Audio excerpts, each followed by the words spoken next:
Hi everybody, generic Irish PlayStation man here, and if you can believe it, it's a long video once again. Last time we took a look at the incredible lineup of games Squaresoft brought to the original PlayStation. Undoubtedly one of the strongest and most influential runs in video game history, and one that helped seal Sony's place as the market leader, not just in Japan, but across the globe. I mean, Final Fantasy VII, Fat Chocobo, all those Power Stakes games, the hits just kept coming. This time, however, instead of looking at a company that was closely aligned with Sony during the 5th generation, I thought it would be fun to check out a group you might consider a friend to all of gaming, which is to say if a platform is worth its salt, they'll be happy to put a game out on it, and even if a platform isn't worth its salt, they might just put a game out on it too. They really do love money. That's right, it's Capcom, one of the most influential and beloved companies in all of gaming. It doesn't matter if it was in the arcades, on your microcomputers, your 8-bits, your 16-bits, or handheld consoles, Capcom was putting out banger after banger at an almost unprecedented rate. And this was before they went and made Street Fighter 2, which, you know, you might have heard of. However, by the time the 5th generation rolled around, Capcom was faced with some tricky decisions. 3 very different consoles were looking to claim market dominance, and not only that, Capcom's bread and butter, 2D sprite-based games, were beginning to be overshadowed by the new and exciting 3D arcade titles that were taking the world by storm. And with the upcoming wave of consoles flaunting their video and polygon capabilities, would Capcom continue refining their already excellent 2D work, or would they transition over to the exciting new world of FMV and polygons like many others were doing? Well, the short answer is they did both. The long answer, well, we might find out throughout this video, where we're going to take a look at the entire library of games Capcom brought to the original PlayStation. The games that kicked off their legacy on the console, the games that dared to be a little bit different, the games that pushed the console to its very limits, and of course, the birth of one of the most iconic series in gaming, one that would not only heavily affect the popularity of the PlayStation, but one that would change the fate of Capcom forever. So sit back, relax, and get yourself comfy, because we're going to take a look at every single game, and it is by far the largest list of games we've looked at yet. So I hope you're ready for a PlayStation extravaganza, served up the long way, as we travel all the way back to the year 1995, where once again, the future of computer entertainment was about to change forever. And it starts right now!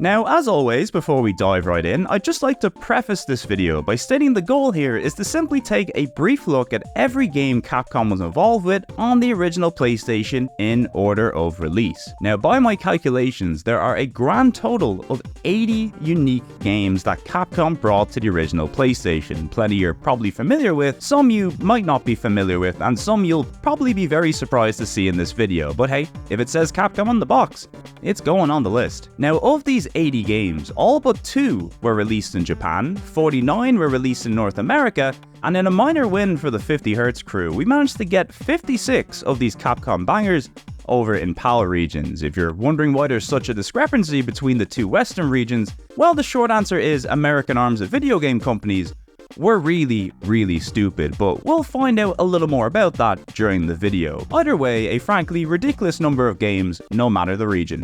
You love to see it. Now, just for clarity, this list doesn't take into consideration the various collections and reissues that Capcom has released on the console over the years, which, similarly to Squaresoft, there is a lot of, and also 99% of which only ever came out in Japan. But we'll of course take some time to talk about a few of these during the video, and in the case of more notable reissues, such as the many versions of the first Resident Evil, they'll all be highlighted in the one segment, so you can rest easy, the sad basement music is on the horizon. And finally, version-wise, we'll be opting for the North American versions of these games whenever possible, followed by PAL versions in the case where the games were PAL exclusives in the West, and finally Japanese versions if we gotta play any cool Japanese exclusives, which, spoiler, there will be many. So let's not waste any more time, we've got 80 Capcom games to get through, which sounds like an absolute fantasy land. And it is, so come on and join me in the fantasy as we kick things off with the beloved Capcom classic, Spooky FMV Ghost Girl.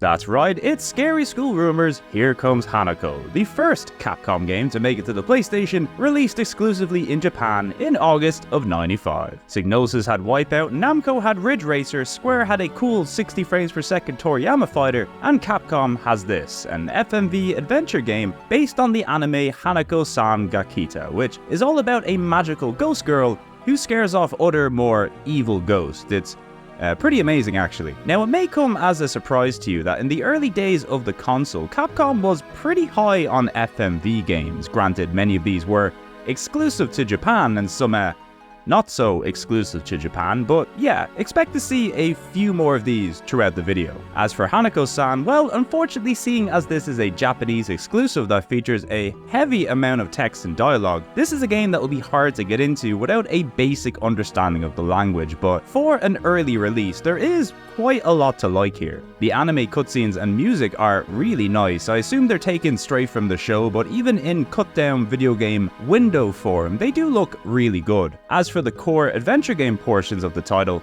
these play in the style of a first-person point-and-click, where you navigate around environments screen by screen looking for items and puzzles to solve. And I gotta say, the game really does have a pretty spooky atmosphere throughout. I get the vibe from the video clips that this is a light-hearted kids anime, but the eeriness of the music and environments does put some horror games to shame, so it's at least nice to see that Capcom were flexing those horror chops well ahead of time.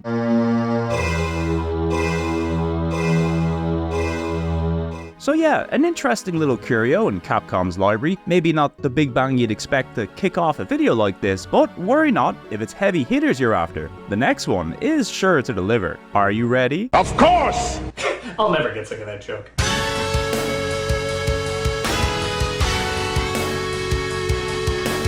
Coming to the PlayStation the same day as Hanako-san, but second in our list because of alphabetical order, it's the first of many Street Fighter games to make it to the console. It's Street Fighter the movie, the game, which luckily this time around did see a worldwide release, so everybody could experience the joy of playing as Kylie Minogue, or at least a Kylie Minogue stand-in, but hey, fake Kylie is better than no Kylie. Now, I'll be honest with you, I've always enjoyed the Street Fighter movie. I mean, it's not good, but it's that lovely blend of low-stakes campy 90s action movie that I never get sick of. That, and it's legitimately really funny.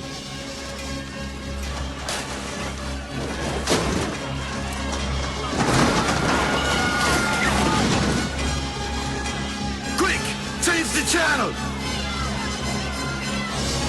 Street Fighter the movie, the game, I kind of feel the same way about 2. It's essentially a glimpse into a world where Street Fighter went for the pre-rendered look of Mortal Kombat, and while I'm certainly glad Capcom didn't stick to it, as a once-off I've always enjoyed it for what it is, mostly because at its core, it's just Super Street Fighter 2, and a pretty good playing game of Street Fighter at that. It's just now it looks kind of funny, but you know, that's the charm, really. Sometimes you just want to play as Skinny Zangief or Sawada. Remember Sawada? That's right, nobody does. Content-wise, it's about what you'd expect from an early fighter on the console, which is to say there's not much here, but it does include a fun little story mode alongside arcade and versus mode. It's got a decent roster of pre-rendered characters and a really nice soundtrack. That's probably my #1 reason to play this game, if I'm being honest. There are some legit bangers in here.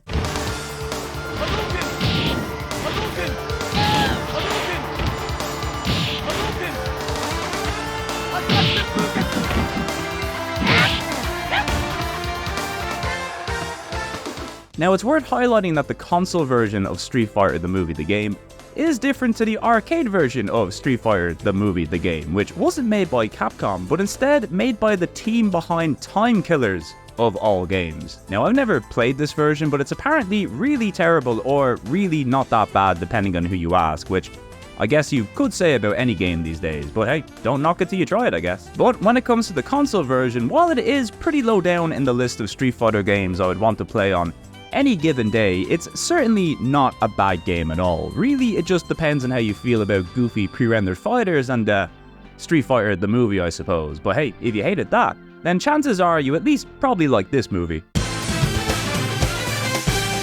Keeping up our streak of Street Fighter games, it's Street Fighter 2 The Interactive Movie, which launched exclusively in Japan in December of '95. And yeah, this game is pretty much exactly what it says on the tin. It's the Street Fighter II animated movie, only now you can interact with it.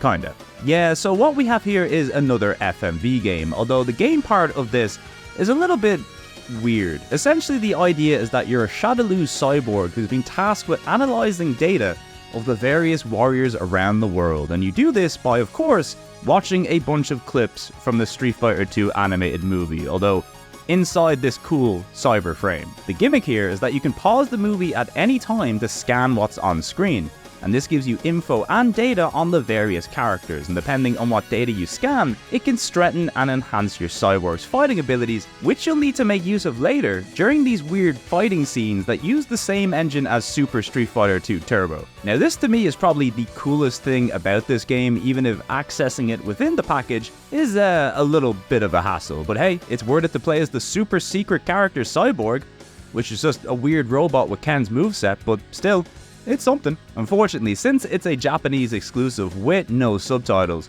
it'll be a struggle for most people to get anything out of this game nowadays, and even then, it is still pretty limited for what it is, but at the very least, Capcom were really out here trying something different with this FMV lark, so you gotta give them that. Anyway, I sure hope you're not sick of Street Fighter games yet, because our final game of '95 is coming up next, and this time, it's the good shit. That's right, it's Street Fighter Alpha, aka Street Fighter Zero, in Japan, a port of the CPS2 arcade classic and the first proper Street Fighter game on the console. Now before we dig into this title, I think now would probably be a good time to briefly talk about the Capcom series of arcade boards known as the Capcom Play System, or CPS for short, since a lot of the games we'll be looking at today were ported over from these boards, and knowing what these are ahead of time will probably save us a lot of confusion going forward. So around the late 80s, Capcom were very aware of the success Nintendo were having with the Famicom, and while Capcom were more than happy to make games for the Famicom because, you know, they do love money, they also see Nintendo as direct competition to their main business, which was of course their arcade division. So in '89, Capcom devised a brand new arcade board that allowed owners to easily change games by connecting a small sister board into the main board, giving arcade owners a cheaper way to update and swap out games all within the one cab. It's very similar to what SNK would later do with the Neo Geo in '91,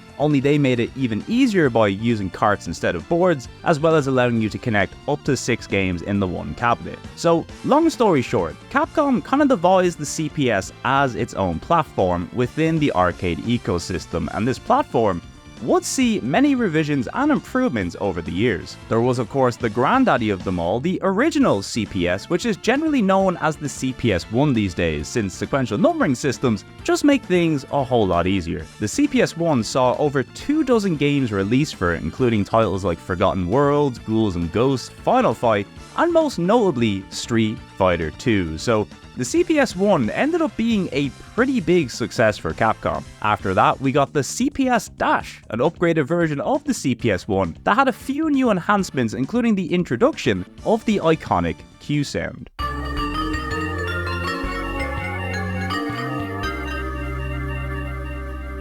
You'll love to hear it. Now this board only saw 6 games released for it during its lifetime, but with titles like The Punisher, Cadillacs and Dinosaurs and Saturday Night Slam Masters, it's a case of quality over quantity on the CPS-Dash, let me tell you. After that, we have my favourite of the bunch, the iconic CPS-2, which released in 1993, and is also where most of today's arcade to PS1 ports originated from. It had over 40 games released, including Super Street Fighter II, Street Fighter Alpha, Darkstalkers, Alien vs Predator, Mega Man The Power Battles, and Marvel vs Capcom, to name but a few. It really was the golden age of Capcom arcade titles, let me tell you. And then not long after, in '96, we would see the final iteration of the Capcom Play System, the CPS-3, which used a hybrid of CD-ROM and cartridge to deliver its games. Sadly, this system never really got a chance to take off, seeing only 6 titles released, but with games like Street Fighter 3 and Red Earth,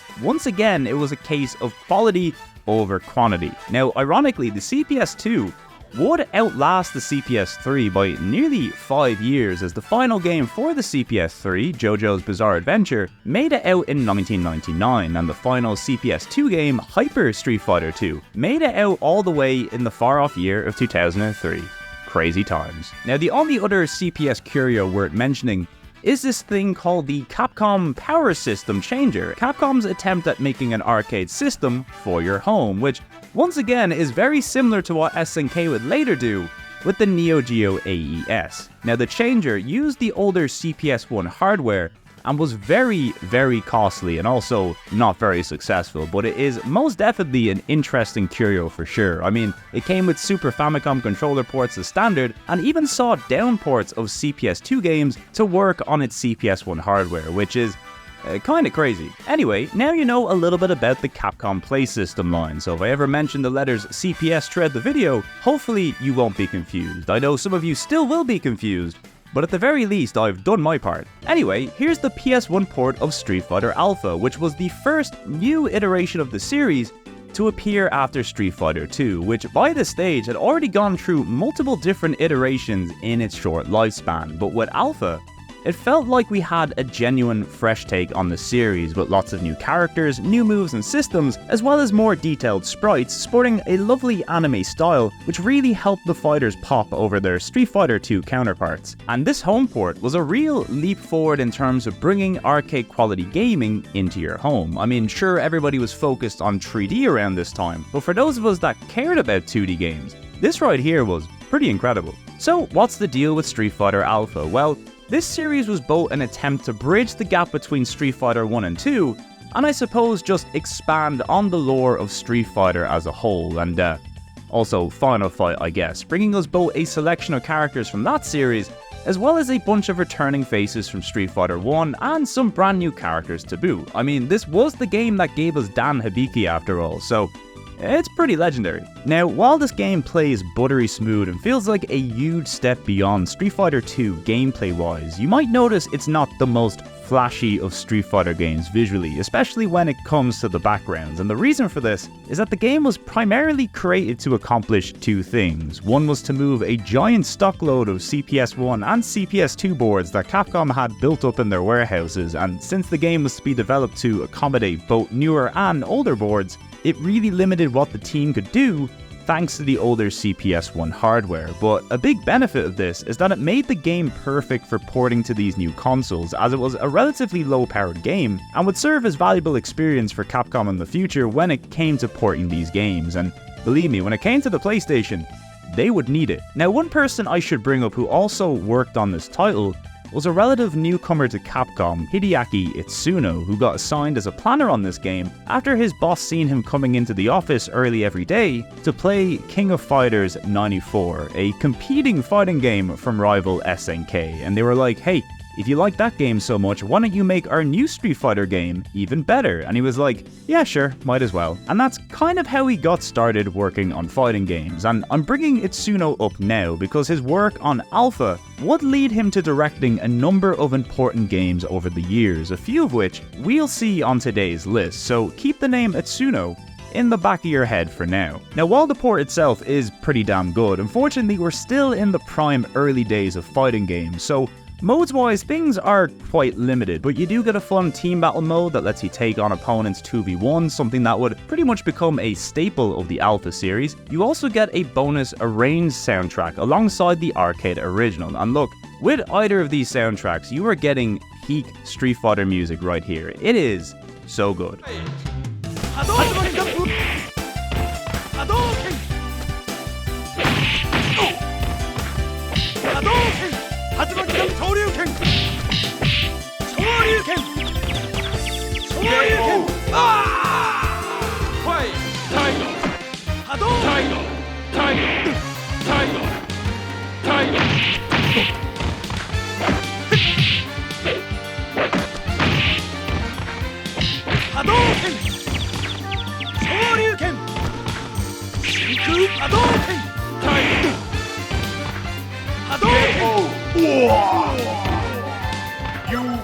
So all in all, a great port of a great game. Sadly, it does kind of get superseded by its follow-up, which we'll get to in a little while, don't you worry. But for now, a promising end to an interesting first year on the console, but nothing compared to what 96 has in store for us. A year that Capcom would kick off with a game that would cement their legacy on the console and introduce the world to survival horror.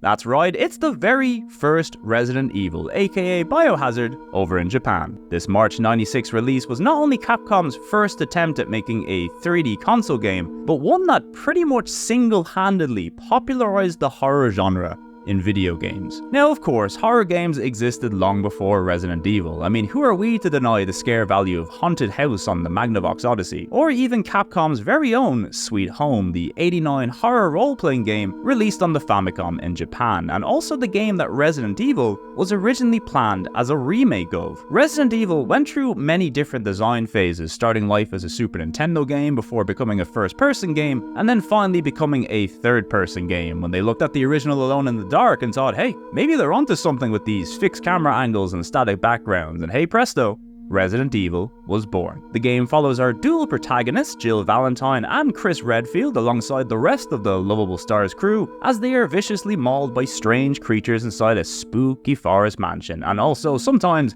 in the forest as well. Each of the protagonists has their own campaign that not only acts as the game's easy and hard mode, which it kindly spells out for you in the Japanese version. Each campaign also offers two sides of the same story, requiring you to play through both to piece together the full narrative. Now, Resident Evil was not only my first experience with a horror game, it was pretty much my first ever experience with horror in general. I remember a friend bringing this game over when I was about 6 or 7 years old, and upon seeing the zombie intro at the beginning of the game, I almost ran straight out of the room, and after calming down and composing myself, a few minutes later, a dog jumped through the window, and I almost ended up throwing my PlayStation through the window. It really was that spooky. Now, thankfully, I have managed to overcome my fears of zombies and windows over the years, and like many of you, have gone on to play this series to death. But this first entry is particularly impressive because so much of the DNA that makes Resi was set in stone here. I know the gameplay has changed quite a bit over the years, much to the chagrin of some, but the careful mixture of puzzle solving, action, horror, item management, and cheesy camp story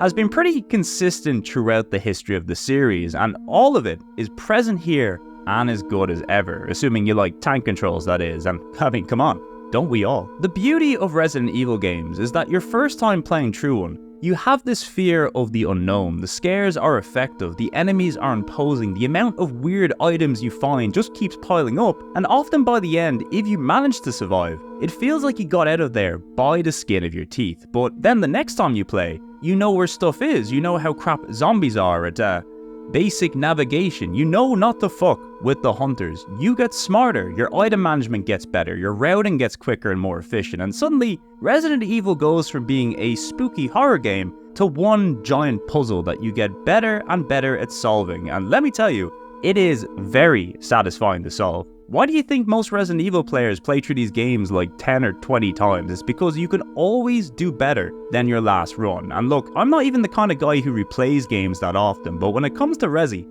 I just can't resist. Even playing it here today for this video, it really does hold up so well. Like, considering this is an early 96 release, it was probably one of the very first big hits on the platform not to be a racing or fighting game. Now, I've talked at length on the channel about the difficulty that developers had in the transition over to 3D movement, and ironically, one of the companies that really championed 2D gaming during this gen was also one of the first to really nail 3D movement. I mean, seriously, people give tank controls a lot of flack today, but I really do love this shit. Sure, it's partially a consequence of their inexperience working with an extra dimension, but the control ended up being perfect for what this game was trying to be. The limitations to your movement also limit how easily you can just walk away from danger, and if anything, it just enhances that feeling of suspense and dread when you get put in an awkward position. Granted, you will get very good at the controls and eventually just be able to drift around enemies, which also feels pretty satisfying, but tank controls as a whole absolutely add something to this style of game, and I will always be mad that the industry just discarded it as an obsolete way of movement rather than something that can add to the gameplay when used under the right circumstances. Like, they are good in fixed camera horror titles, but I'm glad they're not in 3D platformers anymore, you know? Like, I may be a tank control apologist, but I'm not a psychopath. Also, can we just talk a little about the icon that is the Spencer Mansion itself? One of the true all-timer locations in video gaming. Just like Dracula's weird upside-down castle or Pac-Man's bathroom, I'm sure the entire layout of this weird house of traps and horrors is etched into your brain, but it really is so good. And of course, a huge shout out to the soundtrack too, which plays such an important role in building atmosphere and tension throughout this game. I mean, the use of silence also adds to that too, with the game needing nothing more than the sound of an enemy shuffling off screen to make you stop in your tracks. But the way the music can go from scaring the shite out of you to providing you with this almost blissful feeling of comfort and safety, it is a masterclass.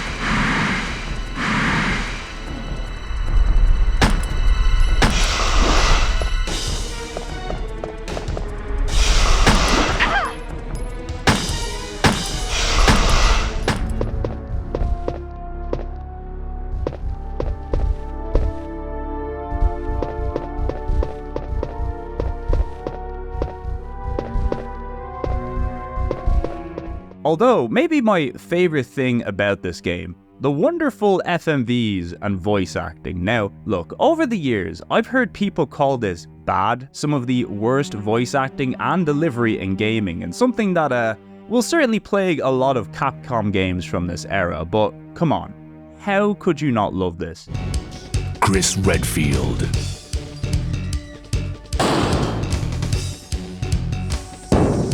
Jill Valentine.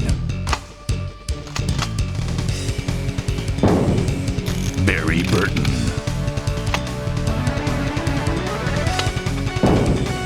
Rebecca Chambers. Albert Wesker.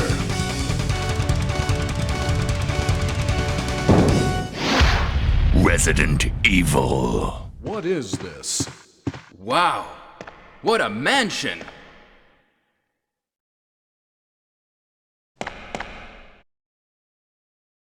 Captain Wesker, where's Chris? Stop it! Don't open that door! Jill, here's a lockpick. It might be handy if you, the master of unlocking, take it with you. Thanks. Maybe I'll need it. Just a moment. I found something. What is it? It's a weapon. It's really powerful, especially against living things. Better take it with you. But how about you, Barry? I have this. Thank you. I'll take this then.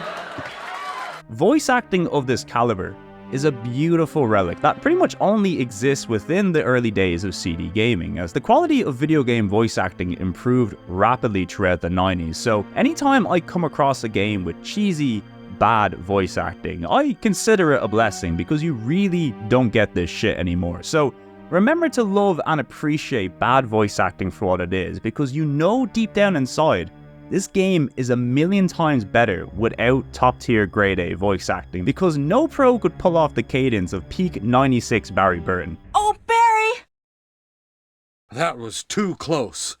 You were almost a Jill sandwich. You're right. What a hero. Anyway, that's a little look at Resident Evil, one of my favorite games of all time and also one of the best-selling PlayStation games of all time. It even held the accolade of best-selling PlayStation game until Final Fantasy VII came along and made everybody obsessed with twinks and cowgirls. Now, I'm not sure what Capcom's expectations were for this series, but I'm sure they didn't expect this game to kick off what would be Capcom's highest grossing series ever, which is still true as of the date of this video, although Monster Hunter is gaining on it fast, like some sort of out-of-control Rathalos. Although, something that definitely helped push these high sale numbers are the many reissues and ports this game would see over the years, including 2 on the PlayStation, which each have a bunch of new content, some good and some, questionable. Well, as long as you have ears. The first was Resident Evil Director's Cut, which was released in September '97. This was put out by Capcom to kinda make up for the delay of Resident Evil 2 and was bundled with a demo of the very same game. Now, the big inclusion in this version is a beginner mode, as well as an arrange mode, which not only mixes up the locations of nearly every item in game, but also gives you new camera angles, some of which are very, very nice, as well as new outfits for the main characters and a new pistol which has a chance to headshot.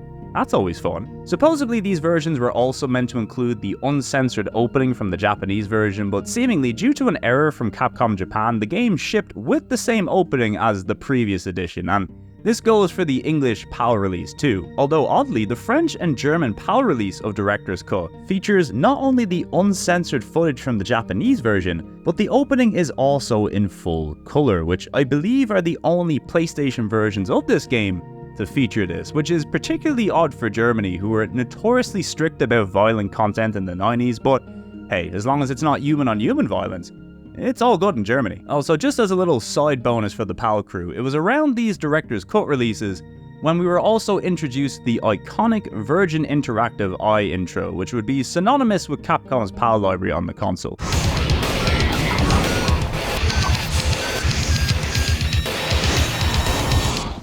So good. As for the next version, well, it's the infamous Director's Cut DualShock Edition, which released only in Japan and North America in 1998. Now, this version obviously adds DualShock support, which means analog control and vibration is now included, although it's still tank controls, which I personally feel are better suited to a D-pad, so yeah, that's kind of a waste. But worry not, because the game now features an all-new symphonic soundtrack from composer Mamoru Samuragochi, who was apparently deaf, but then found out to be not deaf, and in fact was having his music just ghostwritten for him. Although, fair play to him, they really did go the extra effort in making music that sounds like it was composed by a deaf guy. Watch out! It's a monster! Let me take care of this. Barry, help me please. The door won't open. Quick! Stay away from the door, Jill. I'm gonna kick this door down. Hurry! This way!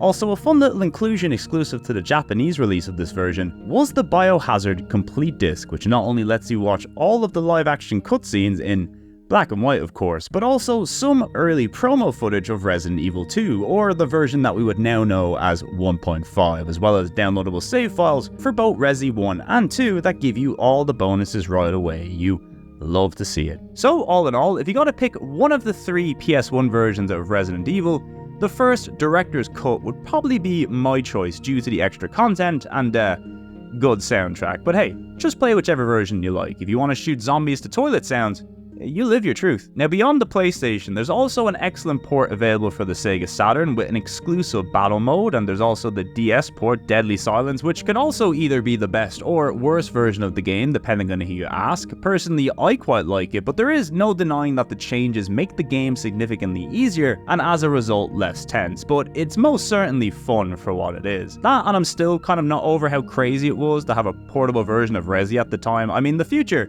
It seemed so bright back in 2006. And finally, there's the full-on remake on the GameCube, which is very much its own thing and also one of the best games ever made. Possibly also the best looking video game ever made too. Seriously, I often think to myself how lucky we were to get this game and Resident Evil 0, because nobody is making a game like this with this kind of budget again, so cherish it. Anyway, that's enough of Resident Evil for now, I think.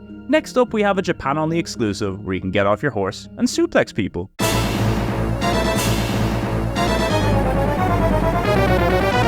Say hello to Warriors of Fate, the game where you can get off your horse and suplex people. You can do a bunch of other stuff as well, but you can't beat a good suplex now, can you? This 96 Japan-only port of the 92 CPS-Arcade original is one of the many side-scrolling beat-em-ups Capcom brought out during the 90s and is the follow-up to the 89 release Dynasty Wars, not to be confused with Dynasty Warriors, although both feature characters from the Three Kingdoms period. So actually, if you want to think of this as a side-scrolling beat-em-up version of Dynasty Warriors, that would be pretty accurate really. You select from one of 5 big burly men and ride around China on your cool horse beating up other big burly men. It's a beat-em-up alright, and you know what?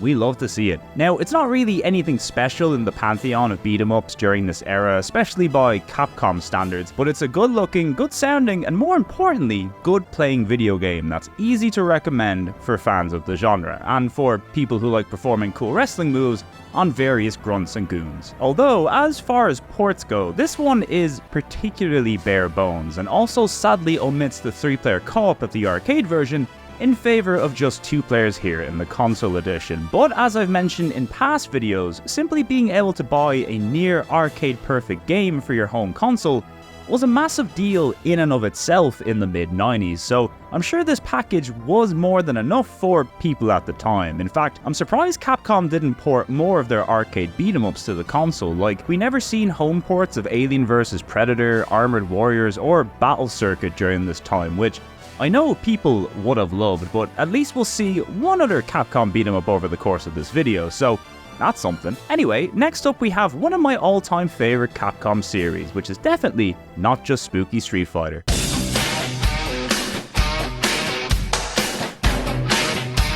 Rounding out a banger march, we have Darkstalkers the Night Warriors, aka just Vampire over in Japan, a port of the 94 CPS2 arcade original, and a game I talked about before in a very similar video covering every Psygnosis game on the PlayStation, because Psygnosis, of all people, handled this port, which might also explain why this is one of the only 2D games of this era to skip the Sega Saturn. Of course, Sega would get their own back as they managed to bag exclusivity to the follow-up Night Warriors, which ironically arrived on the Saturn before Darkstalkers even made it to the PlayStation. Yeah, turns out making 2D games on a 3D focused console wasn't as straightforward as you'd hope, but we'll probably talk a little bit more about that and the Sega Saturn a little later in this video. For now though, here's Darkstalkers, a 1v1 horror-themed fighter featuring a lineup of characters heavily inspired by all the classic monster favorites. We've got vampires, succubus, werewolf, Bigfoot, Frankenstein's monster, a mummy, and everybody's favorite,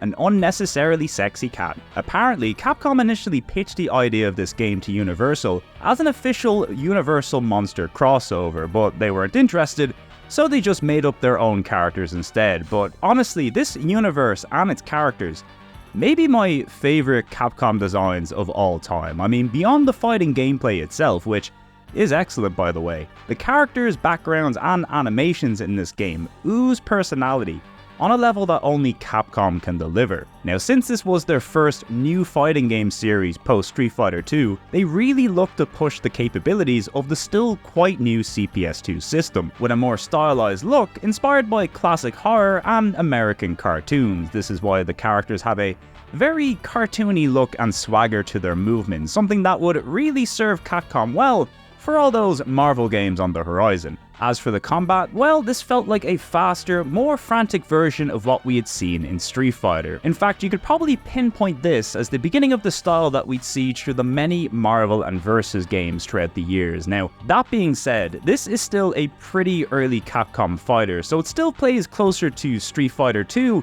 than anything else, but similar to Alpha, the gameplay here is fluid and speedy, something that is definitely helped by Psygnosis' excellent porting work, even if the overall package is once again about as bare bones as it gets, content-wise. Still though, a great version of the original Darkstalkers, and still the only standalone console version of this game out there, so that's kind of fun. Plus it features one of the best dogs in video game history.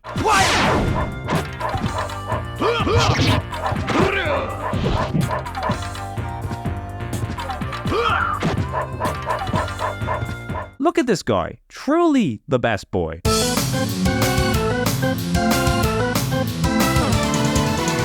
Next up, we have Mega Man X3, aka Rockman X3 in Japan. The first of many Mega Man games that we'll be looking at today, and also one of the more interesting ones, since this is one of the very few that didn't release in North America. That, and it's also a port of a Super Nintendo game, something that, as we see in the Squaresoft video, really isn't all that uncommon on the console. X3 is of course the third game in the X series, the cooler, more edgy version of Mega Man that had a bigger focus on story, speed, wall jumping, and also collecting cool armor, and Zero is here too. Everybody loves him. Now, I've always liked Mega Man, but as a European, his games just really weren't that big over here, so I've only ever played games in the series sporadically over the years, up until I decided to burn through the entirety of the Mega Man and X Legacy collections a few years back, and really enjoyed my time with them. Well, until I got to X7. I mean, what the fuck was going on there? Now, during that experience, X3, while a good game, did feel like one of the more forgettable entries in the series, which is a strange thing to say because almost every Mega Man game is good, right? But they're often compared against other Mega Man games, so you get a game like X3, which for all intents and purposes is a great little 2D action platformer, better than most of what's out there in the genre, I'd say. But in terms of Mega Man games, you're like, yeah, it's pretty good, I guess. It's the usual formula of choose from 8 bosses, beat one boss to get its weapon, and then use that weapon against the boss it's weak to. It's Mega Man. Everybody knows the shtick. If you like jumping and shooting, it's a pretty good time. Plus, you get to play as Zero for the first time in this game, although only as a side character, not a fully realized character like we'd see in the next game, but more on that later. As for the PS1 port, well, it's more or less the Super Nintendo game, but with an adjusted aspect ratio, some lovely animated cutscenes throughout, and most notably, a new CD soundtrack, which I personally enjoyed a bit more than the Super Nintendo original, but both soundtracks are well worth listening to. You really can't go wrong with Mega Man music.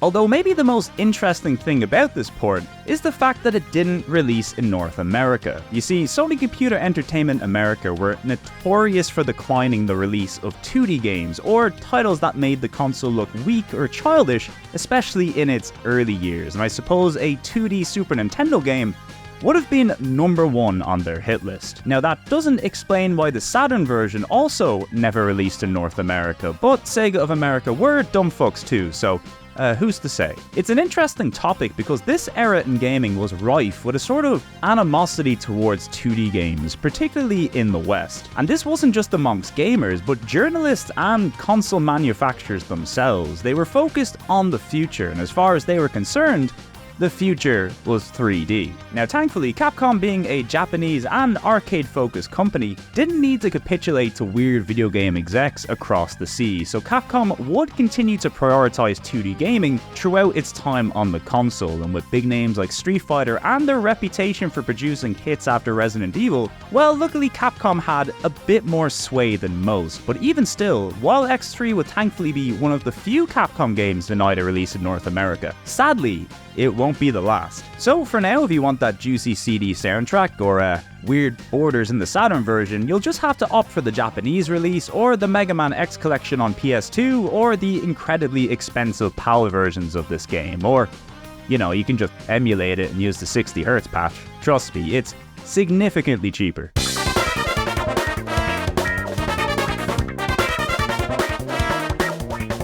Well, we all knew it was coming. It's the token Mahjong game of this episode, Ide Yoshike Meijin no Shin Jissen Mahjong, a game made exclusively for home consoles, and definitely one of the more interesting Mahjong games we've looked at across these videos. Not so much for the gameplay, which is, you know, good old Mahjong, but because of the guy who's on the cover. Ide Yoshisuke is a man who's graced the cover of many a Japanese Mahjong game over the years, not just from Capcom, but many other Japanese companies as well. In fact, this wasn't even the first Ide Yoshisuke Mahjong game on the PlayStation. Sega Corporation beat them to the punch in '95, and Capcom's wouldn't be the last either, with Athena putting their hat into the ring in 1999. Now look, I don't know who this guy is, but he must be pretty good at Mahjong, let me tell you. In fact, I was so inspired by this guy that I finally decided to learn how to play Mahjong for one of these videos, and it's really funny because not only is it actually rather straightforward to learn, but all of the comments on YouTube Mahjong tutorials are from Yakuza players. I mean, the struggle is real. So anyway, now that I've upgraded my Mahjong level from clueless to just really bad, I can finally get stuck into some Mahjong action, which sadly isn't saying much since the Mahjong action in this game ain't all that exciting. It's functional of course, but they really went for function over form regarding the presentation and layout in this game. Even the cool Capcom portraits and characters aren't highlighted enough to make it stand out, I'm sad to say. Not to mention, there's a hefty amount of Japanese text too, as you'd expect, so navigation ain't the easiest either, although thankfully the game does have one big standout, and that's the music, which is easily the #1 reason to play this game. I mean, the production on some of these tracks is legit crazy.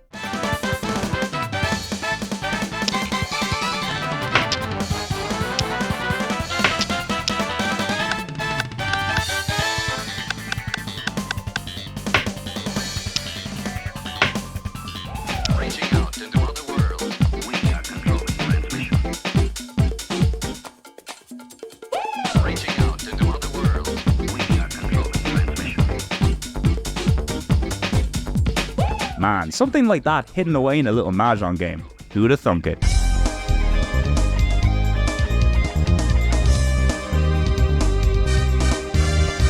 Coming in hot at number 10, we have Street Fighter Alpha 2, aka Street Fighter 02 in Japan, the PS1 port of the '96 CPS2 arcade original, and one of my personal favorite Street Fighter games, simply because it's Street Fighter Alpha, but bigger and better than before. We've got all the characters from the previous entry, as well as the return of some old faces like Dalsim and Zangief from Street Fighter 2, Gen from Street Fighter 1 making a comeback, the awesome Rolento making an appearance from the Final Fight series, and the introduction of one of my all-time favorite Capcom characters, Sakura, a schoolgirl who also happens to be Ryu's biggest fan, and she ain't afraid of showing it. Simply put, this is almost exactly what you'd want from a sequel. It expands on the moves and systems from the first game, as well as adding a whole bunch of cool new features like the custom combo system, which allows you to just go ham and style on your opponent. Now this is something I've always been terrible at using, but here it is just to prove that it exists. Another big reason I enjoy this entry are the improvements to the presentation, especially the backgrounds in this game. Some of these are legit the best Capcom has ever done. I especially like the Final Fight stage and Ken stage on the boat, which is full of cool Capcom cameos, many of whom we'll be seeing later in the video, so keep your eyes peeled. Also, the music is incredible, but oftentimes with Capcom, that goes without saying. Round 1, fight!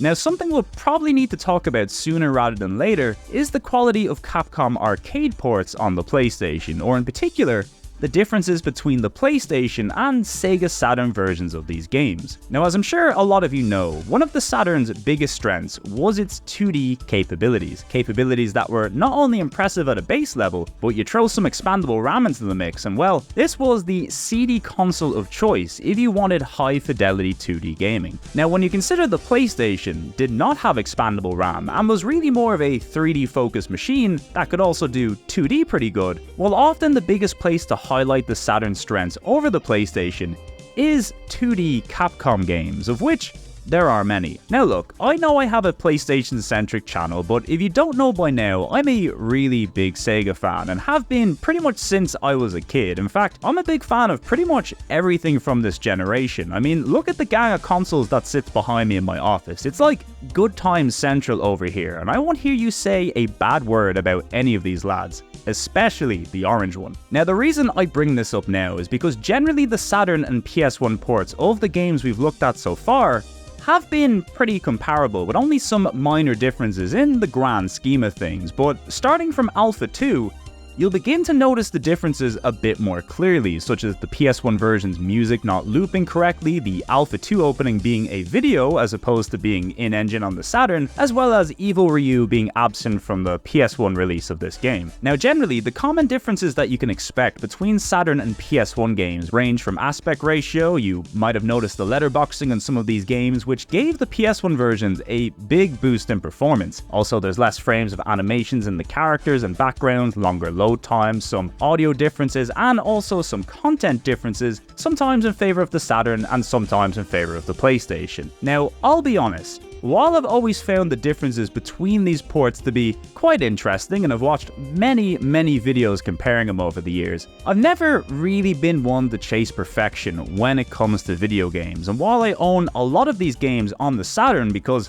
they're great versions to play, I still think a lot of these inferior PlayStation ports are really solid versions of the games and easily worth recommending for fans of the console. Like, realistically, when it comes to most of these games, neither the Saturn or PlayStation versions are preferable if you care about accuracy, and if that's what you're after, you'd just be better suited playing a modern port emulating the arcade version, getting a real arcade board, or better yet, just get a Mister, which is pretty much the gold standard for the fighting game community at this point. But look, if you're only in this hobby to play the best version of something, you're really missing out on a lot of the interesting quirks that make these consoles and games unique. I mean, some people enjoy playing Street Fighter 2 on the Mega Drive, some like Tekken on the Game Boy Advance, some like Virtua Fighter on the 32X, and some play Alpha 2 on the Super Nintendo. A game doesn't have to be the best version of something to be worthwhile. The fun is what you make of it. Seriously, I had somebody trying to start a fight with me because I willingly choose to play inferior PAL games, and it's like, my brother in Christ, do you know where I live? So yeah, long story short, while I could go over these ports with a fine-tooth comb, this really ain't the video to do it, so I'll only be talking about the more notable changes in the PlayStation versions of these games. But at the end of the day, just play whatever version makes you happy, or just use the controller system. Saturn pad for 2D fighters, PS1 pad for Mega Man games. Trust me, it just works. Also, just in case you're curious, of all the Capcom games on the Sega Saturn, only 3 never made it to the PlayStation, those being Vampire Hunter, aka Darkstalkers 2, which we've already mentioned, the Dungeons & Dragons collection, which is a 2D showcase and likely would have had a very rough time on the PlayStation, seeing as it used the 4MB RAM card on the Saturn. And finally, there's the very late 3D release, Final Fight Revenge, which made it to the Saturn in the year 2000, exclusive to Japan, of course. Now, Capcom, for whatever reason, had a knack for releasing technically impressive titles very late into a system's lifespan. See the aforementioned Alpha 2 on the Super Nintendo. Now, sadly, I have not played Revenge, as it's both incredibly expensive and also apparently quite bad, but hey, that 3D sure is impressive, isn't it? Anyway, that's my little Saturn segment out of the way, and with that, I'll end by saying the PlayStation port of Alpha 2, it's fine, but there is much better out there, not only on the Saturn, but also on the PlayStation as well. And if you want to see what I mean by that, well, you'll just have to wait a little while longer, because now it's time to check out a very unique spin-off where you get to murder the main character.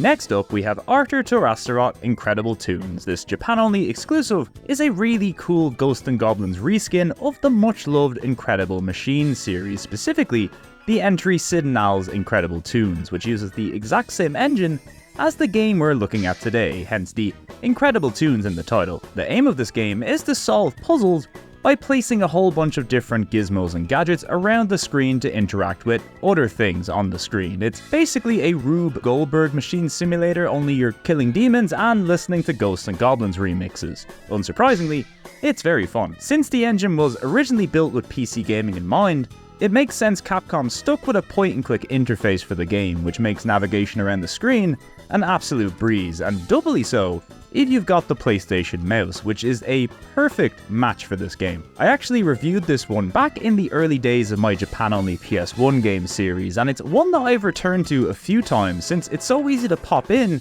and just play through a few puzzles for a few minutes at a time. A nice pick up and play game if you're feeling lazy on a Sunday, you know? I'll leave a link to my full review in the description if you want to know more, but this one is an easy recommendation for puzzle and Ghosts and Goblins fans alike.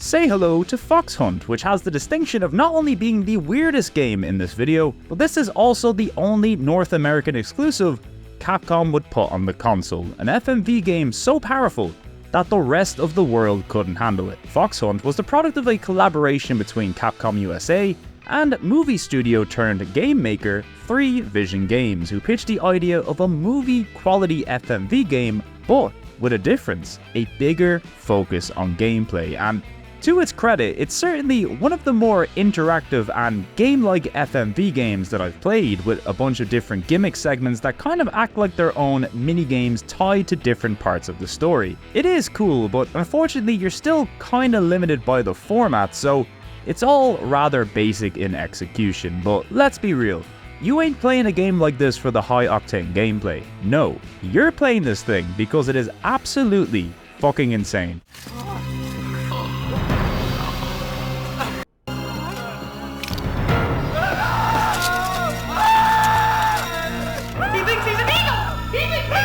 Fox Hunt has gotta be one of the most unhinged and bizarre FMV games I've played in some time. It's about a guy called Jack Fremont, who is played by the actor Andrew Bowen, who is also the current voice of Johnny Cage, by the way. Jack is a guy who's down on his luck, but thanks to his one power, that being an incredible knowledge of TV shows, he gets drafted by the CIA to take down a maniacal Soviet TV producer who's out to destroy LA over unpaid royalties. It also kind of takes place in the future, and it's a spy thriller, and it has George Lazenby in it. It is absolutely insane. As a game, yeah, it's a decent enough FMV experience to be fair, but as a spectacle, Fox Hunt is on another level. I've always found that the tail end of the FMV era produced some of its most bizarre and interesting games, and Fox Hunt is definitely one of them. It probably won't win you over on this style of game, and the only real Capcom influence in here is some arcade cabinet cameos, but if you like your FMV games and have yet to try this,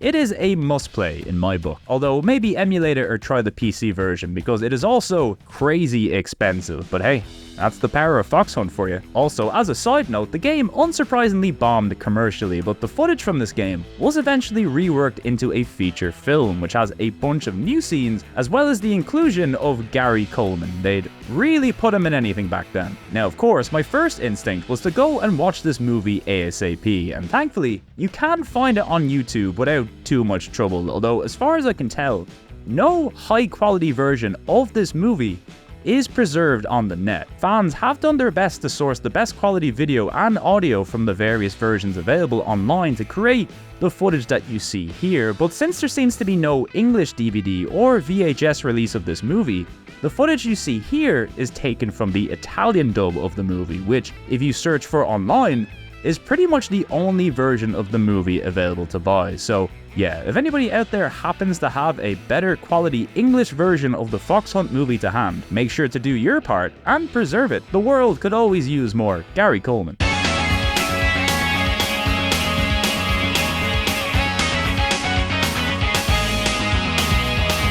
Up next, we have Star Gladiator Episode 1, The Final Crusade, which is a rather interesting game on today's list, not only because it's the first in-house 3D fighter Capcom ever made, but it's also their only weapons-based fighting series. That, and it's also low-key a Star Wars game, minus all the Star Wars branding of course, but it's pretty easy to tell. So remember Hideaki Itsuno? Well, he managed to impress Capcom quite a bit during his time working on Alpha, so much so that they let him direct this game, since he expressed wishes to develop a graphically impressive 3D fighter in the style of other big hits at the time, like Virtua Fighter and Toshinden. In fact, funnily enough, prior to developing this game, Capcom would go on to develop the arcade port of Battle Arena Toshinden 2, which not only gave them some experience working on a 3D fighter, something they had never done before, but the arcade port of Toshinden 2 ran off an arcade board known as the Sony ZN-1, which was based on PlayStation hardware, similar to Namco's System 11 board, which allowed them to easily port games from the arcade to the PlayStation. Now, the ZM1 was used by a few Japanese companies during this time, most notably Capcom, Taito, and Tecmo, and a lot of the games that launched on these boards you'd probably recognize nowadays thanks to their PlayStation ports. Games like Psychic Force, G-Darius, and Bloody Roar all ran on versions of this hardware. So once again, Sony's decision to get directly involved with the arcade scene greatly benefited their home console library in the long run. We'll see a few more ZN1 games throughout the course of this video, but for now, here's Star Gladiator, Capcom's first in-house 3D fighter, and let me tell you, it's a good one. What we have here is a sci-fi themed 1v1 fighter that, for 96, I feel really pushes the graphical capabilities of the console. Like, I know Itsuno said he wanted to make a graphically impressive fighter, but they really popped off with this one. The combat is pretty easy to get into thanks to it using a similar system to Namco's Soul series, with individual buttons for vertical, horizontal, and kick attacks, as well as a guard button. Combos are also easily pulled off by using a combination of attack inputs. The training mode even has this handy combo map on screen that will run you through the basics, which I thought was a really nice touch. Your super moves are also tied to these combos, where if you manage to input a 5-hit combo, then enter a specific command at the end, you can use a very strong attack known as a Plasma Final. You love to see it. Other than that, combat is what you'd expect, a mixture of throws, special moves, and dodging, and also ring outs, which I think makes this the only Capcom fighter to ever feature this, oddly enough. Each of the characters has their own weapons and traits, giving you a decent number of playstyles, but beyond that, it's the character designs and presentation that really drew me into this game. I mean, I've been a fan of this series ever since I used Hayato in Marvel vs. Capcom 2 for the first time and went, hold up, this dude has a lightsaber? But luckily, everybody in this game has cool weapons. That, and there's also a Wookiee, a bird, and a cool robot. I mean, what more could you want? What's that? You also want some cool music? Well, we've got that too.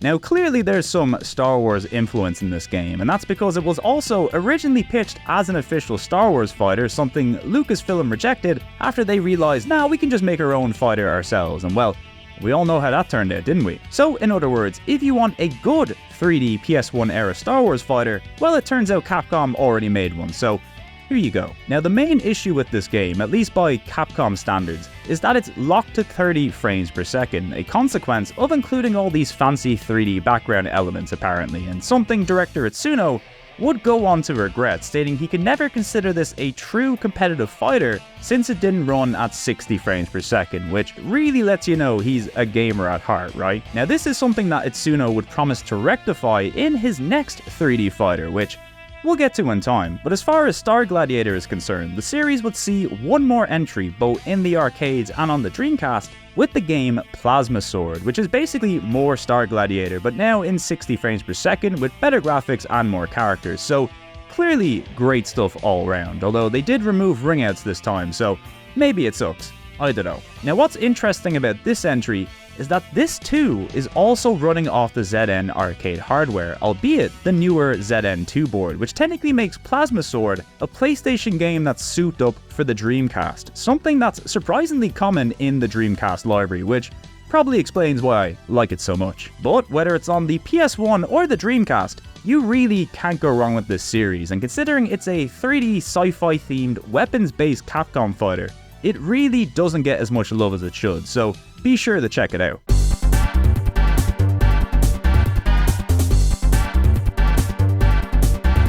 Next up, a game you either didn't expect to be here or just never heard of. It's X2 No Relief, a 1996 Euro shooter from Ocean and Team 17, and a follow-up to the Amiga game Project X. And since Capcom decided to bring this over to Japan in 1997, well, we're gonna talk about it today. Now, there's gonna be a few entries like this in today's video, which some people might question including, but personally, I've always liked how you can just end up associating different companies with games depending on where you're from. I mean, look at my collection of Ubisoft games on the PlayStation 2. All the classics are here. Anyway, X2 might be the most Amiga game to make it onto the PlayStation, which is to say, it's peak Euro shooter, pumping music, colorful chunky sprites, an overabundance of flashy visual effects, and a difficulty that swings between the hardest game ever made and the easiest. It's really got it all. X2, for the most part, is a pretty standard shoot 'em up. It plays mostly in the horizontal style, but swaps on occasion to a vertical shooter to keep things spicy. Now, since it's incredibly difficult to not take damage in this game, luckily you have a life bar which can take quite a number of hits, but annoyingly, the enemies in this game also take quite a large number of hits, to the point where if you've got no weapon power-ups or die enough times that you have to restart a stage, well, you might as well just quit, cause you're killing nothing. On the other hand, if you manage to get loads of power-ups, you'll reach a point where you're so powerful that it's almost impossible to die, so that's pretty funny. It's certainly not the best shooter in the world, but if you've a fondness for the Amiga era of this genre and also enjoy techno music, you'll probably get a kick out of this thing. Also, it's got an insane CGI opening, which is always a plus. As for the Japanese release, well, it's pretty much the European version, only with a Capcom logo, and it also runs at 30 frames per second over the PAL Original's 25 frames per second, and having compared the two myself, it feels like they did a good job adjusting the game speed over to NTSC, so honestly, the Capcom release, probably the best version of the game out there, so there you go. We all learned something new. Anyway, it'll be a while yet until we see another one of these bizarro entries, and believe me, they get pretty bizarre, but for now, it's time to drop blocks on a Chibi Akuma.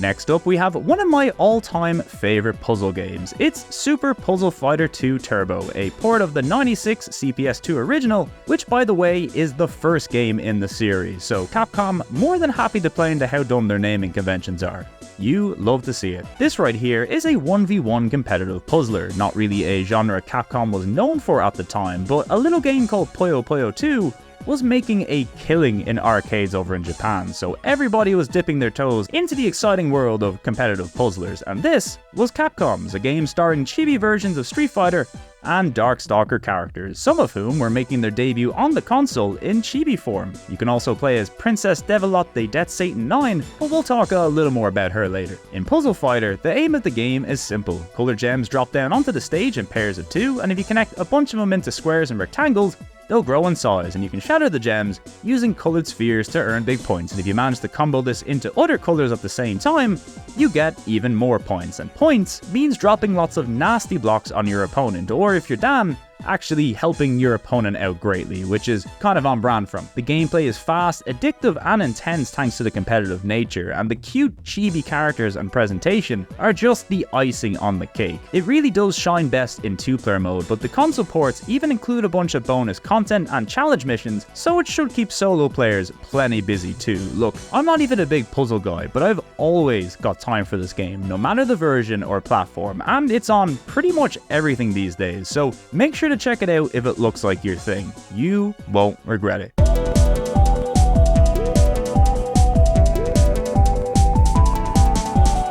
closing out a very strong 96, we have Mega Man 8, aka Rockman 8, Metal Heroes over in Japan, the first mainline entry in the series to appear on the console, and also the title that broke the 7-game streak of these things appearing on Nintendo platforms. At least the Super Famicom would get Mega Man and Bass a few years later in 1998, which is kind of insane. Mega Man 8 is an easy standout in the mainline series of games, mostly because it's the best the mainline series has ever looked in my opinion. Not only is this a very impressive 2D game by 5th gen standards, but the level of presentation across the board, from the anime cutscenes to the amazing music and also the questionable voice acting, makes this easily one of my favorite Mega Man games. Gameplay wise, generally things are the same as they ever were. Of course, gone are the X moves like wall jumping and dashing, and back are the classic Mega Man moves like sliding and robot assistance. He also gets a football this time as well. But one of the things that stands out in 8's levels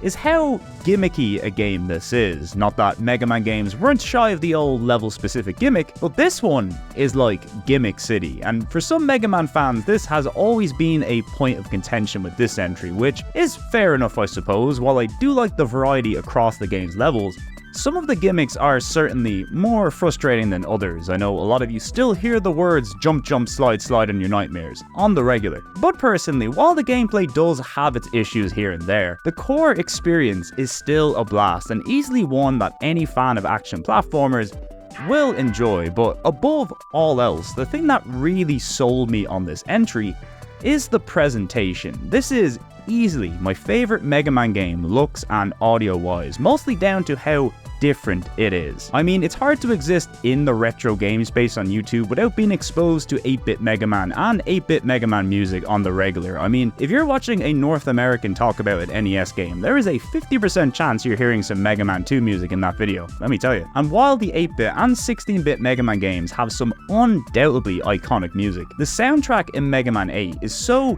incredibly different from anything else in the series, and luckily, it's also incredibly good. Like, for example, we have Frostman stage. Frostman. Yes, Frostman, thank you, we know. Which I've once heard somebody describe as the level from hell, but with music from heaven. See the aforementioned jump jump slide slide, but the combination of these colorful 2D visuals and bass-driven music, which is kind of the hallmark of this game's OST, is so good. It's enough to make you just stand there and want to take it all in. Ready.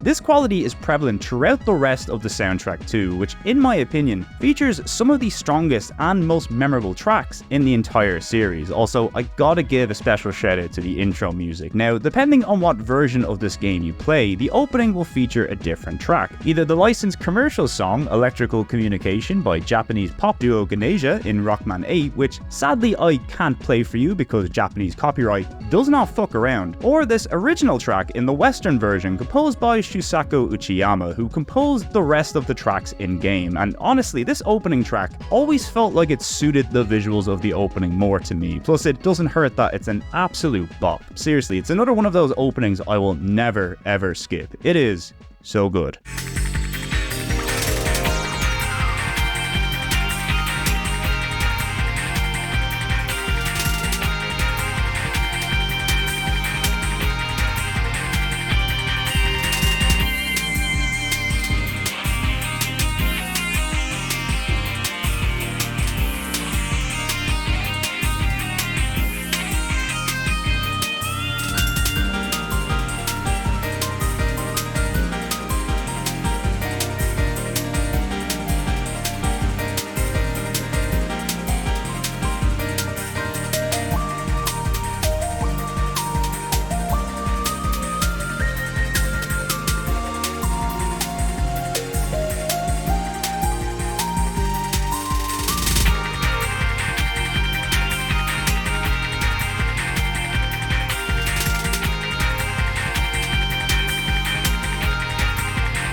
And of course, we can't move on without briefly talking about the voice acting in this thing, which is undoubtedly atrocious throughout, but 100% in the realms of so bad it's good. Like, you could take any scene from this game and it is guaranteed to be comedy gold, specifically any scene with Dr. Light, who is putting in the performance of a lifetime. A strange meteor has fallen to Earth just a while ago.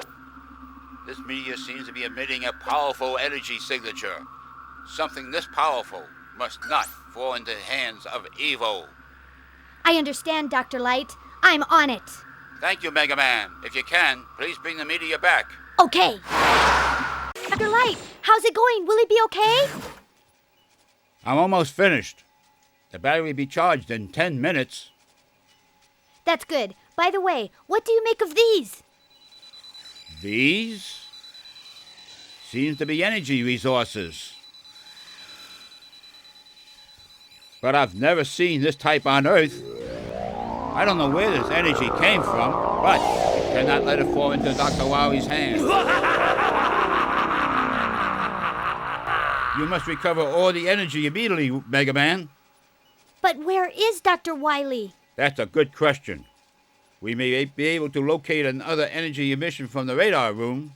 When we find that meteor, we'll find Dr. Wily. Seriously, how could anybody legitimately dislike this? Who could hate Mega Man? Come on now. So yeah, all in all, Mega Man 8 probably a mid-tier entry gameplay-wise, but easily top tier in the presentation department. And as a big fan of bad voice acting, good music, and colourful aesthetics, this right here is the Mega Man for me. So take that as you will. As for the ports of this game, generally the Saturn version is considered the better of the two, mostly down to the Saturn version featuring an art gallery, a couple of boss fights against Cutman and Woodman that aren't present in the PlayStation version. Also, there's some slight variance to the sound due to the PS1 and Saturn sound chips, and the music in Tengu Man stage is also completely different, but honestly, I've always liked the PS1 version of Tengu Man stage more, but hey, to each their own. Either way, whether you're playing the PS1, Saturn, or modern ports of this game, which are all based on the PS1 version by the way, you should be in for a blast with Mega Man 8. That is, as long as you learn to jump, slide. Seriously, that shit is really tough. We're starting 97 as we finish with 96. That's right, with more Mega Man, only this time it's the return of the X series with Mega Man X4, the fourth game in the series and the first true next-gen iteration to appear on Sony's console, which is to say all of the improvements we've seen in Mega Man 8, well, they're also here in X4. Anime cutscenes, terrible voice acting, and banging tunes. Only this time we also have the introduction of two playable characters, with Zero finally being bumped up to main character status alongside X. And let me tell you, this right here, easily my favorite Mega Man X game, and it's almost solely down to Zero and how goddamn fun it is to play as this dude. Like, don't get me wrong, X is as fun as ever, but after playing so many games where you're jumping and shooting, getting to play as a guy whose gameplay is focused on speed and close quarters combat, and some incredibly stylish and impactful combat might I add, well, it just felt like a breath of fresh air. Like having the choice to play through this game with two different protagonists, each with their own set of unique weaponry and moves, adds so much to the experience. How you tackle levels and bosses does change quite a bit when your moveset is focused on close range or ranged attacks, and from this point on, I've always found Zero's close range moveset just suits my aggressive brain dead playstyle better. It's all or nothing, and when it pays off, my god is it satisfying. Beyond that, as I mentioned before, the presentation is also excellent and a clear step above what we've seen in X3. Now, despite a lot of the similarities and enhancements that we've seen in 8, it's clear X4 goes for a more gritty look and feel over the quite playful and childish look of Mega Man 8, which honestly kind of sums up the aesthetic differences between the two quite well, although personally I think 8 is a much more striking game because of its colourful look, but X4 certainly ain't no slouch either. In fact, I'd say this is probably the best the X series would ever look, at least in its 2D form. Also, the music, fantastic as per usual, and also some of the strongest in the series. We've got a more aggressive rock-driven soundtrack to suit the edgier tone, and while it's not as catchy as the 8 soundtrack in my opinion, there is no denying it's full of bangers.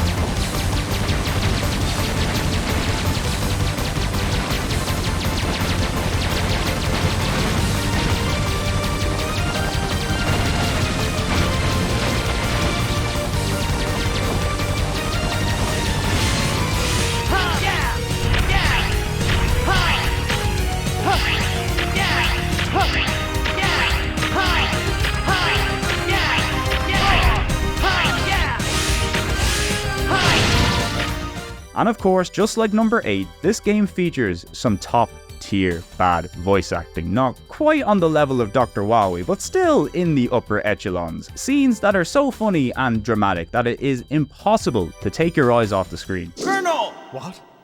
I'm disappointed in you, Colonel! Ah! What do you think you're doing? It's not too late. Stop the coup now! Never. If that's your decision, prepare yourself!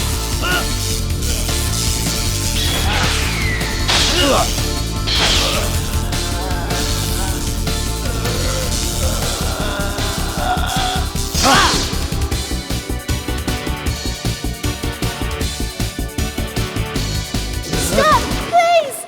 Brother, please! Don't you remember? Zero saved my life.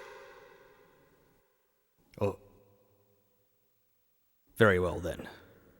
I'll spare your life for now. But next time, there'll be no mercy. Zero, please, don't fight with my brother. If you do, I'm afraid that one of you may end up... Someone must stop Repliforce. Zero! Talented, brilliant, incredible, amazing. Anyway, that's a quick look at Mega Man X4, my personal favorite in the series and a great partner to Mega Man 8 in a way, since both of these games had a lot of time, effort, and more importantly, budget put into them. To me, this is the height of 2D Mega Man games on a presentation level, because while we would see more 2D Mega Man games, many of which we will see in this video, the period of killer opening tracks, fully animated cutscenes, and next level 2D sprite work would kind of peak here sadly, because unfortunately, while Mega Man has always been a consistent seller for Capcom, that distaste for 2D games was as rife as ever over in the West, and that resulted in both poor reviews and middling sales for these games, and as such, it was becoming clear that big budget 2D Mega Man games just weren't financially viable in a 3D focused world. It's quite sad really, but worry not, there's still plenty of Mega Man left to come in this video, including the long-awaited introduction of Mega Man in 3D. But for now, let's move back into the arcades and the exciting world of popping bubbles.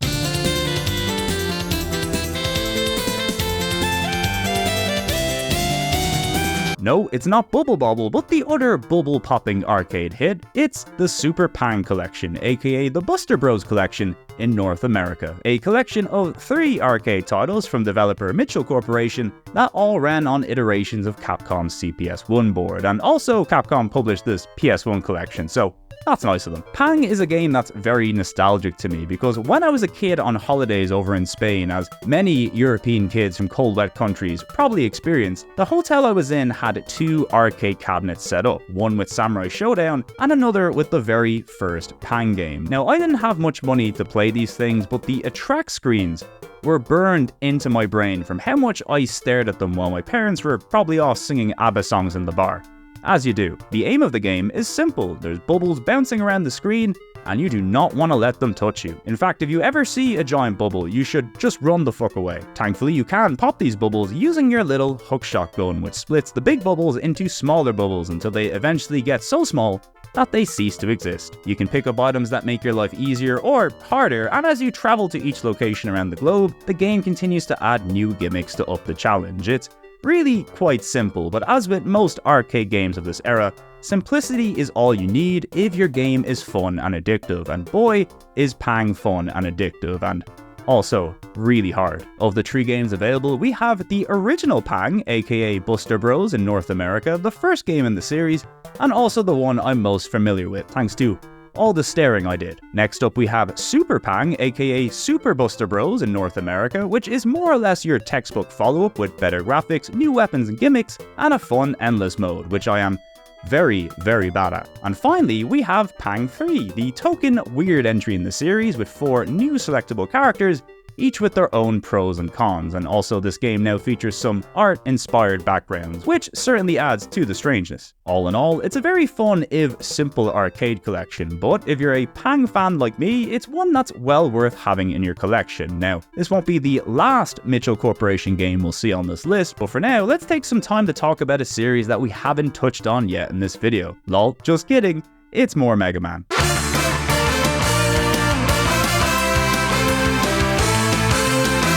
ready for a spin-off? I know I am, because it's Mega Man Battle and Chase, a Mega Man themed mascot kart racer, and also one that never released in North America because Sony thought the market already had enough childish kart racers. Yes, that is actually the reason they gave. Now, ironically, considering Sony of America's reason for not approving this game, the reason I picked up this game as a kid was because it was a kart racer. In fact, this was my very first Mega Man game, which is certainly a weird one to start with, right? But in terms of combining the easy to pick up and play gameplay of a kart racer with the world and gimmicks of the Mega Man series, honestly, Capcom did a pretty good job here at melding the two. The racing is pretty much what you'd come to expect from a kart racer, but where things differ in Battle and Chase is how you get items and power-ups. Instead of driving into an item box, all racers have access to some basic themed abilities that allow them to both damage other racers and, more importantly, defeat enemy robots that litter the track. And if you kill a set number of these robots, it will activate a random item for you to use. It's a really unique gimmick that makes this racer a lot more action-heavy, as you've always got something to shoot at, and it rewards you greatly for doing so. Seriously, some of these power-ups are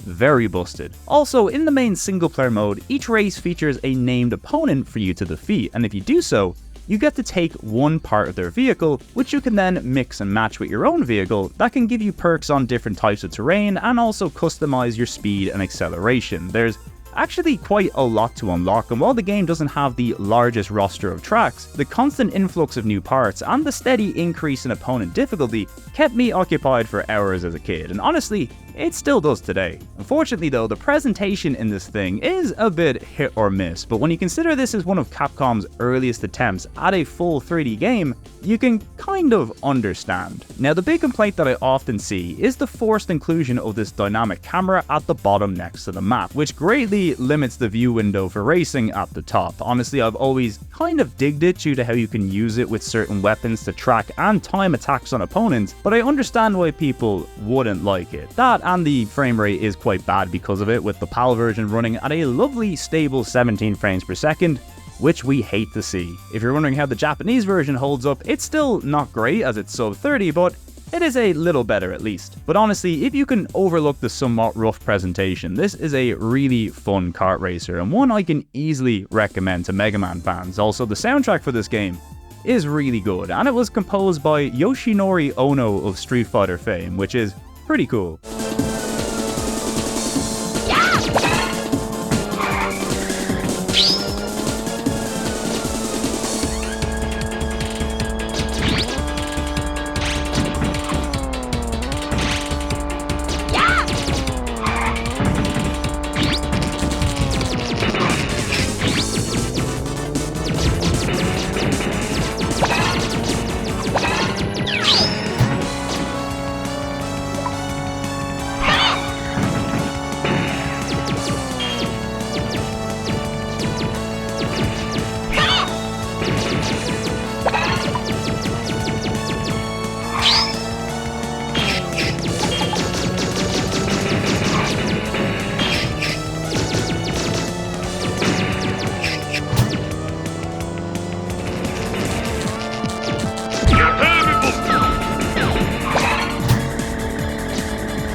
Sadly, Battle & Chase is quite pricey to buy physically these days because of the Mega Man tax, but it is also included as an unlockable in the Mega Man X collection on PS2 and GameCube, and that did come out in North America. So if you're simply looking to play the game in English and at a decent non-PAL frame rate, that's probably your best bet. Anyway, that's enough Mega Man for a little while, I think. Next up, we have a game about winning girls' hearts by being a quizmaster. And no, not the quizmaster from Sabrina the Teenage Witch, although, let's be fair, that dude's dress sense was off the charts.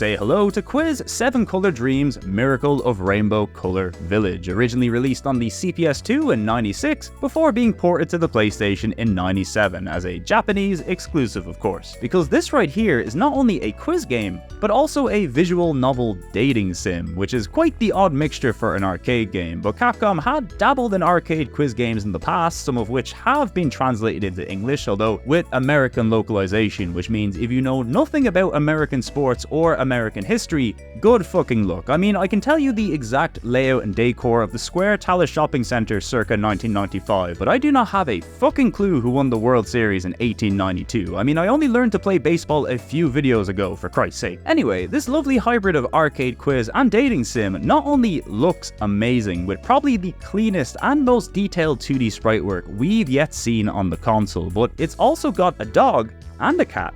So clearly, it's the best. Unfortunately, given the Japan exclusive nature of this game and lack of translation, it'll be quite difficult to get into for obvious reasons, but the game ended up being quite the surprise hit for Capcom in Japan, topping the arcade charts around the time of release and earning the characters in this game a pretty dedicated following, even though they're relatively unknown here in the West. Although in saying that, you might recognize one character in particular, a soldier named Saki, who more or less went on to be the face of this game, not only because she was the most popular character with fans, but also because she appeared as an assist character in Marvel vs. Capcom and as a fully playable fighter in Tatsunoko vs. Capcom. So if you've always wondered where Saki came from, now you know, and knowing is half the battle. So yeah, if you like quiz games, cute girls, and can read Japanese, this one is well worth tracking down, and it's even got some bonus content exclusive to the console release, which we love to see. Also, this isn't Capcom related, but I had to bring this up somewhere in the video. When I was researching games released for the ZN1 board, I noticed a Taito game called Magical Date, which is very similar to Quiz Dreams in that it's an arcade dating game with a board game portion, but instead of a quiz, this game features loads of really arcadey minigames, almost like a little WarioWare or Point Blank, and it's really weird and also kind of amazing. It even has a whole frog fighting minigame, and it is so fucking funny. People over in Japan run whole tournaments on this thing. I mean, this right here, this is what gaming is all about. It is a beautiful thing. Anyway, frog fighting aside, we are now officially a quarter of the way through this list, and what better way to celebrate than with the one game everybody was waiting to debut in 3D, only surprisingly, it wasn't Capcom who'd make it happen.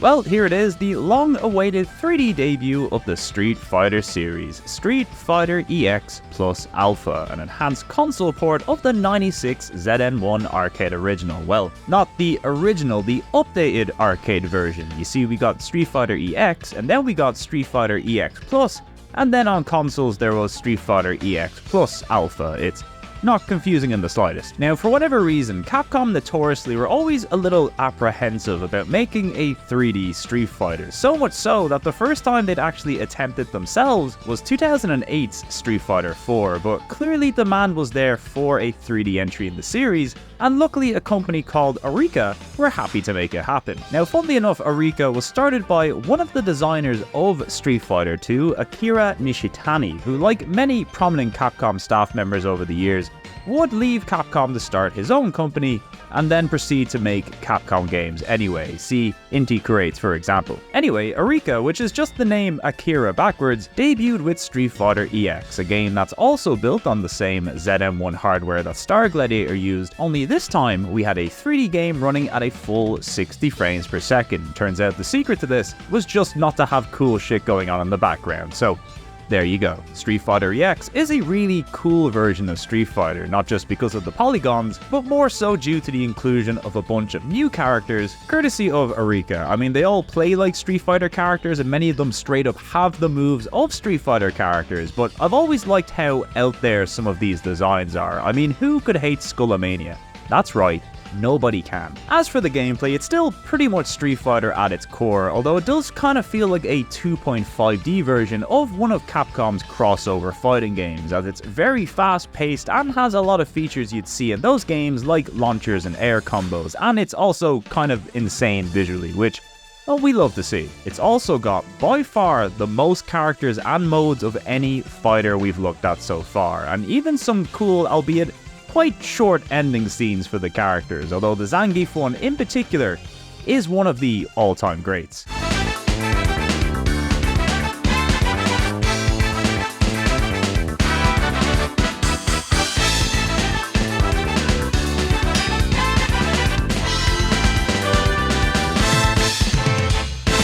Now, while the 3D visuals aren't the best you'll see on the console, I've always quite liked the sharp, blocky, polygonal look of the character models in this game, something that's prevalent in quite a lot of early 3D fighters, but it's a style I'll never get sick of, although by far my favourite thing about Street Fighter EX is its incredible soundtrack, because once again, our old friends the sampling masters of Ridge Racer and Bushido Blade fame are back to give us peak PlayStation music, and we wouldn't have it any other way. Round 1, fight! Hadouken!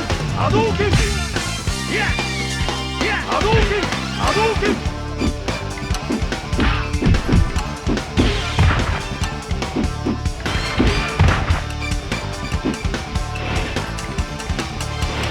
Hadouken! Hadouken! Shoryuken!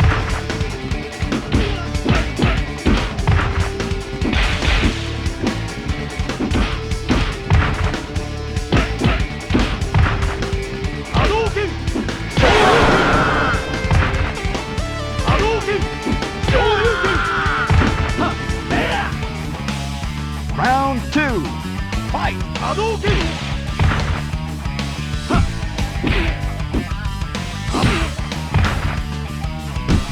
Hadouken! Shokishu Hadouken!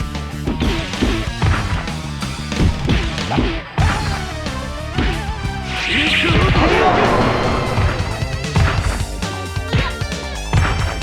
Shikishu Hadouken! Round 2, fight!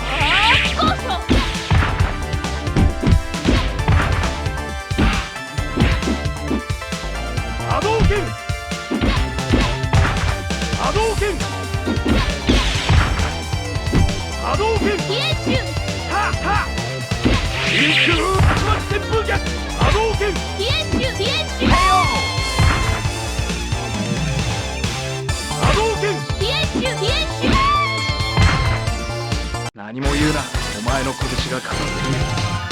By the way, if you ever wanted to track the sentiment of 2D versus 3D at this time, Street Fighter EX is a great way to get some insight, because this game released on the PlayStation quite close to the Western release of Street Fighter 3 in arcades, which was the debut game for Capcom's new CPS3 hardware, and at the time, this game was being blasted by journos and fans for its outdated 2D graphics and confusing roster of unknown characters, while Street Fighter EX was wowing people with its next-gen 3D visuals and well-known cast of Street Fighter 2 favourites, to the point where people thought this should have in fact been the real Street Fighter 3. And look, I like Street Fighter EX, but could you imagine seeing Alina's sprite animation in Street Fighter 3 and thinking this somehow looked better? I mean, it was mass psychosis on an unprecedented level. Anyway, even still, Street Fighter EX Plus Alpha is an easy recommendation on the console, but similarly to the original Alpha, a new, better, more powerful version would eventually appear, but we're gonna need to wait a little while for that one. But until then, let's make a return to the wonderful world of 2D and the PlayStation introduction of one of Capcom's most beloved series.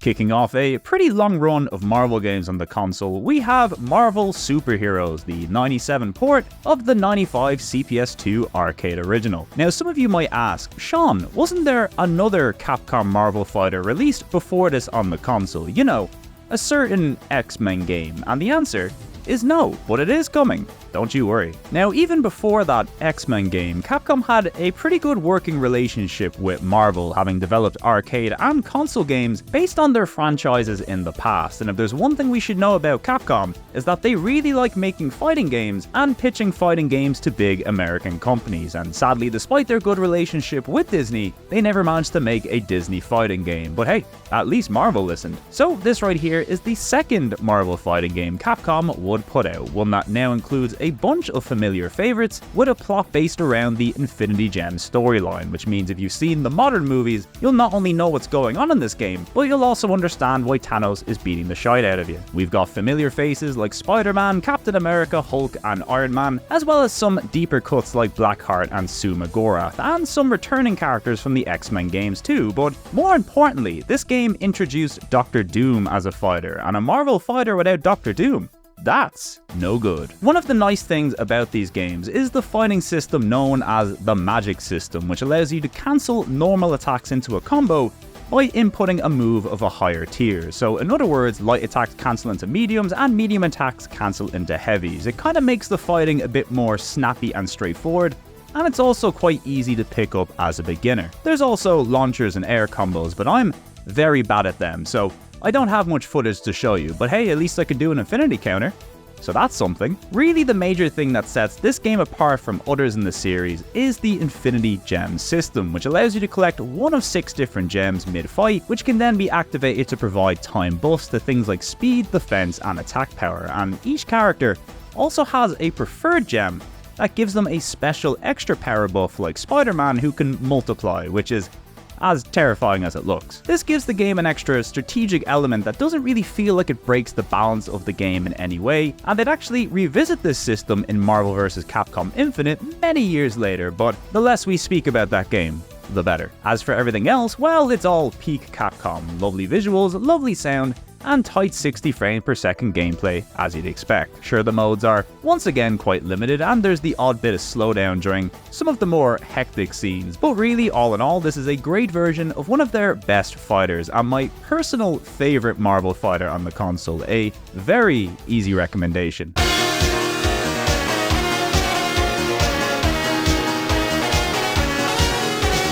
Speaking of easy recommendations, here's the Street Fighter Collection, a 2-disc set containing PlayStation ports of both Super Street Fighter 2 and Turbo, as well as an updated version of Street Fighter Alpha 2, known as either Dash, Gold, or Prime, depending on what region you live in. Super Street Fighter 2, as we briefly mentioned before, was the first game made for the CPS2 hardware in 1993. Not only did it give Street Fighter 2 a much needed visual and audio facelift, but it also marks the debut of fan favorite characters like Cammy, T-Hawk, Fei Long, and DJ. Characters so integral to the series these days, it's really hard to imagine Street Fighter without them. Following that, we then got Super Street Fighter 2 Turbo in '94, which further updated the combat and moves for all characters, and also introduced flashy new super moves, which are tied to this little bar at the bottom of your screen. How novel. This version also included some new turbo options, which is to be expected due to the game's name, but most notably this entry also marked the debut of a super secret boss character known as Gouki, or Akuma in the West, who'd of course go on to be one of the most popular and infamous characters in fighting game history, mostly because he'd fuck you up like nobody's business, but we wouldn't have it any other way. Now, as far as versions of Street Fighter 2 go, I've always liked the Super games best, just because they feel like a more fully realized and polished version of a classic, and with a decent porting job on both entries, this first disc feels like the best Street Fighter 2 experience that you will find on the platform, at least in my opinion. As for the other disc, well, we got Street Fighter Alpha 2 Gold, which is once again a better version of one of the very best fighters on the console. The big additions here are the inclusion of Evil Ryu, who was missing from the previous version, and also the inclusion of Cammy as a secret character available in Versus mode. There's also a new Akuma mode, which lets you immediately fight Shin Akuma without fulfilling any difficult conditions. A great feature to have if you like throwing your controller against the wall. Also, most of the technical issues that plagued the original PlayStation port of Alpha 2 are gone. Look, the opening is now in-engine. What kind of magic is this? So yeah, if you have the choice, there's no doubting this is the more complete and technically sound version of Alpha 2 on the console, and a great addition to have packaged here in the Street Fighter collection. Now, if you want this package just for Alpha 2 Gold, sadly in the West it is only available as part of this collection, but in Japan, it did see a later standalone release as part of Capcom's budget reissue series, so if you want to seek it out that way, well, the choice is yours. Anyway, all in all, 3 great versions of 3 excellent Capcom fighters, all contained in one neat package. You love to see it. And speaking of the number 3, or tree if you're Irish,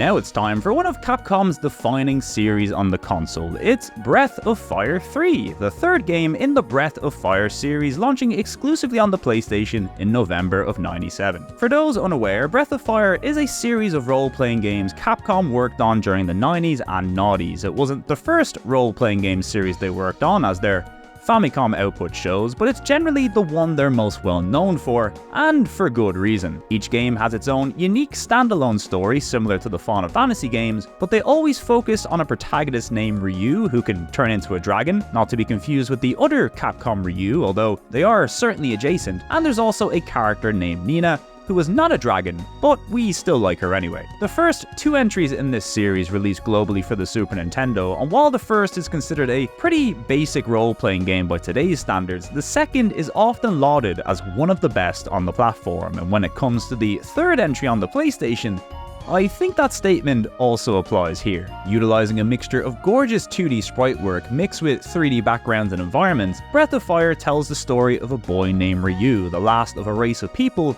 with the ability to transform into dragons, only Ryu has no idea who he is or why this keeps happening to him, and he also keeps doing it by accident, leading to plenty of wacky situations. This leads to a story that takes place over two different time periods. The beginning, which sees you playing as a young Ryu with incredibly cute sprite animations to match, and later an adult Ryu with incredibly cool sprite animations to match. One of the strengths of this series is its ability to tell well thought out and complex stories. I often find these games to be a bit of a slow burn at first, but it's often because it spends a lot of time letting you get to know these characters naturally before they're plunged into world-ending situations, leading to some of the most well-developed and memorable characters you'll find in any role-playing game. Now, structurally and gameplay-wise, it's a very traditional experience. It almost feels like the next evolution of a Super Nintendo RPG in a way, forgoing the big budget cinematics and environments in favor of refining a tried and true formula, while still making use of all that extra disc space a CD provides with fancy music and visual effects. Combat is turn-based as you'd expect, but it's super deep and involving with tons of flexibility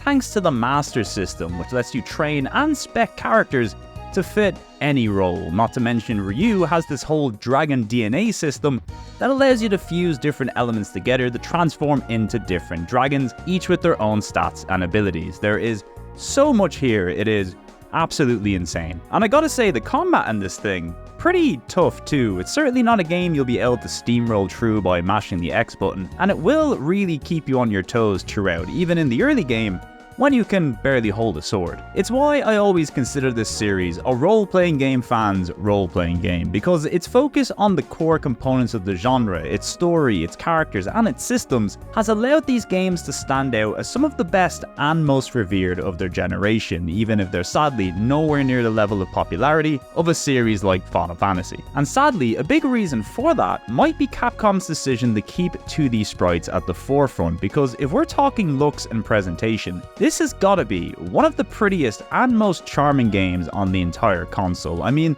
the sheer variety and quality of sprites alone in this thing is astonishing, be it the main cast, random side characters, bosses, or enemies. Everything here is done with a level of detail and pizzazz that you would expect from the masters at Capcom, and it is never not a treat to dive into this thing and just get lost in its world and, you know, do some fishing. And goddamn, the music in this thing. I mean, trust Capcom to go for a jazz-infused soundtrack for a dragon-themed role-playing game. It's like the Gran Turismo soundtrack of role-playing game soundtracks, and my god, does it just work.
This game has so many good pieces of music, like one of the very best soundtracks Capcom has ever done in my opinion, and just one of the many reasons this game is such a joy to play. So yeah, without spoiling much else, Breath of Fire 3, a big recommendation from me. The way I first discovered this game was via the PSP port of this thing that's mostly the same as the PS1 version, only now in widescreen, and another great way to play it if you prefer your games on the go. But either way, an amazing start to what would be an iconic duo of role-playing games on the console. Now sadly we're gonna have to wait a little while to get to the next one, but it will be worth the wait, I promise. Anyway, that's enough of that. Next up, we have the number 1.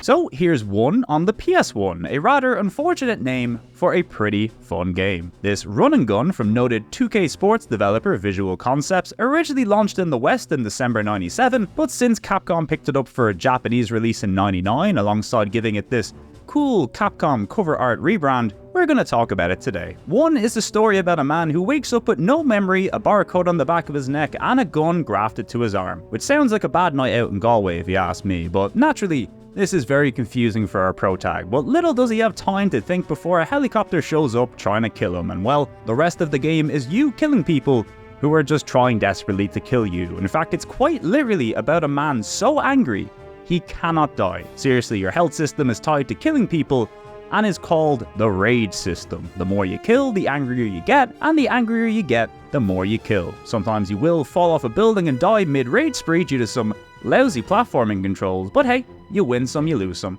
Now at its core, one follows the usual linear run and gun setup. It's basically like a Contra game, but now in 3D, but also significantly better than the actual PS1 Contra games. You move from level to level, partake in some gimmick sections, fight the odd boss from time to time, do a little platforming, pick up some limited weapons and power-ups. All the good stuff is here. If you like jumping, shooting, and flailing around angrily until everything dies, this is the game for you. Unfortunately, one of its biggest selling points at the time, the whole 3D movement thing, does kind of hold this game back a bit thanks to some very twitchy controls, and inconsistent dynamic camera, and some platforming segments that are legitimately from hell. But still, if you can put up with a bit of jank and are looking for a nice throwback to the run and gun classics, one is a title that's very easy to recommend, and legitimately one of the better 3D run and guns on the console. Also, that Capcom case is pretty cool. I mean, come on now, live or die by your state of rage. What a slogan.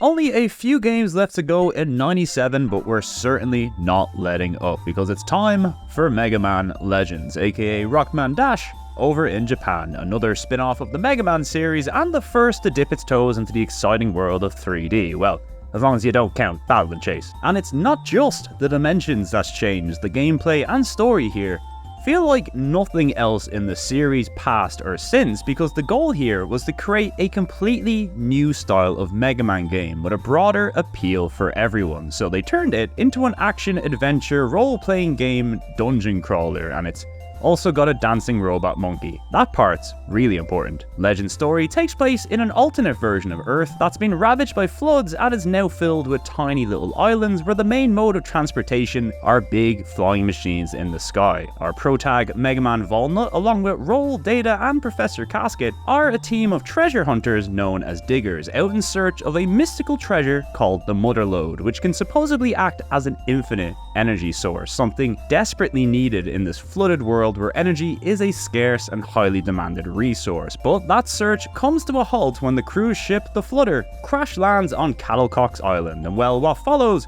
is one of the most charming games the PlayStation has to offer. I mean, first off, we have the visuals, which, considering this is still one of Capcom's earliest 3D games, let alone one of the earlier open world style 3D games on the platform, this thing looks incredible for its age. I mean, you can definitely tell it came out in 97 in some parts, but in terms of character, enemy, and environmental design, this series is in a league of its own. Now, a big part of this comes from the decision to focus on this bright, cartoony, cel-shaded style. Now, I say style because for the longest time, this game looked so good, I just assumed it was cel shading, but the first game to actually use real cel shading was Jet Set Radio on the Dreamcast. Games like Legends, Fear Effect, and all those other cool-looking cartoony games from the 90s, they instead use painted textures with the lighting and shadows painted on to create a cel-shaded effect. The shadows, of course, don't react to light in real time like they do in Jet Set Radio, but the effect here is still really convincing all the same. And look, when you consider the quality and detail of the 2D sprites Capcom were putting out at the time, it only makes sense that that skill would transfer over to textures in 3D, right? Like, this is effectively a 2D Capcom sprite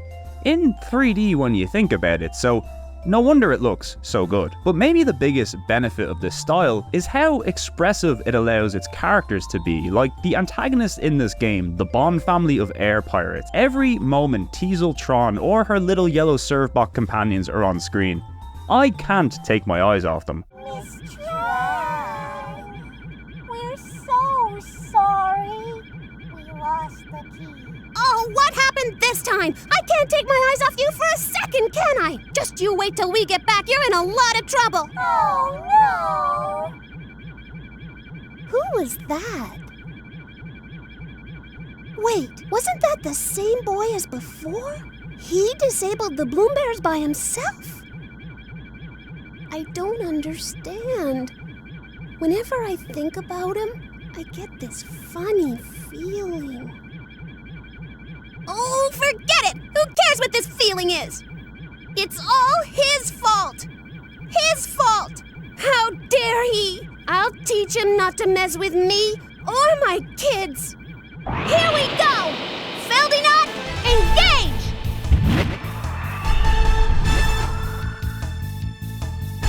Oh!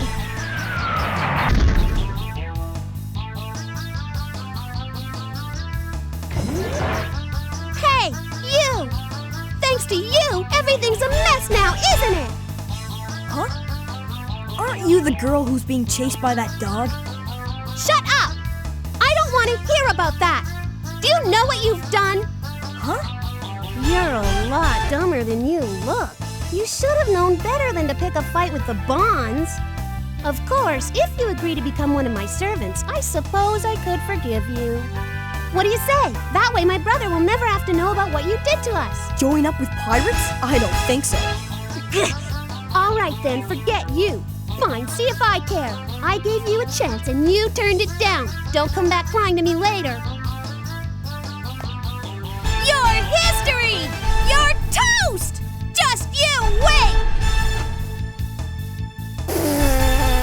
Like, Trondon exploding out of her mech when you defeat her is legit one of the funniest visual gags I have ever seen in a game.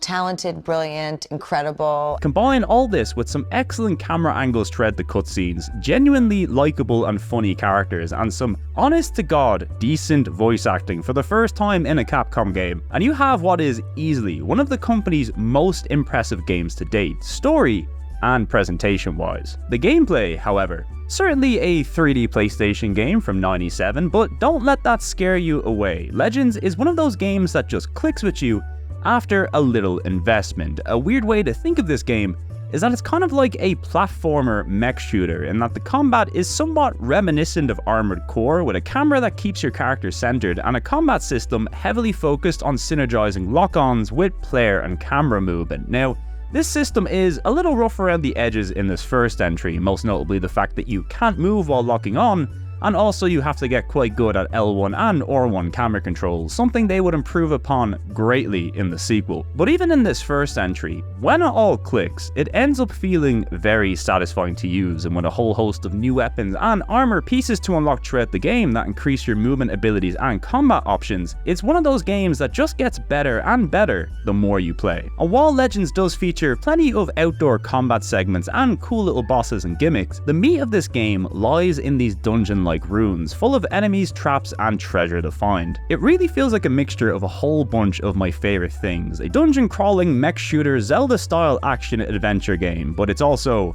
Mega Man. Sure, it is a little rough around the edges, but many of the best games we're playing are. Unfortunately, these rough edges, the odd mixture of gameplay styles, and a general feeling of Mega Man fatigue at the time led to this game underperforming both critically and commercially, and it's a real shame because in many ways, it's a game well ahead of its time. Like, could you imagine how many people would kill for a dungeon crawling Mega Man Zelda-like? Well, it's here, and it's really good. Don't let a few early era 3D control quirks scare you off. It is worth the effort. Plus, it's one of the few Capcom games that also ended up on the N64, so that's pretty nice. Anyway, we spent a little longer on this game than most because I truly believe it's one of the standout series in today's list, and luckily, despite its poor performance, Capcom in the 90s, they weren't one to give up on a series so quickly, so we'll be seeing more of rock, roll, and quite a bit of Tron and the Cyberbots later. Don't you worry. Next up though, we're gonna see what happens when you turn Akuma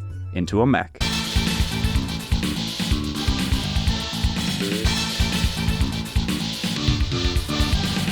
Making its way to the PlayStation exclusively in Japan, it's Cyberbots Full Metal Madness, a 2D mech fighter and a port of the '95 CPS2 arcade original. Cyberbots is a pretty cool game, not only because it's a Capcom fighter about big mechs baiting the shite out of each other, but also because of its connection to an older '94 Capcom title called Armored Warriors, a really fun 3-player mech beat-em-up that also originated on the CPS2, and sadly one that didn't see a port to the PlayStation. The big gimmick in this game was the ability to upgrade your mech with parts dropped by other enemies, allowing for a ton of cool moves and abilities across the 4 playable characters. Also, if you played it in co-op, you could fuse together to form one giant mech, which is a frankly incredible feature. In fact, between all the cool animation and moves this game was packing, you think there might be enough here to make a whole fighting game out of it, and you'd be right, as 1 year later, Capcom put out Cyberbots Full Metal Madness, a brand new 2D fighter, but one that uses the sprites and mechs from Armored Warriors, only now blown up to giant scale. Other than that, there is no connection story-wise between the two games. Armored Warriors has Little Blodia, and Cyberbots has Big Blodia. That's all you need to remember. Reusing sprites like this is a really clever thing to do, and a big reason why Capcom were able to put out so many bangers during this era, because if you make a killer sprite the first time, why should you be expected to not use it again, especially if it leads to a fighting game with a helicopter mech. Now, for the most part, the gameplay here follows the usual 2D Capcom formula of lights, heavies, supers, and special inputs, but of course, with a few changes to better suit the big mechanical fighters. You've got a light and heavy button for your melee attacks, as well as a dedicated button for your projectile weapons, and finally, a boost button which allows you to fly and dash towards or away from enemies. It's one of the more simple games to pick up and play, but the amount of cool moves and tech available per fighter is insane. And speaking of the fighters, while this game has a pretty big selection, most notable of which being Jin Saitama, who you might recognize from the Marvel vs. Capcom games, what character you pick actually has no bearing on the gameplay outside of the story segments and arcade mode. Instead, it's all down to which mech you choose, with each of the 4 mechs featuring 3 different variations that change their weapons, armor, and body parts, which translates into a unique moveset per mech, and that's not taking into consideration the boss characters, most of which are unlocked from the get-go in this console version. These characters not only have their own unique mech that is locked to them, each one also plays wildly different from each other too. Remember Princess Devilot de Death Satan 9? Well, this is the game she debuted in, where she fights in a giant octopus mech alongside her lovable goons. Seriously, such a top tier character design. And then of course there's the secret boss, Z Akuma, all the cool city and space backgrounds that get destroyed during your fights, some of which are like pure big space opera bliss, and that soundtrack as well, which, you know, if it's packing Q sound, it's probably pretty good.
So, Cyberbots, a wonderful fighter, and sadly one that never made it out in the West back in the day, although considering it's a non-Street Fighter or Marvel 2D fighter and a pretty content-lacking arcade port at that, it's probably not a surprise, although I did manage to pick up a sweet Saturn Special Edition of this thing from Japan a little while back, and it's legit one of the coolest things I own. I mean, it's got a pop-up diorama, a gorgeous art book full of cool mech designs, and even the cardboard box it comes in is full of cute little Capcom details. It is so nice. Anyway, whether it's the PS1 or Saturn version, it's another good port of a great game, and better still, you can play it nowadays with rollback netcode thanks to the Capcom Fighting Game Collection, which also features a whole bunch of other games we'll be looking at today, but we'll get to them in time. There's also a game called Techromancer worth mentioning, which many consider a spiritual follow-up to Cyberbots, which is to say that it's also a Capcom mech fighter, and it also has Jin and Gladiator as a secret unlockable. But really, Techromancer is more like Capcom decided to make an all-star mech fighting game, but instead of committing to the licensing nightmare that would most certainly be, they decided to make their own,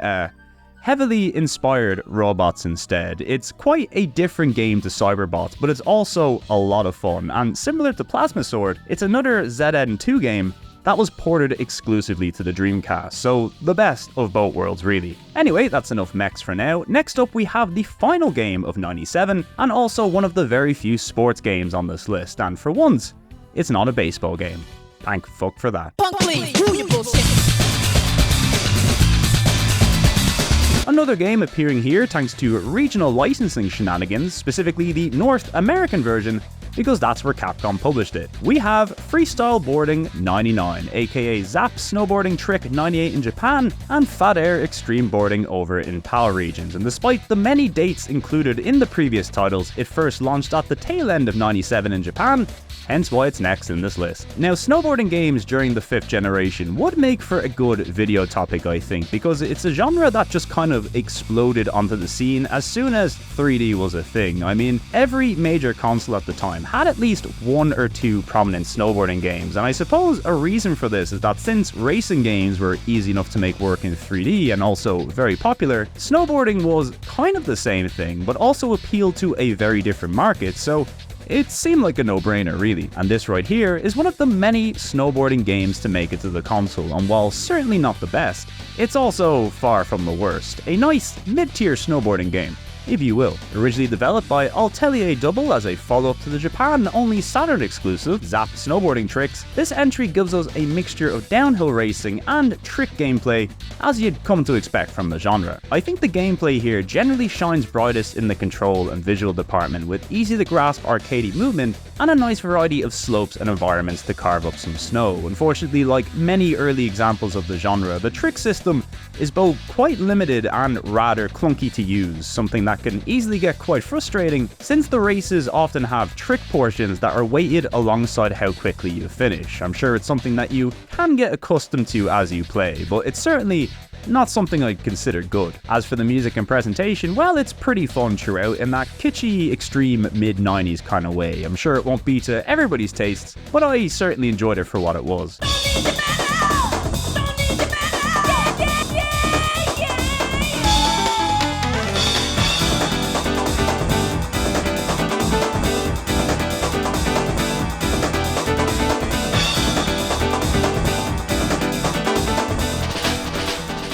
Anyway, that's Freestyle Boarding 99, aka the snowboarding game with many names. It wouldn't be something I'd recommend seeking out, but if you ever come across it in your travels, you could certainly do a lot worse. But luckily for the snowboarding fans out there, this isn't the only snowboarding game Capcom would publish on the console, and next time, things get real good, and also a little spooky. Speaking of which...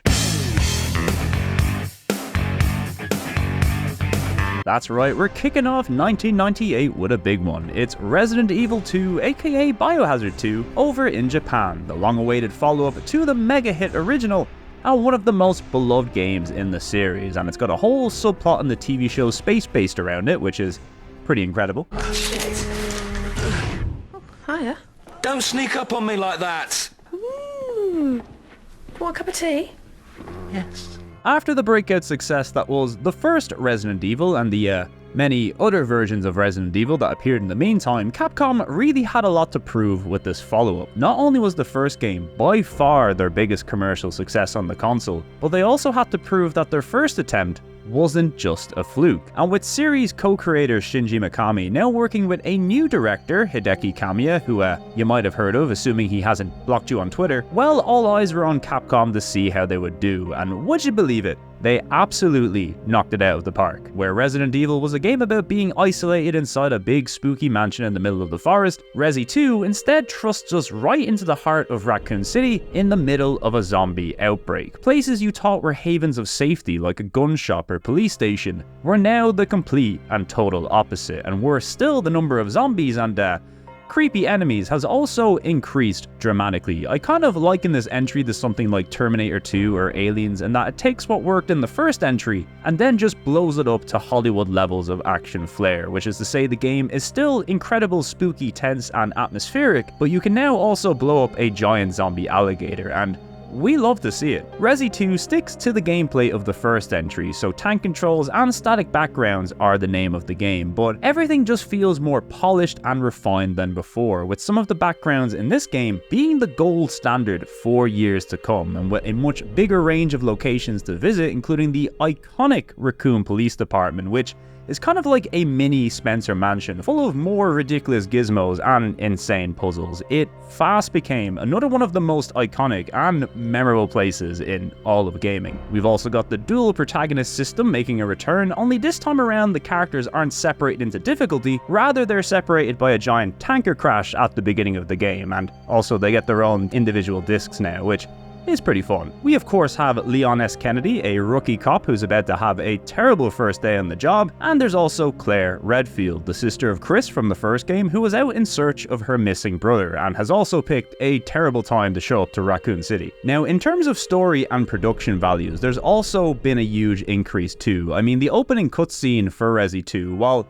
certainly not as campy and fun as the first game, is some of the best CGI work you will see on the console, not to mention the voice acting is leagues better than the first game, which, you know, kind of makes me sad on a personal level, but hey, we can't all love trash now, can we? It also continues to straddle the line between being really silly and campy, but also genuinely terrifying in places, with Police Chief Irons in particular being one of the most fucked up characters in all of gaming. Throw in more weapons, bigger bosses, and some of the scariest enemies in any game. I mean, who could forget the introduction of the licker, right? I mean, there's a camera angle that only appears once in the entire game, which is meant to represent the licker looking at you entering a room from the outside. And I mean, just look at this shit.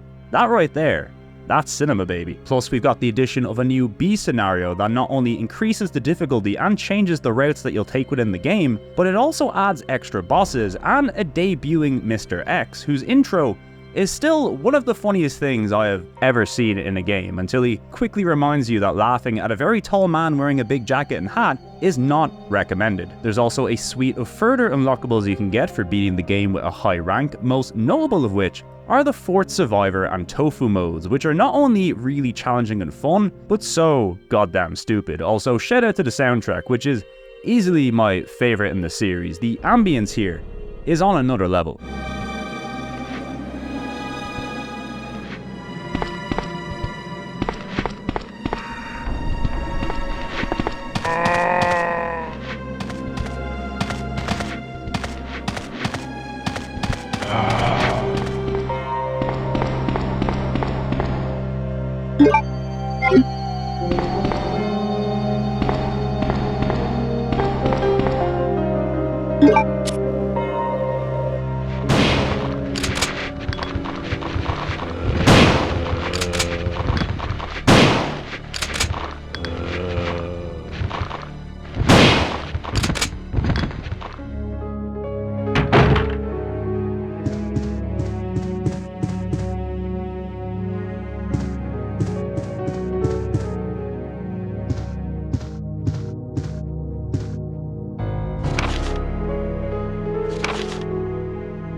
Resi 2 also received a reissue on the console, although only one this time, another DualShock edition that was exclusive to North America and Japan. This once again includes analog controls and vibration as you'd expect, as well as a new rookie mode and also extreme battle mode, which is kind of like a proto version of the Mercs mode we'd see in Resident Evil 3, but more on that later. And well, since this DualShock edition doesn't have a butchered soundtrack, it's easily the version I'd recommend on the console if you have the choice. Other than that, there's of course the many ports available on the likes of the Dreamcast, GameCube and PC, but most notably, there's also an N64 port of this game, which, considering it includes almost all the content of the 2-disc PS1 game inside a single N64 cartridge, makes it one of the most impressive ports of all time. Now this, alongside Mega Man Legends, are two of the 3 games Capcom released on the N64. What's the other one, you ask? Well, we're gonna have to wait a little further into the video to find out. Also, there's the modern remake of Resident Evil 2, which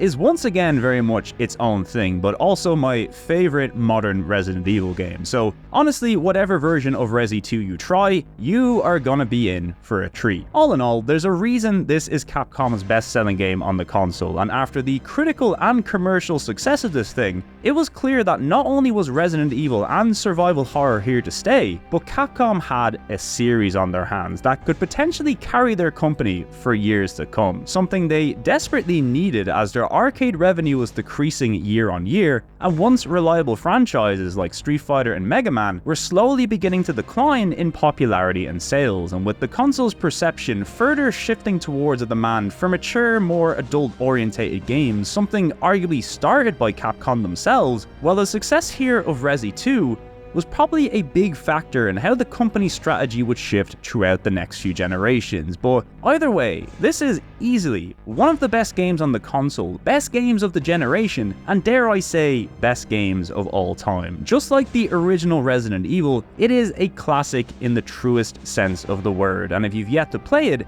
it is something I would rectify ASAP, even if you're scared of spiders. I promise they look spooky, but they're actually really dumb.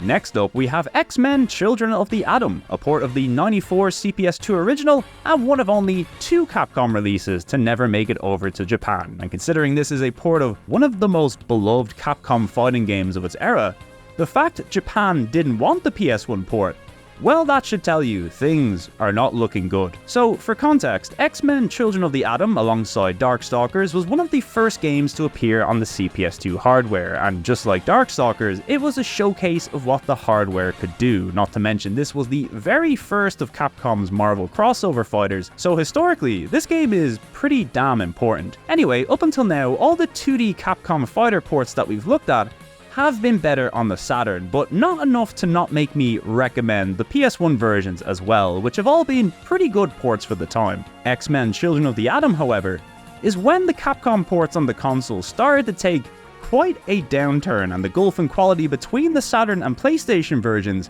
became a whole lot more noticeable. Now, in many cases, as we'll see, this isn't down to Capcom, more so the PlayStation's hardware just not being built for the kind of crazy 2D games Capcom were putting out. But in the case of X-Men Children of the Atom, it's not the console's fault, but the quality of the port, which is easily the worst we'll see today. So early on in the PlayStation's lifespan, Capcom themselves had some issues porting 2D games over to the console, hence why they brought in Psygnosis, a company familiar with the hardware, to handle the Darkstalkers port. And while that turned out really good, even Psygnosis themselves had a very difficult time getting it to run as well as it does. And when Capcom were working on a port of X-Men themselves, which, keep in mind, was one of the very first Capcom fighters to launch on the Saturn all the way back in '95, they discovered it was also very difficult to make work on the PlayStation, so they drafted in another UK studio with a very good grasp of the hardware, Probe Entertainment Software, who, to their credit, would put out some very impressive games from a tech perspective, some of which also happened to be very good games, and others, very much not. But similarly to Psygnosis and Capcom, Probe found making a high-fidelity 2D game run at 60 frames per second without too many compromises on the console it was not easy at all, and after a long and troubled development period and a delayed release of nearly 3 years, well, the game just kind of appeared out on the PlayStation in '98 thanks to Acclaim, who were more than happy to publish it in the West, and oh boy, is it rough. This PlayStation port of a fighting game runs at an uncapped and very unstable frame rate, which is frankly insane by today's standards. The game probably averages somewhere in the 40 FPS region, but as soon as the action heats up or a big character like Sentinel or Juggernaut gets on screen, those numbers begin to dip dramatically. Now, I figured since this was a British-made port, maybe the PAL version might be better optimized, but nope, it runs even worse over here. Frankly, this kind of performance in a fighting game makes this almost unplayable, which is a real shame because Children of the Atom is one of my favorite Capcom fighters. It's got a great roster of X-Men favorites, lovely visuals and music, and also destructible stages, which is one of the big gimmicks of this entry, but sadly, this is a port I just can't recommend due to the performance issues which are simply too glaring to overlook. It's a sign of how tough 2D development, especially at high frame rates, could be on this console, and it makes it all the more impressive that Capcom and others managed to nail this stuff down as they became more familiar with the hardware. It's something you could probably say the same for when it came to 3D on the Saturn. And while the many 2D ports we've looked at today does show that a 60 frames per second version of this game was possible on the PlayStation, sadly for Children of the Atom, it seems this thing was just doomed from the start. But oh well, this wouldn't be the last X-Men fighter we'd see on the console. In fact, the next one would turn up a little bit sooner than you'd expect, and by sooner, I mean right now.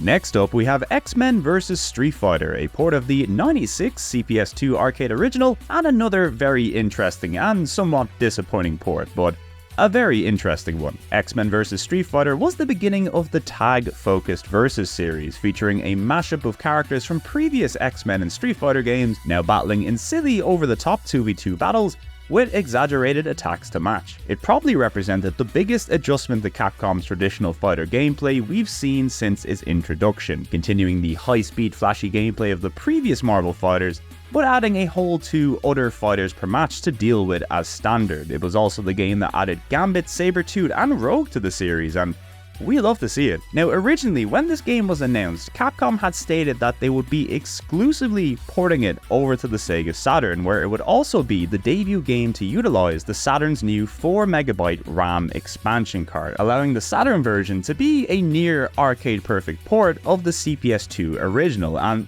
that it was, launching in late '97 as probably the most impressive 2D game Capcom had put out on the hardware thus far. Unfortunately though, by this point the Saturn's days were beginning to be numbered in the West, and with the planned '98 Western release of this version hitting a roadblock after Sega of America decided against producing the 4MB RAM card in the region, something Sega of Europe would also go on to do, well, this officially marks the endpoint of Capcom's run on the Saturn in the West. Sad times. Of course, they would still continue to flourish in Japan, as I'm sure all of you importers know, and look, if you collect Saturn games, you know imports well. Anyway, after this announcement that X-Men vs Street Fighter would be exclusive to the Saturn, this upset PlayStation fans in Japan greatly, who had already been quite upset with Capcom over the quality of the Alpha 2 port and the exclusivity of Darkstalkers 2, and eventually they campaigned so hard that Capcom said, don't worry, not only will we put X-Men vs Street Fighter on the PlayStation, but it will also be arcade perfect, which, considering the Saturn version needed a 4MB RAM card to even work, was a pretty ballsy thing to claim. Anyway, fast forward to '98 and the PS1 version of X-Men vs Street Fighter finally arrived in Japan, only now called X-Men vs Street Fighter EX Edition, which is basically like the Legacy Edition branding you would see on Switch ports of FIFA games. In other words, it means we're sorry this port isn't as good as the Saturn version, but we did add some exclusive stuff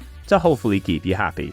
That's an EX Edition, baby. Of course, they didn't add this EX branding to the Western versions, by the way, because our dumbasses didn't know any better. And in this case, while the game does run at 60 frames per second alongside the usual compromises you would expect, the big thing that's missing this time around is the tag gameplay. Arguably the single biggest draw of this entry was cut entirely. Now you could still call in your characters for assists and counters, but that was pretty much it. The game was effectively now a 1v1 fighter, but with a bunch of adjustments to cater to this. Now on paper, this is pretty bad. If you're planning on buying this version specifically to experience the tag fighting, well, you're not going to be too happy, are you? And generally, in the past, that's always been my opinion of this game, that it's just a gimped version of X-Men vs Street Fighter, and not really worth your time because of it. But honestly, considering the fact this version features some unavoidable compromises, Capcom also made sure to include things that make these versions kinda stand as their own little weird 1v1 versions of the game, something fighting game fans have really come to appreciate about them over the years. Like for example, in the PlayStation version, your super meter charges twice as fast, allowing you to perform combos that just aren't possible in any other versions of the game. It's quite a niche thing to appreciate, but it's the sort of shit that hardcore fighting game fans love. On top of that, this version also has a training and survival mode that aren't seen in the other versions, and luckily there is a cheat that you can enter to allow pseudo tag battles, although each player has to use the other player's character as their partner. It's certainly not much, but it's certainly better than nothing. So yeah, as you can see, not the best version of the game by a long shot, but there is only one version like it, and that at the very least makes it worthwhile. Probably not for somebody buying the game back in '98, mind you, but nowadays, if you want to pull off some weird shit, the EX edition of X-Men vs Street Fighter is the place to be.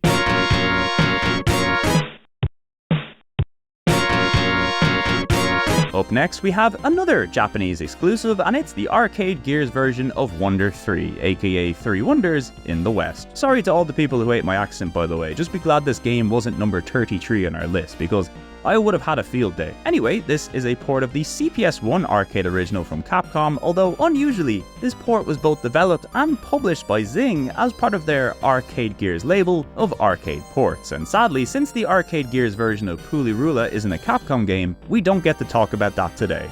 Truly the weirdest game. So Wonder 3 is a pretty novel concept in that it's 3 separate arcade quality games, all contained within one board, which means on paper, 3 times the appeal all inside one cabinet. What's not to love? The 3 games on offer are Roosters, aka Midnight Warriors in the West, a 2-player action platformer that kind of plays like a run and gun version of Ghouls and Ghosts. Also, you play as hobbits for some reason, so that's kind of fun. The next game is Chariot, a 2-player side-scrolling shoot-'em-up, and a pretty cool one at that. Not only does it have some really nice enemy and environmental design, but it also has this weird little ball option system where it acts as a little tail. It's also very hard. And for our third and final game, we have Don't Pull, an addictive little puzzler where we play as a cute rabbit who's gotta push blocks into enemies to clear the stage. It's kind of like a mixture of Adventures of Lolo and Bomberman, but with little dinosaurs and stuff. It's pretty cute. Overall, it's a nice mixture of games that, while maybe not Capcom's most exciting or impressive, are still a really good time, and the fact they're all bundled together as a package deal is the icing on the cake, or at least it would have been at the time. Seriously, it's very easy to play these games nowadays, and you should be playing them. Now, this wouldn't be the last time Capcom would try the whole 3-in-1 games thing, as they'd put out a cool little sports title a few years later on the CPS2 that combines tennis, soccer, and basketball all in the one board, although more importantly, the mascot of this series has a very cute dog. Clearly my priorities are in check. Anyway, it won't be long until we dive into a few more classics from Capcom's past, but next up, it's time for one of my favourite fighters on the console, and not just because it features Cat Mega Man, but mostly because it features Cat Mega Man.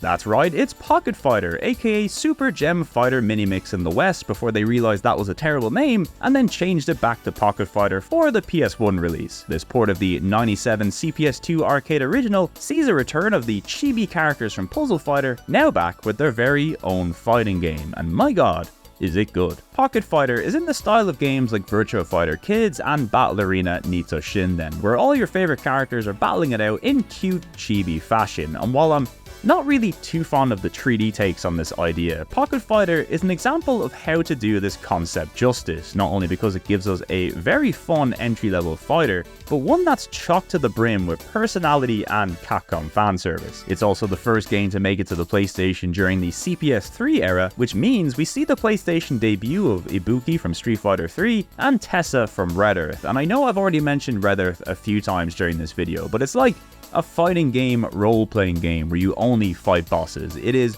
really cool and you should definitely try it. The combat here in Pocket Fighter uses a simplified form of the usual Capcom style, but with punches and kicks now assigned to a single button each, and a third button now assigned to a chargeable special attack, which is always hilarious. The game still features the regular inputs for specials and supers, which it does handily show you at the bottom of the screen, but combos in this game are greatly simplified, only requiring a mixture of up to 4 punch and kick buttons to execute, and depending on the mixture, you'll be treated to some of the best costume changes and animations around. I mean, this shit is so good. On top of that, a big gimmick and I suppose connection to the Puzzle Fighter days are the colored gems that pop out of fighters whenever they take damage. These come in 3 different colors, and if you manage to collect enough of them, they severely buff your special abilities. There's also items that drop if you manage to attack these monkeys from Seanson as they fly above the screen. We haven't been introduced to Seanson yet, but he's pretty important. Now these monkeys, they drop usable items which you can also save up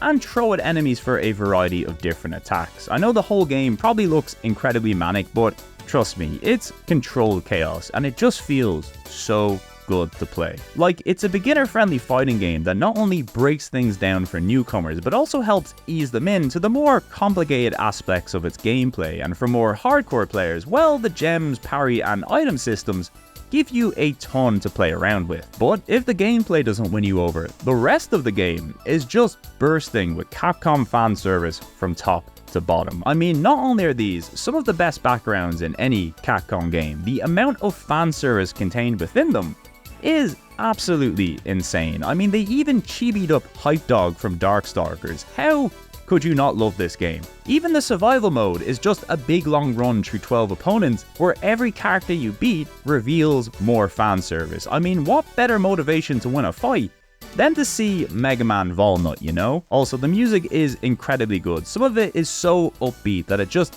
can't help but put me in a good mood.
Now naturally, since the Saturn port does feature optional support for the 4MB RAM card, it's got more animation frames and better load times, but in general, the PS1 port of Pocket Fighter is considered one of the best that Capcom would put on the console, with a rock solid frame rate and an exclusive edit mode which allows you to unlock customization cards and items through things like quizzes and a full-on quest mode and stuff. It's pretty cool actually. So yeah, all in all, an excellent port of one of my favourite fighters on the console, and one that any Capcom fan is bound to get a kick out of.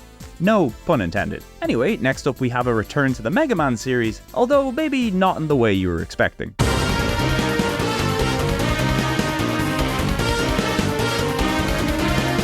Well, I sure hope you didn't think we were done with FMV games, because it's time for Super Adventure Rockman, a Japan-only animated Rockman adventure that's split into 3 episodes across 3 discs, and it's also a railgun shooter. I know, that does sound pretty cool, doesn't it? And while it is kinda cool, it's also very janky, very basic, and I have no idea what's going on, but people do die in this game, so it's got that going for it. The story of Super Adventure Rockman centers on Ra Moon, a big supercomputer discovered by Dr. Wily in the Amazon that he uses to revive some of his old robot pals. Now, the story here is notably darker than what you'd expect from a mainline Mega Man game, something Keiji Inafune was reportedly not very happy about. I mean, that man did not want to see helicopters being blown up in a kid's game, let me tell you. Unfortunately, the story here is all in Japanese without subtitles, so it'll be a hard game to get into for non-speakers, but the animated scenes certainly are impressive. It's basically just a Mega Man OVA that's being converted into an FMV game, and on the presentation front at least, it's pretty good for what it is. As for the gameplay, well, it's mostly just a case of watching the episode, occasionally making a decision that can benefit you or harm you, reacting quickly to a situation to avoid damage, or entering into a little shooter mode to fight enemies or bosses. It's all fine, I guess. I just wish the shooting scenes had a little more polish, as they are very basic, but at least the boss robots look kinda cool. Look, this game is fine for what it is, but by '98, this was not what people were looking for in a Mega Man game, and even nowadays, it's generally considered one of the worst in the entire series, but honestly it's just a mid-tier FMV game, and considering it's one with a Mega Man OVA and rail shooter contained within, you can definitely do a lot worse than this. Luckily, if you want to avoid playing this thing and just enjoy the story, the YouTube channel Nintendo Complete has a playthrough with English subtitles included inside this little blue box that is the perfect size for subtitles. That's pretty handy. Also, the story from this game would later be adapted in the Mega Man Archie comic series, so if you want to learn more about Ra Moon, there's plenty of places to do it. So that's Super Adventure Rockman, and it will be a little while until we see more Mega Man again in this video, but for now at least, it's time to go back to school, where we are the leaders of it all. Next up, we have a game so good that there's an entire band and album named after it. And the band, they ain't half bad either. That's right, it's Rival Schools United by Fate, aka Private Justice Academy League of Heroes in Japan, a port of the '97 arcade original, which was also the first game to utilize the new upgraded Sony ZN2 arcade board. This is the next game from Hideki Itsuno and the crew after working on Star Gladiator, which you might remember earlier in this video, and would you believe it, after being annoyed about the 30 frames per second performance in that game, Itsuno did what he said he would, and gave us a flashy 3D Capcom fighter, but now in 60 frames per second. In other words, he's seen what Namco and Arika were doing, and hey presto, no more flashy backgrounds. Rival Schools is another one of my favourite fighters on the console, not only because the gameplay is essentially a 3D version of a 2v2 Capcom tag fighter, complete with crazy moves and air combos to match. Well, I say tag fighter, but really since you can only swap characters between rounds, it's really more of a 1v1 fighter, with some cool tag moves added for fun. But thematically, Rival Schools is such a fun concept. It focuses on a number of different schools located in a Japanese city who, in traditional Japanese style, all have major rivalries with one another. Each school has their own collection of characters that generally follow a theme of the school. We've got the sports school and their selection of sporty fighters, the delinquent school where the students look mean but are actually really nice, the school that just features Americans for some reason, and of course the Pro Tag school, who have no real theme other than just being really cool. Also, Sakura from Street Fighter is here, and you can also fight as a bunch of teachers who are low-key the best characters in the game. Plot-wise, all the schools are fighting thanks to an evil elite school who's out there causing havoc, but secretly deep down inside, I think these kids just really love fighting. I mean, if you show up to the yard wearing USA-themed boxing gloves, there's no way you're not itching for a fight. The gameplay here uses a cut-down 4-button fighting system similar to SNK games, which would kind of become the standard for 3D Capcom fighters of this era. And look, when I said the gameplay here is like a 3D version of a 2v2 versus fighter, that's really what you're getting here. And while the fighting itself is pretty easy to get into and quite satisfying in motion, it's the super moves and tag abilities that I love most about this game, because when you pull one off, it's either gonna look really cool or very, very funny. It's just a really fun, lighthearted and cool video game. It's certainly not the most popular Capcom fighting series out there, but I don't think I've ever come across a single person with a bad thing to say about this game, and believe me, gamers love saying bad shit about things, so that's particularly impressive. Also, this game is easily one of the most feature-rich fighting games to appear on the console. Between all the characters, the stages, the cutscenes, and the story segments during arcade mode, there is a lot to dig into, and that's only the first disc of the game. That's right, the first disc is just the arcade version of Rival Schools. Included in the package, you also get a second disc called Evolution, which contains a whole bunch of extra content exclusive to the PlayStation version, including an arranged arcade mode, tournament, league, co-op, team battle, and survival modes, as well as a whole bunch of sports-themed minigames. Seriously, I thought I was going to escape baseball for once during these videos, but it'll always find its way back to me. And most impressively, we've also got a really robust tutorial and training suite, which is far ahead of its time for a fighter of this era. I mean, so few games really teach you the basics like this in an interactive way, and it's something that's really great to see in a fighter of this era. Also, I gotta give a particular shout out to the loading screens in this game, which might seem like a weird thing to say, but around this time, Capcom started filling their loading screens full of art from their games, and there are so many cool pieces that appear during this game in particular. It's almost kind of crazy. Like, I know people don't like loading times for obvious reasons, but there is something quite nice about experiencing these for a few seconds pre-fight, especially since some of them are really weird. Unfortunately though, as far as Capcom fighting games are concerned, I think this is one of the weaker soundtracks overall, but it does make up for it by having the best opening of any Capcom fighter on the console, so we'll take it.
So all in all, easily Capcom's most feature-rich and exciting 3D fighter on the console thus far, and if you can believe it, there's still more to talk about, because despite all the fun extras included in this game, it still pales in comparison to the Japanese version, which not only features a fleshed out custom character creator so you can fight in the schoolyard with your very own student, but in Japan, the highlight of the Evolution disc, and probably the defining feature of this series, was a fully featured visual novel story mode where you get to join one of the 4 schools, hang out and build relationships with the characters, as well as train your custom character to partake in fights. It is absolutely insane, and maybe the biggest selling point of this game, well, at least if you live in Japan anyway. Now of course this wasn't translated or included in the Western release due to a mixture of time, limited space on the disc, and also a lack of interest in visual novels around these parts, but I think it's really rare to see a game where such an important part of it was left out of the Western version, yet the version we did get is still one of the most feature-rich fighters on the platform. I mean, you can't even be too mad about it. Hopefully the Japanese version does see a translation someday, but either way, no matter if you choose the Western or Japanese versions of this game, you are in for one of the best fighting game series Capcom has ever made. And lucky for us, we're not quite done with Rival Schools on the PlayStation just yet, but we'll get to that in a little bit, because next up, I'm going to take you back to the past, and not to play some shitty games that suck ass, but instead to learn about the birth of Capcom. Well, Capcom in the arcades at least.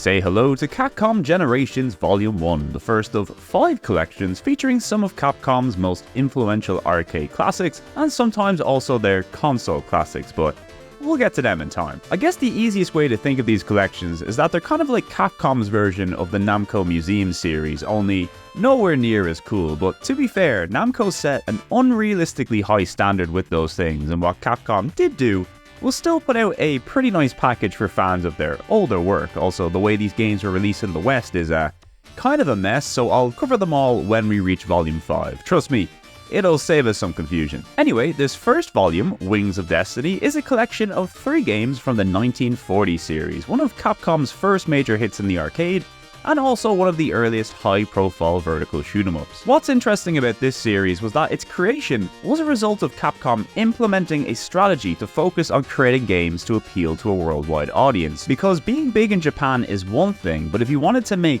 big money, you also had to win over the West, and in particular, the United States. Now, this is a strategy Capcom would stick to right up until this very day, but it also explains why there are so many Disney games during the NES and SNES era, as well as Marvel comic crossovers, because sure, Japan liked these characters, but in reality, it was all to get the West's attention, and boy did it work. And the first of these games was 84's 1942, a World War II themed vertical scrolling shooter where you play as an American pilot whose goal is to reach Tokyo and destroy the Japanese air fleet, something considered quite bold for a Japanese developer to make at the time, and one that caused Japanese right-wingers to protest outside Capcom's offices in response to the game. But hey, if you want that USA money, it's the way to go, and would you believe it?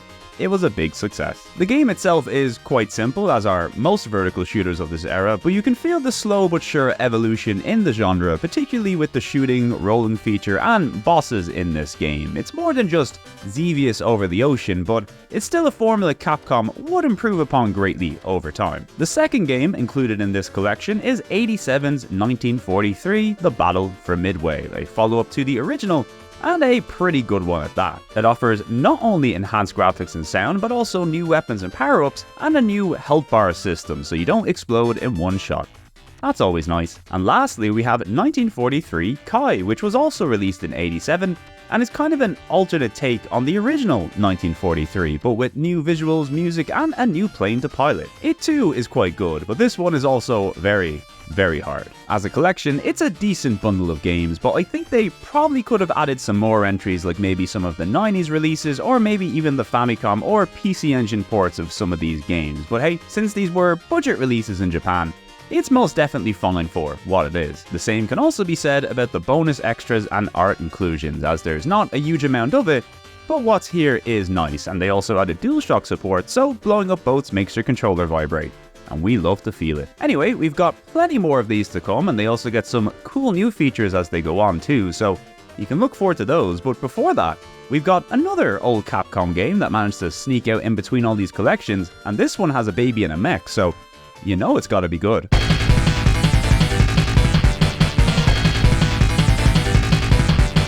It's Captain Commando, a Japan-exclusive port of the 91 CPS1 arcade original, and this is a really good game to appear just after I mentioned the whole Capcom focus on marketing to the West, because Captain Commando is a game that exists solely because of that. You see, back in the 80s, Capcom devised a mascot that would be used in its Western marketing campaigns, and that was none other than Captain Commando, which I'm sure is mostly to do with the popular game Commando that was floating about at the time, more on that later, but also because if you take the first 3 letters of Captain and Commando, you spell Capcom.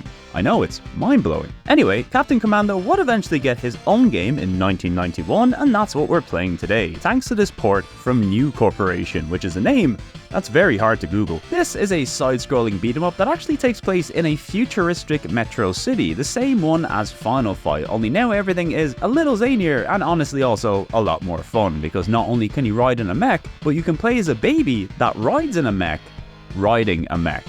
Now this is gaming. The port is very similar to the earlier one we've seen of Warriors of Faith, in that it's a pretty bare-bones arcade port, but at least there is a cheat in this one that allows 4 players to play simultaneously. Now, I can't say how well that will run, but it is better than nothing, although probably the standout feature of this port is the inclusion of a brand new original soundtrack alongside the arcade version. And look, with either of these soundtracks, Captain Commando is packing some heat.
Now, since this is still a pretty early example of the beat-em-up genre, it's not Capcom's most exciting and entertaining, but it is still quite charming and a lot of fun to play through. I mean, I'd play this over Final Fight any day of the week. It's not like you can drop the people's elbow using a baby in that game now, can you? Now, this would be the only Captain Commando game to be made, but it would later see a port to the Super Nintendo, and of course he'd show up in Marvel vs. Capcom, where I'm sure most people know him from. Better still, if you want to try out this game nowadays, it's included in the Capcom Beat-em-up bundle, alongside games like Final Fight, Warriors of Fate, and Armored Warriors, which, as you've seen throughout this video, are really cool games. And it's also got Battle Circuit, and that game rules, so be sure to check it out. And all this stuff fits inside that one box. With room to spare. 7 games for the price of 1.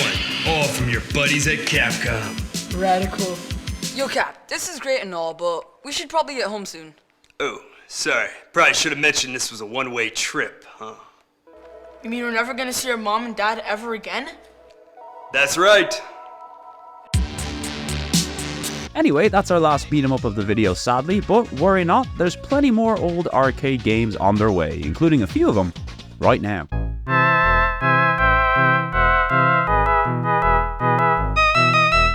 Well, that was a quick detour, but we're back into the Capcom Generation series with Volume 2, The Chronicles of Arthur, and if the name didn't give it away, this is a collection of 3 games from the Ghost and Goblins series. Now, I've never been a real big Ghost and Goblins guy. Well, I lie, I really enjoy the Gargoyle and Maximo spin-offs, but I've always been terrible at the mainline games, mostly because they're really damn hard, but I guess that's the charm, really. First up, we have the debuting game in the series, the original Ghost and Goblins, which made its way to the arcades in 1985. And look, if you consider that this game came out before Super Mario Bros. On the Famicom, I honestly don't think this game gets enough credit for how pioneering it was in the realm of being a little guy and walking from left to right and occasionally jumping. Its controls are certainly an acquired taste, and it's very, very unforgiving, but there's no denying its spooky charms, and in many ways, it's also one of the first horror-themed games to really make it big. Like, I know we've referenced Resident Evil and Sweet Home, but to me, this is Capcom's original horror franchise, you know? Even if it's mostly just a little spoopy,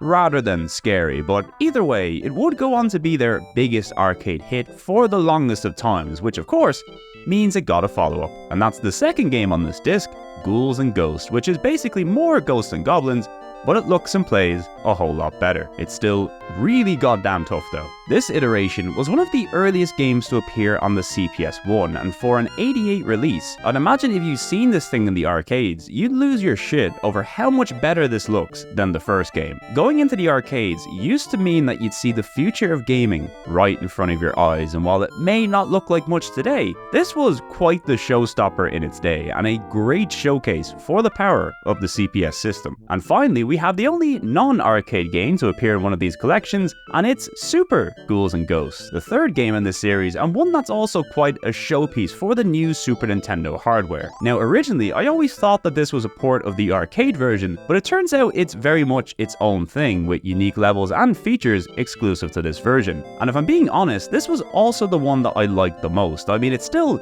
really difficult, but you can at least tell that it's better tuned to home difficulty versus the arcade, where it's clearly after your money. You know, after playing through these and giving them more of a chance, I feel like I have a newfound respect for these games. It definitely feels like you need to dedicate a bit of time into memorizing some of the trickier levels and enemy patterns, but even so, these games are very much worth playing today, and also a very important part of Capcom's history. Anyway, since every volume of this series has a game released in between it, we'll return to the Generations series very shortly, but next up, it's time for another weird Capcom release, and one that low-key might be the strangest of them all. Next up, we've got Test Drive 5. This '98 release is the 5th mainline entry in Accolade's long-running Test Drive series, and since Capcom published it in Japan, well, you get the gist by now. This game was developed by Newcastle studio Pitbull Syndicate, Kowai the lads, and is for the most part a very average racing game for the time. It doesn't really do anything poorly per se, but considering how crowded the racing scene was on the PlayStation around this time, it doesn't do a whole lot to stand out from the likes of Need for Speed, Toka, or Gran Turismo. The graphics are fine, the tracks are fine, and the handling model is a little basic, but even still, there's enough content here to make it worth checking out, specifically its huge roster of cars, and on a more personal note, the incredible amount of bangers this game is packing on its soundtrack. I mean, the opening alone is kind of good enough to warrant picking up this game. Not to mention it's got Fear Factory on the soundtrack, and it lets you drive a Fear Factory wagon around a low-poly recreation of Newcastle Town Centre. And look, I'm no expert, but I think this is the only game that lets you do that. Now, it is a shame that the audio quality takes a noticeable dip in race versus the menus, but I'll take what I can get. Honestly, if you can put up with its rougher aspects, Test Drive 5 is a fun little content-rich racer. Probably not one I would recommend alongside the greats, but if you've played everything else and have yet to try this one, you'll probably get a kick out of it for a little while at least. And come on, it's got the Fear Factory wagon. How much more 90s can you get?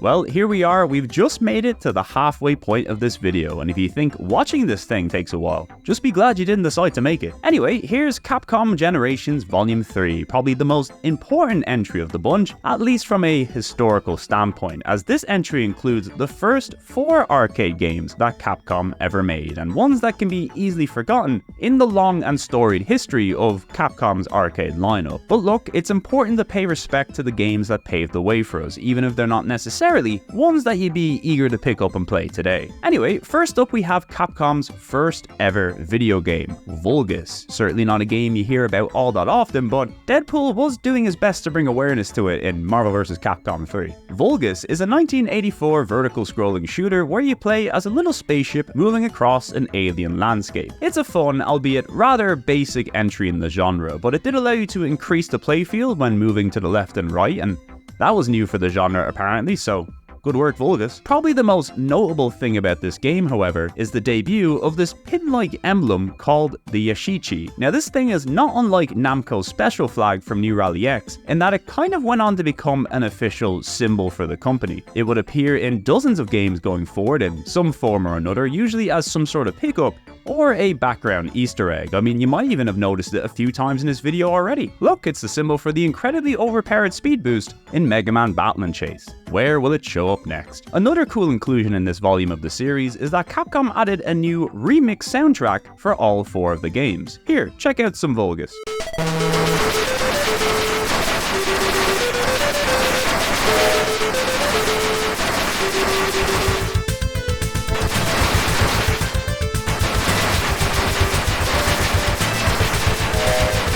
So yeah, maybe not the most exciting or impactful debut for Capcom, but a solid and important one nonetheless. Up next we have Seanson, a side-scrolling platformer and another game that gets referenced a whole bunch in other Capcom games, but I mean, look how cute he is. How could you not? This is a fun little game for 1 or 2 players where you infinitely scroll to the right, hopping between platforms and gunning down enemies with your little pop gun. It's another rather simple game, but the levels do throw a nice mixture of obstacles at you, so it keeps it interesting from level to level. The music is pretty nice too, both in original and remix form.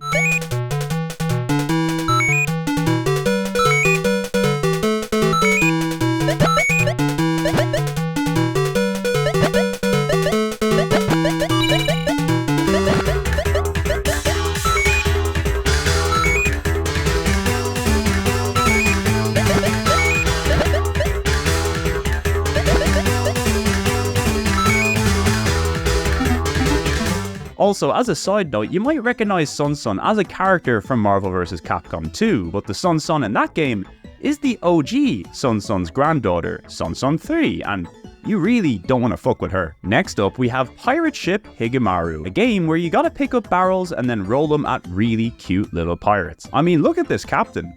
What a guy. Apparently these pirates in the Resi 4 remake are meant to be a callback to this game, and look, whether you're shooting them or throwing barrels at them, it's a fun time. The aim is to clear each level by using these barrels to kill all the pirates, and if you kill a bunch of pirates in a row, you get big points. It's not too unlike Don't Pull from earlier, and similar to that game, it's also a nice little time waster, and once again the music and remixes pretty damn good.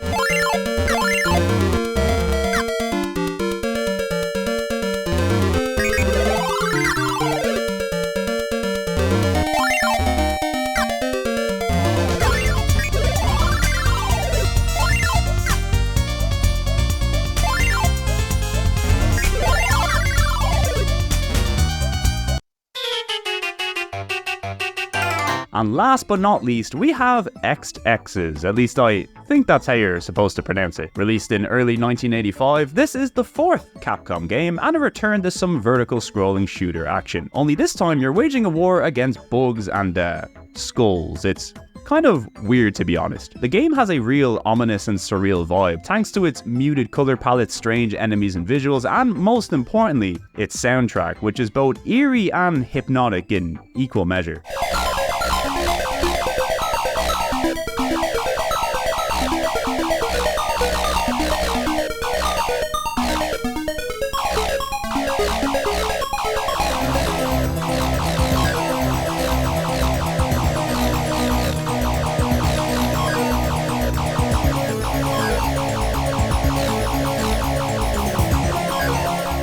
As a shooter, it's not much to write home about, but it's certainly got a vibe going on, and hey, you never know, maybe it inspired some other insect-based shooters down the line, so who's to say? Anyway, that's a brief look at the first 4 video games that Capcom ever made, and while honestly all of these are fun enough games in their own right, none of them ever really had the same impact as some of the golden age titles from the likes of Konami, Taito, or Namco. Really, Capcom's influence wouldn't start to be felt until the release of 1942 and Ghosts and Goblins, so it's probably no surprise that those 2 series appeared in the Capcom's generation lineup first, but it is nice to see Capcom pay some respect to their history here and even give their old games a nice little musical update while they're at it. Will that also happen in the next volume of the series? Well, you're gonna have to wait to find out, because it's SUV time. Next up, we have Test Drive Off-Road 2, the second game in the Test Drive spin-off series of off-road racers, and one that released just 2 weeks after Test Drive 5. Accolade sure were keeping busy, and I suppose since they sorted a deal with Capcom to publish number 5 in the West, well, they might as well take the other game too, and well, here it is. Now, Off-Road 2 was not developed by the developers of 5, Pitbull Syndicate, rather it was developed alongside Test Drive 5 by an in-house team in Accolade, only this game uses the engine of the older Test Drive 4, meaning if you thought Test Drive 5 looked a bit rough, this one takes it to a whole new meaning, both figuratively and literally, because it's bumpy. The game is very bumpy. Now look, I can forgive a game for having an outdated look on the PlayStation. I mean, it's all outdated these days technically, but in '98, racing games had come a very long way, and while the driving is still quite solid and fun thanks to the unstable terrains, The environment and track design is super basic in this game. It kind of just feels like you're driving in a road that is way too big a lot of the time, and considering how long some of these races are, well, a few bumps in the track ain't enough to save this from feeling a little bit mediocre. Also, it's got the dodgy low quality sound from Test Drive 5 during the races, which is a real shame because the soundtrack once again has Fear Factory on it, and I would just love to drive through the desert in a Jeep listening to Fear Factory, but sadly, this game is just not selling me the fantasy. Anyway, that's the last of Capcom's test drive games on the console, but certainly not the last "wow, I can't believe Capcom published that game in Japan" game, but next we have a game that you'd most certainly expect Capcom to publish because they developed it, so yeah. Anyway, here's Sad Morgana.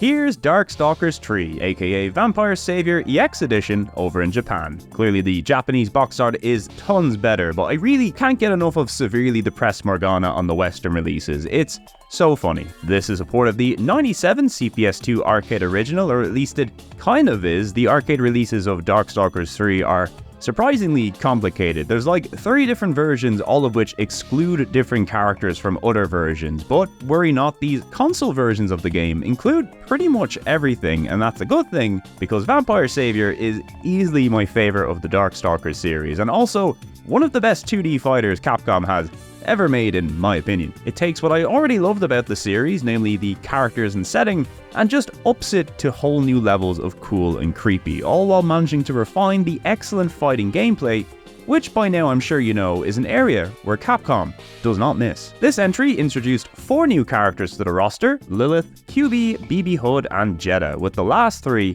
easily being my favorite characters in the entire series. Not just the play as, but like literally watch do anything. I mean, this right here is peak character design, right? But it also has what I'd consider possibly the best backgrounds in any 2D Capcom fighter. I mean, it's not wall-to-wall bangers, but the stages that stand out here are so incredibly cool, creepy, and memorable, it's hard not to be impressed. Also, musically, this game is packing some heat too, with plenty of catchy and spooky themes to accompany the lovely visuals on screen.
I think on the whole, this is exactly what I wanted to see from a Darkstalkers follow-up. It just ups the zany, enhances the horror elements, and further fleshes out the gameplay, on top of featuring some of my favourite character and background design in the history of the company. I just love it to bits. As for the quality of the port, well, this is another impressive effort from Capcom. In fact, I'd say every non-tag fighter from Capcom since around Pocket Fighter gets a really good PS1 port, assuming you don't mind a few missing frames of animations and some longer load times, that is. I mean, we are still in the 4MB RAM card era, after all. Now, the big additions here in this EX version are all the extra characters from the 3 arcade versions of the game, including a few not seen in the Saturn version, like Marionette, and there's also a training mode and gallery option, and most notably a color edit option, which is the only feature that is still exclusive to this PS1 release, and as far as I know, is actually the first ever full color edit mode in a fighting game. You can even change your fighter's name, so here's a very legally distinct Shonovan. If anybody at Capcom wants to workshop this for a new Darkstalkers game, I'm more than happy to lend my time. Anyway, all in all, another very good PS1 port of a game that thankfully has a lot of great ports out there, and despite how good this game is, this would be the last new Darkstalkers game Capcom has put out since the time of writing, although luckily it is a very easy series to get into thanks to some Dreamcast and PSP versions, the Darkstalkers collection on PS2, which for the longest time was the only way to play the many arcade versions of Vampire Savior and Night Warriors at home, but thankfully Capcom were nice enough to release the Capcom Fighting Game Collection back in 2022, which not only includes arcade ports of every Darkstalkers release, including online support with rollback netcode, but this package also includes arcade ports of Pocket Fighter, Super Puzzle Fighter 2 and Cyberbots, as well as Hyper Street Fighter 2 and Red Earth. And look, if you've been halfway paying attention to this video, you should know by now that that's an absolute banger of a lineup, so I 100% recommend picking this up if you're in any way interested in Capcom's fighting game history, or just fun games in general. Look, one of Capcom's biggest motivators to make new games is money, so if you want to see new Capcom fighters that aren't Street Fighter, supporting releases like this are the way to go. As for the Darkstalkers series, well, I mean, Morgana has kind of become such an icon in her own right that it's likely always going to be in the public consciousness, but other than Capcom teasing a new entry on and off for the past, I don't know, 25 years, it's mostly dead in the water. And look, considering all the cool fighting IPs Capcom has in its repertoire, I think they're really missing a beat by not making a AAA Darkstalkers on the level of Street Fighter 6. Like, you can't convince me a horror-themed Capcom fighter doesn't have a place in 2024, especially considering how big both the horror and fighting game genres have become. I mean, come on Capcom, you're a market leader in both. There is literally nobody better to do it. But look, whether Capcom decides to revisit the series or not, we'll always have the originals, and no matter how you decide to play them, and you should play them, you'll be in for a treat. Unless you're scared of Red Riding Hood, that is. Seriously, she is very fucked up in this game. Well, that was a nice little detour between Generations games, but we're back in full swing with volume number 4, and that's Blazing Guns, a collection of 3 vertical run-and-gun games from Capcom, many of which were also quite big hits for the company. And yes, we've also got more soundtrack remixes, which we love to hear. First up, we've got Commando. This 85 arcade title was another game focused on attracting a Western audience, and is also in no way related to the 1985 film of the same name starring Arnold Schwarzenegger. Truly the dumbest action movie of all time. The concept of Commando is simple. It's effectively a vertical scrolling shooter, but without the automatic scrolling. Instead, you're playing as a little dude on the ground, and you gotta run, gun, and grenade as many enemies in your way as you can. It seems a little simple nowadays, but it was a very popular concept for the time, so much so that any game that played like this was referred to as a Commando clone for the longest of times. I guess the novelty of playing as a little guy instead of a spaceship or airplane was all you needed at the time. That, and you could aim in 8 directions, which was always nice. Funnily enough, SNK would release a very similar game to this a year later called Ikari Warriors, so if you thought that SNK and Capcom rivalry only heated up over fighting games, nope, they were at it well beforehand. Anyway, here's a quick look at the soundtrack differences for those curious.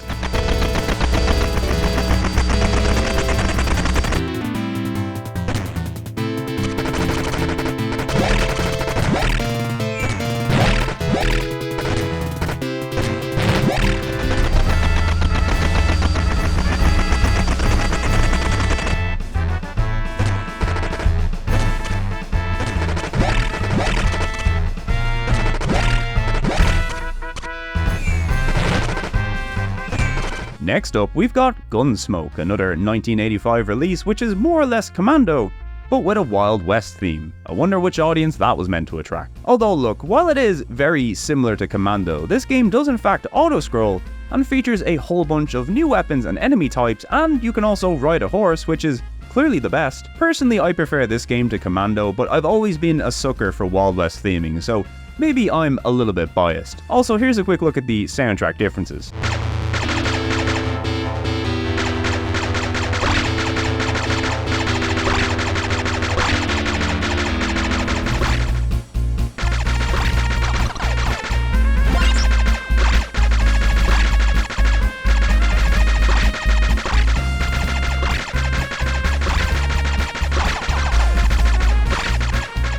Now before we move on from Gunsmoke, a fun fact about this game is that it's kind of the reason the Red Dead series exists. You see, in the mid-2000s, Capcom had planned on revitalizing the series during the 6th generation in collaboration with an American team called Angel Studios. Unfortunately, things broke down between Capcom and Angel, leading to Capcom abandoning the project, but luckily it was later picked up by Take-Two, where it eventually became Red Dead Revolver. And well, I'm sure you know how the rest of that story goes. So yeah, little old Gunsmoke here. Maybe a bit more influential than you'd expect. And finally, the last game in this series is Mercs, the 1990 arcade follow-up to Commando that's now running on the much beefier CPS1 hardware, and you can certainly tell. Better graphics, more varied environments, improved sound, more weapons, more bosses, vehicles. Also, this game supports up to 3 players in co-op mode, something which is thankfully supported by the PlayStation Multitap. It's also one of the more noticeable soundtrack updates too. Here, have a listen for yourself.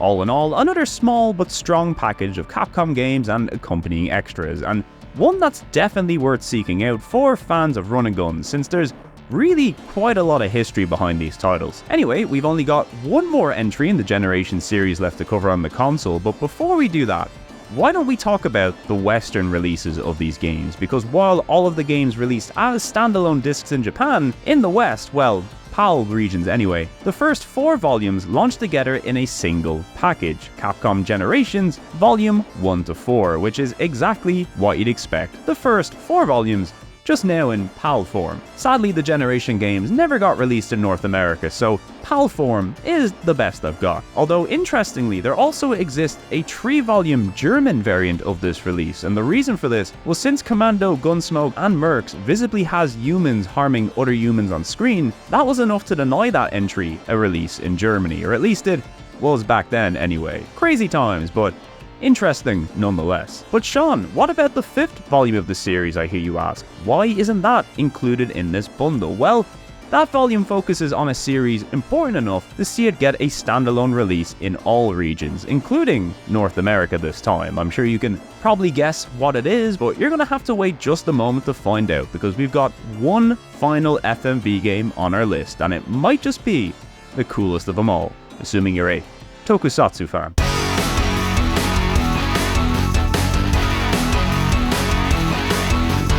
That's right, it's 7-star Fighting God Geiford, an FMV adventure, dungeon crawler, card battler, thing that released exclusively in Japan in November of '98. Now, since starting this channel, I've been lucky enough to discover quite a lot of interesting and crazy tokusatsu series via PlayStation games, and well, Geiford here is no different. This series was a collaboration between Toho and Capcom, and it ran for a single series between 96 and 97, and was supposedly kind of like a hybrid of Guyver and Fist of the North Star, which honestly sounds pretty incredible. Now, this was developed by the same devs behind Super Adventure Rockman, so all the FMV scenes look about on par with what we've seen there, only now with cool IRL action scenes, some of which are absolutely incredible, as to be expected from a tokusatsu series. But where this game really takes a shift is in the core gameplay, which is predominantly a maze-like dungeon crawler featuring a mixture of real-time and pre-rendered environments that also have shooter segments similar to Super Adventure Rockman, but also a card-based battle system,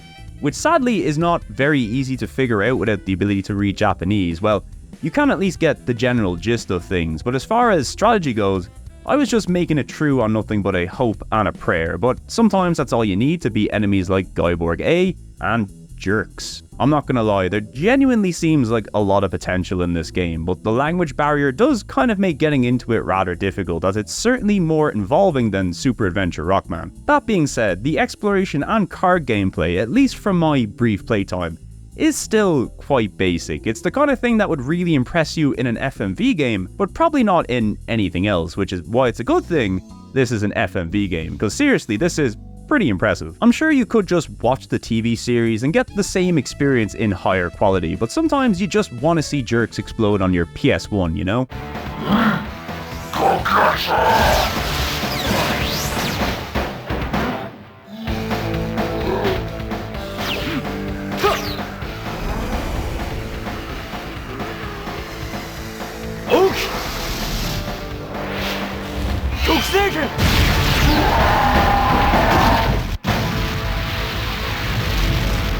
You love to see it. Anyway, that's our final FMV-centric game on the platform, and while Capcom's FMV output is far from its best, I'd say the games we've seen today represent some of the most interesting and traditional game-like attempts at the medium you'll see on the console. If the genre started out with games of this caliber, it might have fared a bit better in the long run, but as it stands, in '98, it was a little too late, I'm sad to say, but hey, at least if you want to make jerks explode on your PS1, well, you know where to go. Coming in at 45, we have Volume 5 of Capcom Generations, and that's The Fighting, or as it's known in the West, Street Fighter Collection 2. No guess as to what games are featured here. This package includes the arcade versions of the original Street Fighter 2, as well as its updates Champion Edition and Turbo Hyper Fighting. If you're wondering where Street Fighter 1 is, well, Capcom don't like that game very much, mostly because it's not very good, but also the creator of that series kind of left Capcom in bad blood and was headhunted by SNK and went on to create the Neo Geo and Fatal Fury series of fighting games. It was a whole thing. But yeah, anyway, here's the original Street Fighter 2, one of the most important and influential games ever made, and the game that shot Capcom into the big leagues. I mean, sure, they did have plenty of hits beforehand, but Street Fighter 2 was a cultural reset. It was the birth of the fighting game as we knew it, and the blueprint upon which all other subsequent fighters would be built, a blueprint we still use to this very day. But it's not just the fighting. I mean, we've got the iconic character roster, the backgrounds, the special moves, and goddamn the music. Everything about this game has managed to become legendary in its own right. It is truly one of the GOATs of the gaming world, and for that, I will always respect it greatly. Now, that being said, the original Street Fighter 2, probably the last version of Street Fighter 2 I'd want to play, and that goes for any port of the original, not just the arcade version, simply because it's Street Fighter 2 at its most unrefined. The gameplay, while a little less balanced as you'd expect, is still the core 6-button Street Fighter gameplay we all know and love, but just in its most bleh form. I mean, there's a reason this game got so many revisions, and no, it wasn't just all about money, although, let's be real, it was mostly about money, but this version does have the mysterious orange variant of Chun-Li, so that's pretty fun. Anyway, next up we have the first revision of Street Fighter 2, that being Street Fighter Champion Edition, a new and improved version which doesn't just let you play as the 4 boss characters from the original, them of course being Vega, Balrog, Sagat, and M. Bison, aka the lads, but it also featured a bunch of balance changes and adjustments for competitive play, probably the first of its kind. See, some people dog on balance changes these days, but back then you had to make a whole new fucking game just to get them out to people, but hey, it paid off handsomely for Capcom, so I'm sure they weren't too sad about it. And finally, we have the last game on this disc, and that's Street Fighter 2 Turbo Hyper Fighting, the second revision of Street Fighter 2 and the final entry to appear on the CPS1 hardware before Super Street Fighter 2 came in and wowed us with DJ's dance moves. This version sees further refinements to the game's balance as well as new super moves for some of the characters. Also, this version has the color palette swapped around by default, which always confuses me whenever I'm playing, but the big change, as the name would suggest, is the introduction of Turbo Mode, which sees the game speed increased quite a bit, leading to quicker fights, but also requiring the player to have quicker reaction times. Supposedly, this was added as a response to bootleggers making their own turbo hacks of Street Fighter, which We're becoming more popular than the real thing in some markets, so yeah, if you can't beat them, you might as well join them. Turbo mode would of course go on to be a regular feature, not just in Capcom fighters, but most 2D fighters of the era. I rarely play it myself since I have the reaction times of a sloth that ate a bag of weed, but it is nice that Capcom included the option at least. Anyway, that's a look at the 3 games included in this collection, and while I'm sure all of us have had many versions of these games over the years, this was, to my knowledge, the first arcade quality ports of these games on home consoles, so I'm sure it must have been a real treat at the time. This version also sees probably the best extras with lots of art, some helpful guides for beginners, the inclusion of a training mode in each of the 3 games, and the ability to unlock the soundtracks from both the FMRD and 3DO versions of Street Fighter 2, assuming you can beat single-player mode, that is. It is an arcade port, so it's harder than it looks. All in all, a great end to the generation lineup on the PlayStation, and while it's certainly no Namco museum, for fans of Capcom's older arcade titles, it must have been great to have arcade ports of these at home for the very first time. Well, you know, until Capcom released many other better collections down the line, but hey, that's the passage of time for you. Anyway, now that we're done with Street Fighter, it's time to move on to our next game, which is of course, more Street Fighter.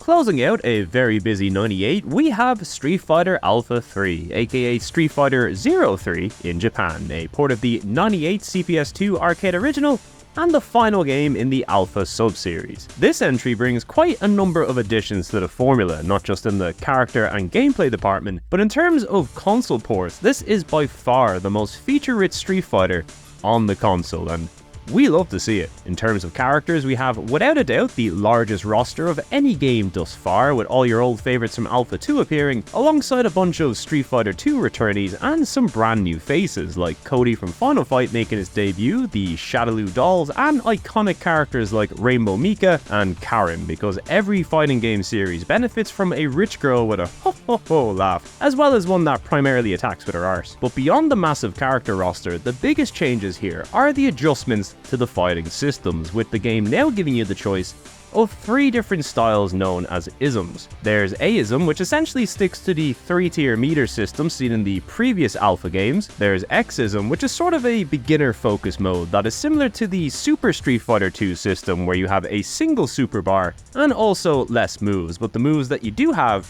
are a little more powerful. And finally, there's V-ism, which is a mode entirely dedicated to the custom combo system from Alpha 2. You do lose access to traditional supers in this style, but if you're good at the old custom combos, I don't think you'll mind too much. As for the console port, well, in this case, the PS1 version actually came out first for once and is also generally considered one of the best on the platform. We get a few new characters not seen in the arcade releases like Evil Ryu, DJ and Guile, but the star of the show is the console exclusive World Tour mode, which sees you traveling around the globe completing missions and leveling up your chosen characters. These missions have tons of modifiers and gimmicks to keep things fresh and challenging, and in terms of length, it'll keep you busy for quite some time. Also, the dramatic battle mode is back and as fun as ever. Unfortunately, you are stuck playing as Ryu and Ken or the dolls in this version, but it's still a really good time. Now, one area I think Capcom really upped their game in this entry is in the presentation department. This released a little before Street Fighter 3 Third Strike, and it's a period where I think Capcom's UI design, and I don't know, the aesthetic of their fighters took a noticeable improvement. Also, the music slaps, but it's a late 90s Capcom fighter, so what do you expect?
Now, interestingly, a port of this game did come out on the Sega Saturn, but this was also one of the first Capcom fighters to see a port to the new Sega Dreamcast, which arrived before the Saturn version and is also generally considered worse than that one too. I guess the power of the 4MB RAM card was just too powerful to overcome. Although oddly, the best and most feature-rich version of Alpha 3 is surprisingly the PSP port, which has a bunch of additional characters from the Game Boy Advance versions of this game, plus it's the only one where you can play as anybody you like in dramatic battle mode. Sure, it's not ideal to play a fighting game on a handheld, but you know, that's what emulators are for. Also, if you're happy to ignore the extra characters and console modes, you can also opt for the Street Fighter Alpha Collection on PS2, which includes all games in the series, or better still, you can go for the more recent and likely more readily available Street Fighter 30th Anniversary Collection, which not only includes arcade ports of all 3 Alpha games, but also a whole bunch of Street Fighter 2 and Street Fighter 3 ports, and for the first time ever,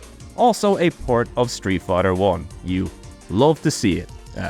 Kinda. So all in all, Alpha 3, a fantastic game, and easily one of the top Street Fighter experiences on the console, and since it's also Capcom's best-selling fighter on the platform, a lot of people tend to agree. Although, with that being said, I think Alpha 2 still does offer enough unique and interesting things to make it worth checking out alongside 3. Between the systems, visuals, music, and overall vibe, there's enough different here that some people might prefer 2 over 3, and vice versa. But as always, I recommend just checking them out yourself and making up your own mind. You can't be getting your opinions from lads on the internet after all.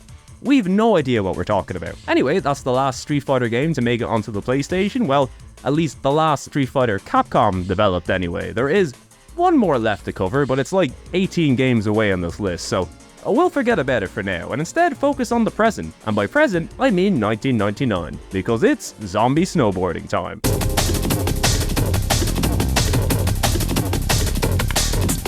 Welcome to the year 1999, where it's time for Trick and Snowboarder, aka Tricky Sliders in Japan. The second and final Capcom published snowboarding game on our list, but thankfully this one is a whole lot better than Freestyle Boarding 99. This entry comes from a developer called Cave, a name you might know thanks to all their incredible shoot-em-ups and maybe even some racing games too. Well, turns out once upon a time Cave were also out here making snowboarding games, and pretty good ones at that. Their first effort was an arcade and Saturn title called Steep Slope Sliders, a game that set itself apart from the competition thanks to its focus on player movement and tricks, and is generally considered the best snowboarding game you can get on the Saturn. That and the soundtrack also slaps pretty damn hard.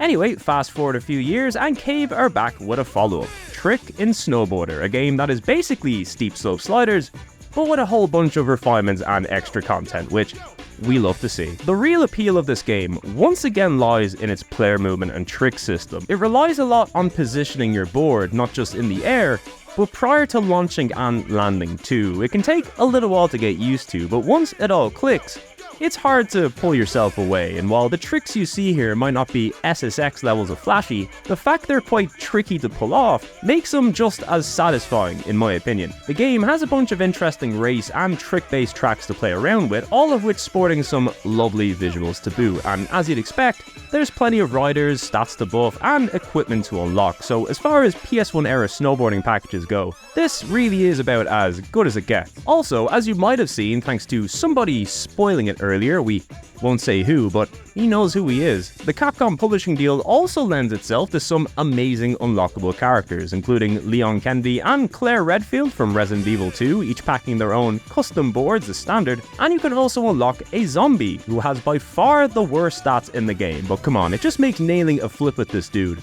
all the more satisfying. Also, the music in this game is crazy. I wouldn't say I enjoy it as much as the Steep Slope Sliders soundtrack, but I appreciate any game that lets me snowboard as Leon Kennedy while somebody raps in the background about smoking a quarter ounce of the dank.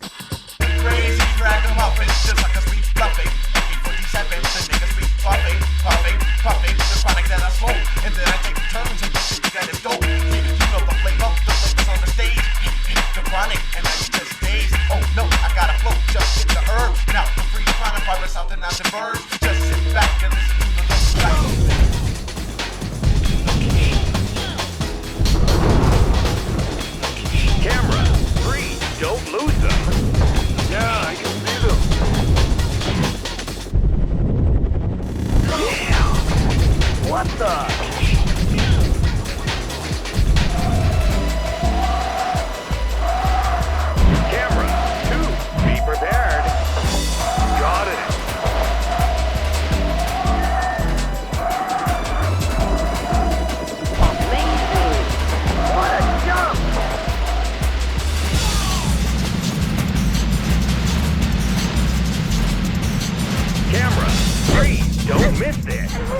So yeah, an easy recommendation for snowboarding fans, doubly so if you're a Resident Evil and snowboarding fan. Now Cave would go on to make another snowboarding game with Capcom on the PS2 called Snowboard Heaven, although sadly, this entry is exclusive to Japan, but they'd also branch out to skateboarding with the game Yanya Cabalista, which is also on the PS2, and not only does this game look really cool, but it also came packaged with a fingerboard controller. Look, I know this thing is probably a nightmare to play, but sometimes you just gotta follow your heart and make something really cool, even if it's dumb as fuck. Anyway, that's our final sports adjacent game for today, and next up we have another finale, with the last game in this list that's seen a release on both the PlayStation and Saturn, and I'll let you guess which version is better.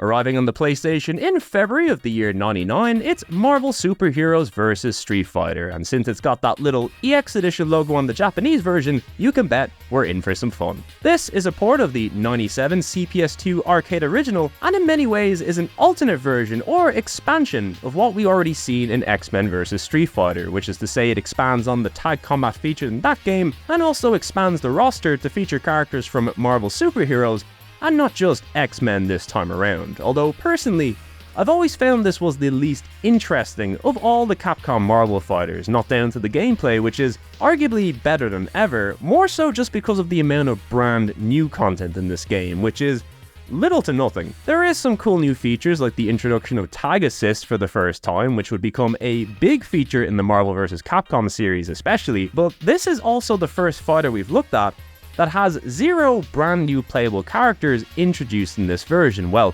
unless you live in Japan that is. Now I suppose you could count the 6 extra secret characters as new, but even characters like Dark Sakura and Mecha Zangief are still palette swaps with new moves at the end of the day. Even the stages, which to their credit look really nice, are simply just reskins and palette swaps of the stages seen in X-Men vs. Street Fighter. So in other words, we're kind of playing an alternate, enhanced version of that game rather than a brand new fighter. Does that mean it's bad? Absolutely not, but if the main reason you bought a fighting game was to experience new stages and fighters, which, at least for me back in the day, was the main appeal of these things, this one's going to give you the least bang for your buck. Although that being said, it did introduce Mecha Akuma into this game as a boss who is kind of like a hybrid of his regular and Cyberbot variants, and is also an absolute menace to fight, so that's pretty fun. So yeah, a really good fighter, but probably the least exciting for me personally. But can that be said about the PS1 port? Well, yeah, kinda. The major issues that existed in X-Men vs. Street Fighter, such as the removal of the tag mode, extra load times and missing frames, etc., they're all still here, but I feel Capcom has further improved the general performance and speed of these PS1 ports. Like, they know what sort of limitations they're working with when it comes to the PlayStation at this point, and they're prioritizing giving you a smooth 60 FPS experience above all else, and at the very least, the game does give us that. As for the EX Edition bonuses, well, once again, the super meter charges a whole lot quicker in this version, allowing for combos unique to this iteration, and modes-wise, we've got the exclusive training mode, there's Hero Battle, which is a fancy way of saying survival mode, and unlocked from the start this time, we have Crossover mode, which is the tag mode that requires you to use the same character as your opponent, but it's a little bit better now, and there's also an exclusive gallery mode, so yeah, it's something at least. Once again, probably the last version of the game I'd recommend if you're looking for the authentic Marvel vs. Street Fighter experience, but for fans of this game looking for something new, there's still only one PlayStation version, and look, at least it plays well, so it's doing its best. Now personally, I've always seen this entry as a holdover for Capcom's next tag fighter, which is easily their biggest and most ambitious yet, but we'll have to wait a little while until we get there. Next up, we have one of Capcom's coolest entries on this list, and not just because it features Goofy in a suit.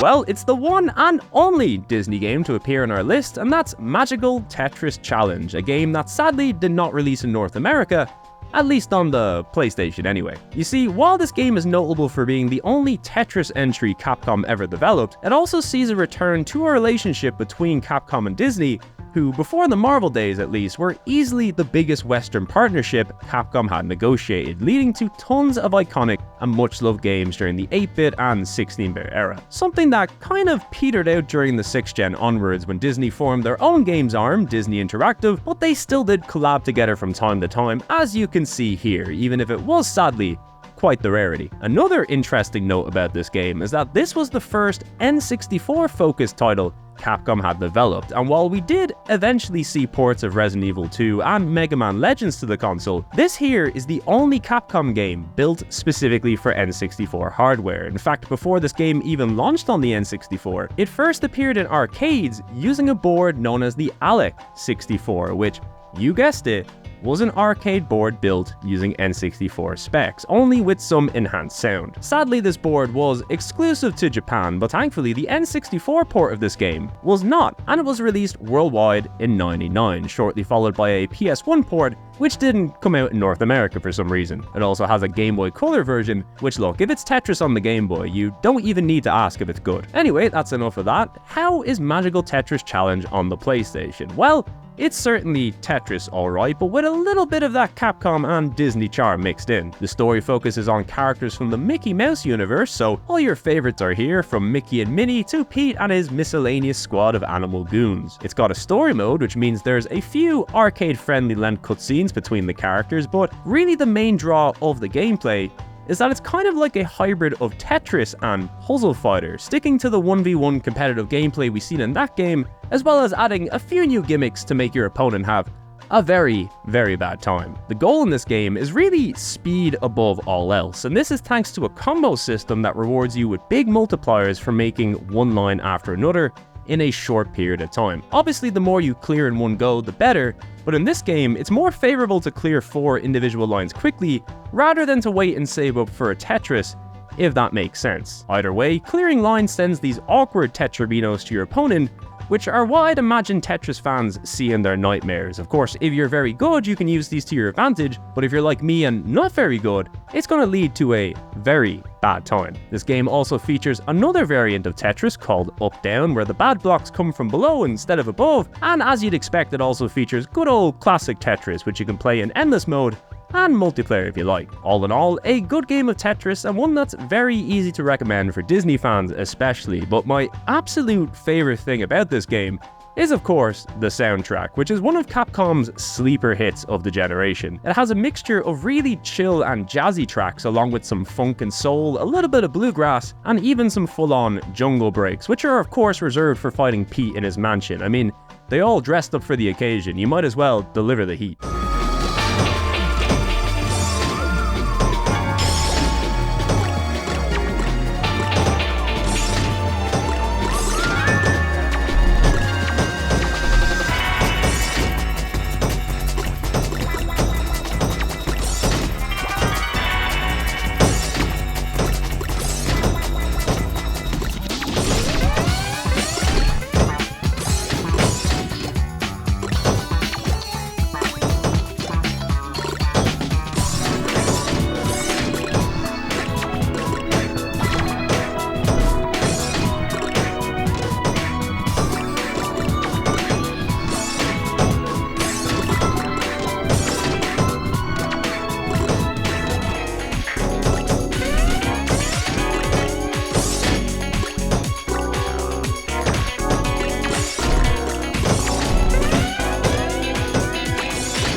So yeah, whether it's the N64, PS1 or Game Boy Color, you really can't go wrong with Capcom Disney Tetris now, can you? Anyway, that's the last of our N64 adjacent games on this list, and next up we're going to check out the final 3D fighter Capcom developed for the console, and for that, we'll need to go visit our friend Chino again.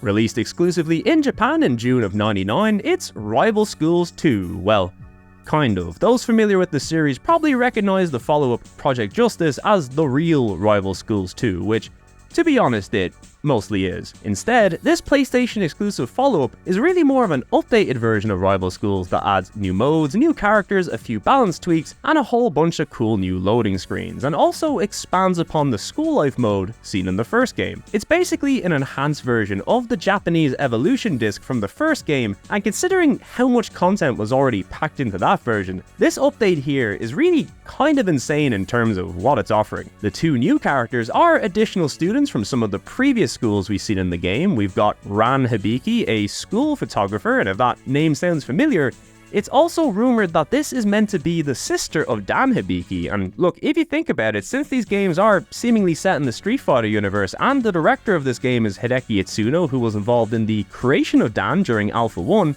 I mean, I'm just saying, it would make a lot of sense. The other addition here is Nagari Namikawa, who is the token swim team character of this game. Now, you might wonder how they'd implement swimming into a fighting moveset, but don't you worry, they figured it out, and it's as dumb as you'd hope. So at least in terms of core fighting gameplay, this effectively is the most complete version of the original Rival Schools experience that you can get on the PlayStation, and if you also happen to like sports-based minigames and Pocket Station content, those additions are also more than welcome. Of course, what seems to be the biggest addition to this game is the expansion of the school life mode and custom character creator, something that is unfortunately still locked behind the language barrier, sadly, and the more I think about it, this addition was probably such an important inclusion for Japanese fans of this game, and it also makes me think that the likeliness of this series ever getting a re-release is quite low, because the translation work on this segment alone would be a crazy amount of effort, and even though we never had access to this mode over here,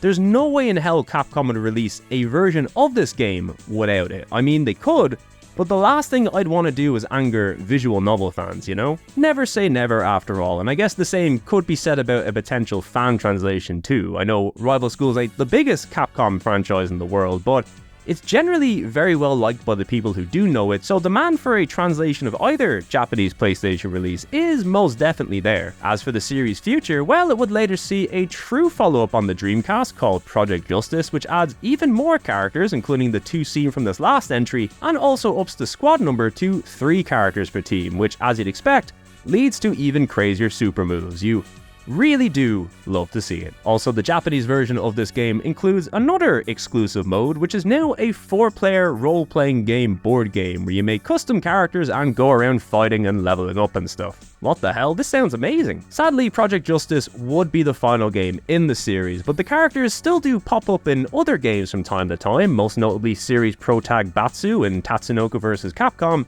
and the inclusion of Akira in Street Fighter V, a pretty recent addition too, and one that I really hope makes it over to Street Fighter 6 as well, because she is legit one of my all-time favorite Capcom designs. Anyway, while this is the last Capcom-developed 3D fighter on the console, there are a few more still on our list, one you'd probably expect, and one you probably don't. But next up, we're going to take a look at one of Capcom's most beloved series from this era, and also one of their most commercially successful, because if there's one way to make money, it's by taking your most profitable series and then throwing a big fucking T-Rex into it. Well, it only took 50 games to get here, but next up we have Dino Crisis, the newest series from Mikami and the team behind Resident Evil, and what I consider another of the defining series of Capcom's tenure on the console, mostly because the series would briefly thrive here in PlayStation land before eventually imploding in space sometime later, but for now at least, Resident Evil with dinosaurs, count me in. Okay, so Dino Crisis isn't exactly Resident Evil with dinosaurs. There's enough new things added to the formula to make Dino Crisis stand on its own, alongside some of the more prominent Resident Evil clones out there. The most notable change here, well, aside from the enemies, is the switch from pre-rendered backgrounds to fully rendered 3D environments, a decision that I feel makes it stand out quite a bit for the time. And it's mostly down to the continued use of fixed camera angles, which not only allowed Capcom to continue flexing their cinematic chops, but it also allowed them to create some really impressive 3D environments for the time, with some amazing textures, lighting, and effects that I think really adds to the atmosphere of the game, and it makes its setting a whole lot more memorable. The story of Dino Crisis follows our protagonist Regina and the other members of SORT, which stands for Secret Operation Research Team. Doesn't quite have the same ring of stars now, does it? Well, Sword are out here in the far-off future of 2009, investigating the island research facility of a scientist who's long been thought dead. Well, turns out he's alive, and so are the dinosaurs, I suppose. Now, similar to Resi, Dino Crisis is a bit tongue-in-cheek at times, which is mostly down to Regina, who was not only a very likable protagonist, but also unintentionally funny due to how not bothered she is by everything.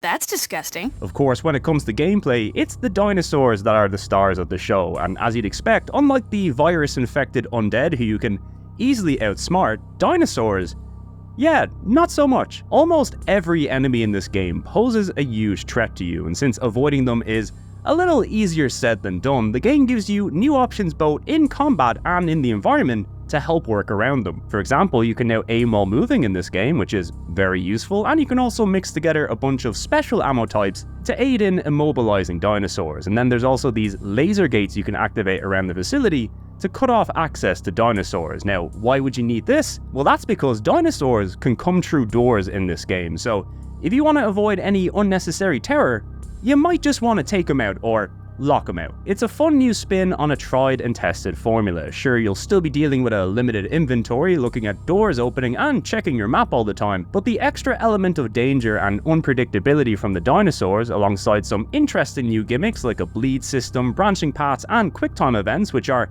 hilarious by the way, help make this game feel a little less like it's just Resi with dinosaurs. I mean, it often is, but they were definitely trying some new and interesting things here too. Also, the save room music rules, but that's par for the course at this stage.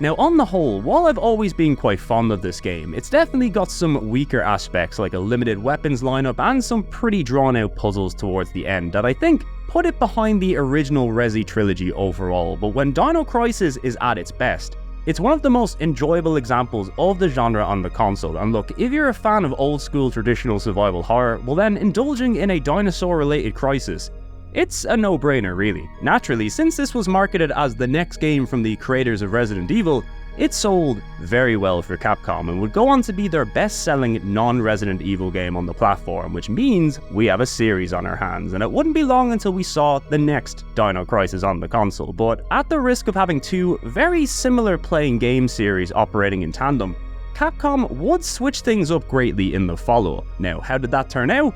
Well, you're just gonna have to wait and see, because we've got a whole bunch of Mega Man games to get through first.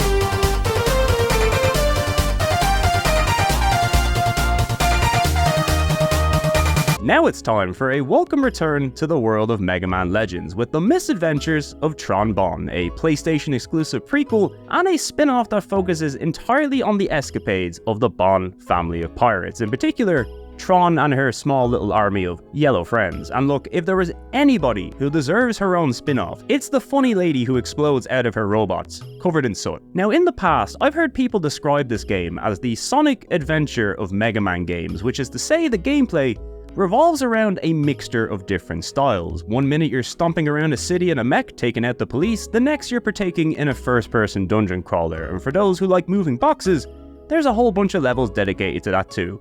Trust me, it's more fun than it sounds. The setup is simple. Teasel Bonne has somehow once again spent a huge amount of money on kitting out the pirates with a high-tech flying fortress, so to pay for this, they set out to find an incredibly valuable refractor known as Diana's Tear. Of course, before Teasel even gets the chance to start his search, he's already defaulted on the loan, so a rival air pirate named Glide is sent out to capture Teasel on behalf of Mr. Loathe, the loan shark, and well, so begins our quest for Tron and her 40 Servbot buddies to rescue Teasel and pay off that million Zenny debt. The Bonne's flying fortress acts as the hub for this game, and it's where you select one of the various money-making opportunities that will pop up throughout the game, but the hub also has a lot of cool things going on within as well, namely the many Servbots that inhabit its halls. Each of these has their own name, personality, skills, and traits, and a big part of this game is leveling these guys up and earning skills by sending them on scouting missions, training them in little mini-games, giving them items you find during missions, or just straight up taking them out with you on missions, of which there are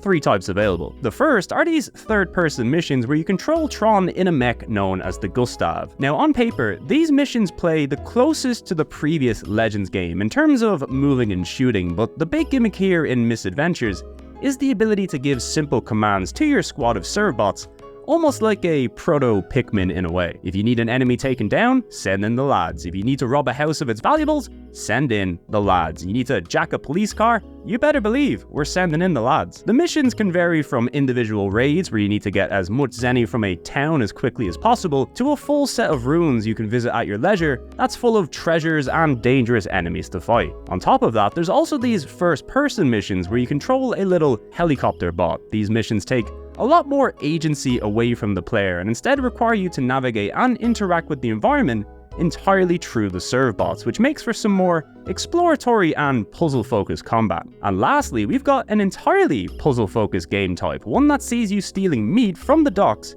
to earn big zenny. The aim here is to move boxes to your little boat in a limited number of moves. It actually gets quite tricky as the game goes on, especially if you're after those bonus crab crates, but I'd be lying if I said it wasn't very well done. All in all, it's a game that has quite a lot going on and also a little something for everybody. I feel the experimental mixture of genres is a risky choice since it's very likely you might dig one gameplay type and then just not be into another, but in terms of variety in a 3D action game, few titles on the console are offering up quite as much as this one is. But even then, the real star of this game is once again its presentation and characters. Like, Tron and the Servbots are just so incredibly funny and charming. They're that perfect mixture of evil and incompetent that turns them from villains into lovable characters you want to root for. Like, the amount of times they try to follow coordinates to rob a bank and then accidentally break into the same animal hospital each time is so goddamn funny. Simply put, this is an odd, experimental, and infinitely charming video game that maybe tries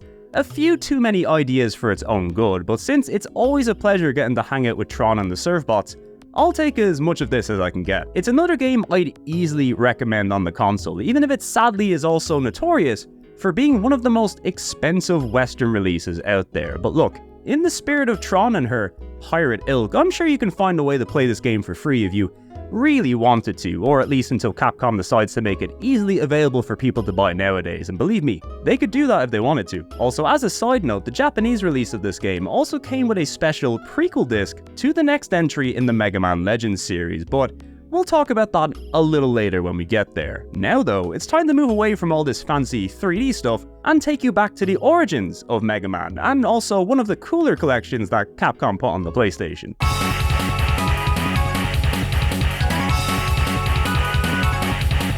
That's right, it's Rockman, the first of many classic 8-bit ports of everybody's favourite little blue guy. These Japan-only PlayStation exclusives were part of a series known as the Rockman Complete Works, and for the longest time I had always assumed that these were pretty basic ports of the Famicom-era Rockman games, but after playing through them here, there's certainly quite a lot to enjoy in these PlayStation versions. But before we dig in, now would be a good time to talk a little bit about PlayStation case variations around the globe, one of my favorite topics. Now, in past videos, we've talked a little about how cool PlayStation boxes and discs can be, something that's particularly true for Japanese games. I mean, we've briefly seen a few pop up in the video already, but there's a level of artistry that goes into some of these things that I don't think any other console has seen since, and it's sadly become a bit of a lost art form nowadays. Of course, Capcom's releases on the console were no exception, sporting some of the coolest disc art and manuals you will find out there. I mean, the Japanese version of Breath of Fire 3, it ain't messing around. We'll of course see a few more interesting Japanese Capcom releases later in the video, but the reason I brought this topic up now is in particular to highlight some Rockman variants that also showcase how cool Japanese case variations can be. And while the first Rockman here is sporting the Vanilla Classic, a dual CD case, aka the most common of all Japanese cases, it's still a really nice looking package and shows you the standard you could expect from a game of this era. Sadly, that's not the case with all Japanese releases, but more often than not, if you get a Japanese PlayStation game, it's probably gonna look really cool. Anyway, we'll get back to some more case banter during the next Rockman game, but for now, here's the 1987 classic Rockman, or Mega Man, if you prefer, the game that kickstarted it all. Mega Man has the distinction of being the very first game that Capcom developed specifically for the home market, as they really couldn't ignore the runaway success of the Famicom over in Japan, and they figured instead of competing with them in the arcades, why not join them and make even more money? So Mega Man was born. Now, there's no denying the original entry is a classic. So much of the series' systems and DNA was set in stone here. The boss robots, the rock, paper, scissors weapon system, the ability to select your order of levels, the jumping, the shooting, the charming visuals and character design, catchy music, and of course, level gimmicks designed to fuck you up. It's got it all. Now, personally, in spite of its undeniable legacy, this is easily my least favorite of the original Famicom entries, just because it's also the least refined of all Mega Man games. It's still a fun time and often quite charming in its simplicity, but its visuals and mechanics would be improved upon quite a bit as the series went on. As for the PlayStation port, yeah, it's the Famicom version alright. It runs well, it sounds good, load times are non-existent, it's got a save feature, and you can change your special weapons by using the L1 and R1 buttons. So yeah, a pretty great port all round. But beyond that, it's really all the little extras that make this version of Rockman stand out, including a gallery and character directory, the addition of a boss rush time attack mode, and most notably, the new Navi mode, which is basically like a beginner-friendly mode that offers you little tips throughout the game and also adds a few guideposts into each level to help direct you towards secrets and optimal paths. It doesn't actually affect the difficulty of the game, but it does update Mega Man's health bar to a more modern look, which I thought was kind of fun. Now, I'll be playing almost all these Rockman games in Navi mode from here on out, just because I've seen a lot of Mega Man footage in my time here on YouTube, but very few of it features this weird little health bar, so you know, why not spice it up? Although easily my favorite addition in Navi mode is the inclusion of some arranged tracks taken from the Mega Man Power Battle games, a duo of CPS arcade Mega Man fighter things. They're really cool and you should definitely try them. Anyway, throughout certain scenes and levels in Navi mode, the chiptune soundtracks will be replaced with these arranged versions. Sadly, they only appear in a select few levels, but they are really good, so it's always a treat whenever they show up.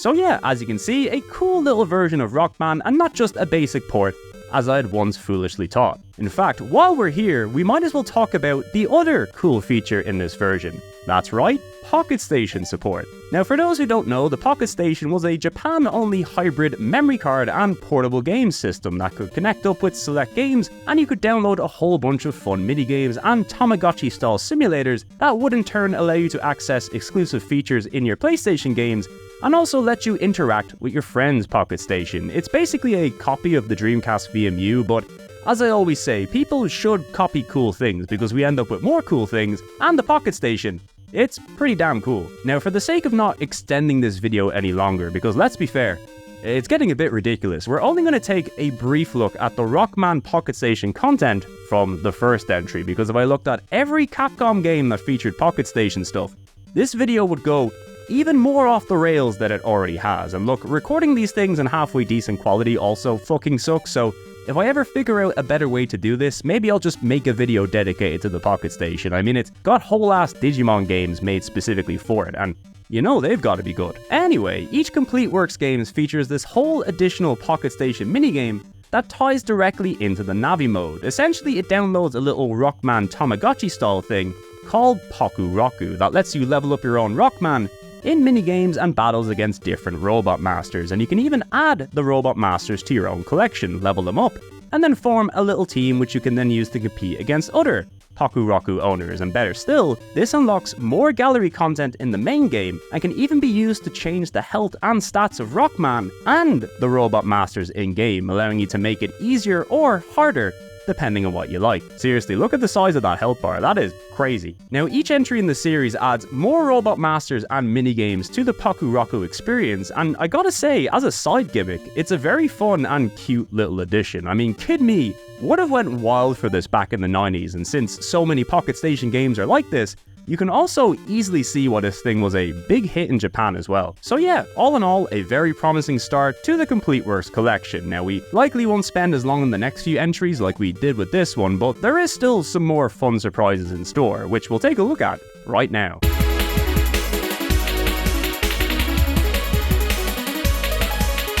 Yep, all these games came out pretty close together, so you better get used to them. It's Rockman 2 Dr. Wily no Nazo, a port of the second and much loved entry in the Rockman series, once again exclusive to Japan. Now, by this stage, you know the gist of the package. That's mostly going to stay consistent from entry to entry. Save system, a few quality of life features, gallery and bonus modes, and of course, the Navi mode, with a few arranged music tracks, which we love to see. As for the game itself, well, it's Mega Man 2, the game that made the series what it is today, and is still pretty much the golden boy of the franchise in most people's eyes, a distinction that I don't think many people can argue with. I mean, there might be some other entries in the series that you enjoy more, but I don't think you could ever disagree with somebody if they say Mega Man 2 is their favorite. This 88 Famicom release was a complete labor of love from the dev team, and a total refinement and improvement over the original in every single way, with easily one of the best and most well-known soundtracks in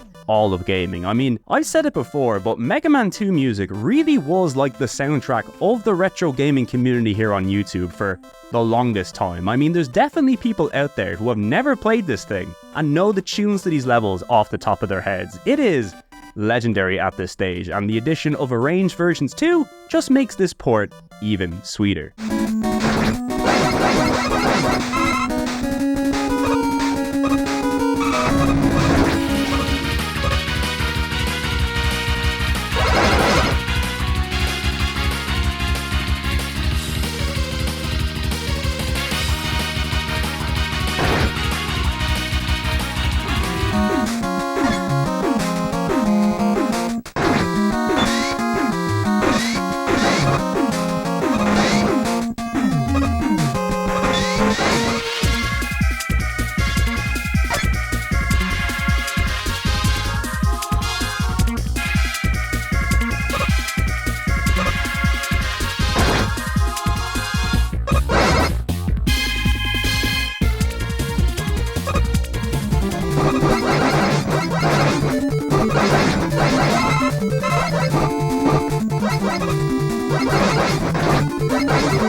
So yeah, while I enjoy some of the additional abilities and gimmicks later entries would add, if you're looking for 8-bit Mega Man in its purest and most refined form, 2 is always the one I recommend checking out. It's one of the finest 8-bit games ever made, and a definitive all-time classic, whether it's on the Famicom, the NES, or the PlayStation, or one of the millions of other ways that you can play it today. And in honor of such a famous game, I managed to source one of the coolest and most interesting PS1 box variants, and that's the Capcom Game Books Reissue series, which released exclusively in Japan throughout 2005 to 2007. These bundle a PlayStation game within a cool book that also acts as a strategy guide and walkthrough. Now, there was only a handful of these released, and they include previous entries like Warriors of Faith, the Pang Collection, all the Capcom Generation games, and of course the first two Rockman games. There's also one other rather notable release in this series, but since we haven't made it to the first release of that game yet, we're gonna wait till later to talk about it. But yeah, here's the Capcom gamebook version of Rockman 2, and it's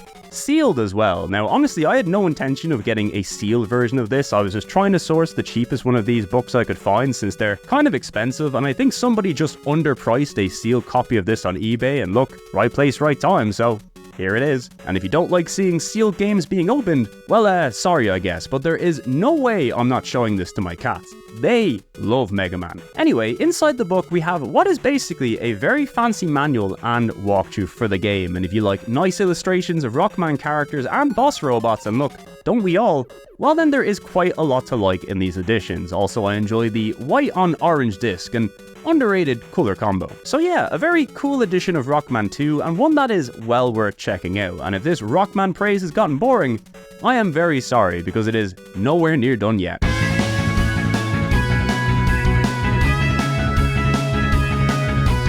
That's right, it's Rockman 3 Dr. Wily no Saigo, a port of the 1990 Famicom original, and once again, a very good Mega Man game. After the success of Mega Man 2, both in Japan and particularly in North America, where Mega Man had become one of the most recognizable faces on the console, an impressive feat considering he used to look like this, Capcom had now settled on their winning formula: 8 robot masters, cool new weapons, some fun level gimmicks, and usually a small addition to spice up gameplay between each entry. And in the case of Rockman 3, we get the introduction of Rush the Dog and Proto Man for the first time, or Blues as he's known here in the Japanese entries, and also the inclusion of the slide maneuver, allowing for some fun new mechanics and a whole lot more speed in your movement. Of course, the music here is yet again another big highlight, and the arranged tracks in this entry are particularly good too.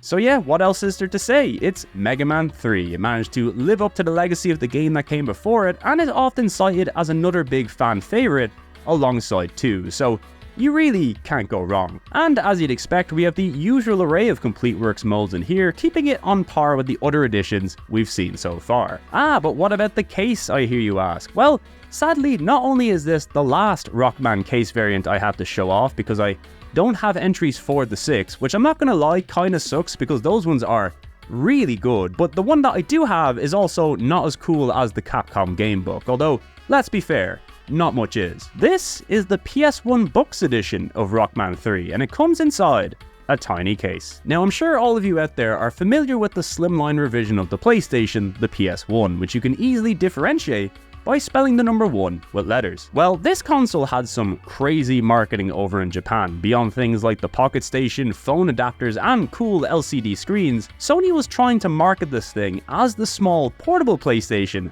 that you could take anywhere, and to complement its new, smaller size, Sony created a budget line called PS1 Books, a series of reissues that not only cost less, but also came in smaller CD single style cases that make them not only more portable, but easier to store as well. I know the size difference between one of these and a regular jewel case is minuscule, but you gotta admit, it's a fun little gimmick. Now, there is a ton of these out there, since this was Sony's main budget line for a good portion of the console's later life, but because of the novelty of these cases, they're sadly more expensive than the regular versions of these games nowadays. Now, I myself only have 2, Rockman 3 of course, and also a copy of Kero Kero King, which is a frog-themed golf game that I will talk about any chance I get. Anyway, as I alluded to earlier, there is a few changes in store in the next few Rockman games, but surprisingly, Capcom did in fact manage to release a few non-Rockman games in between all of those, so we're gonna have to sideline the Blue Bomber for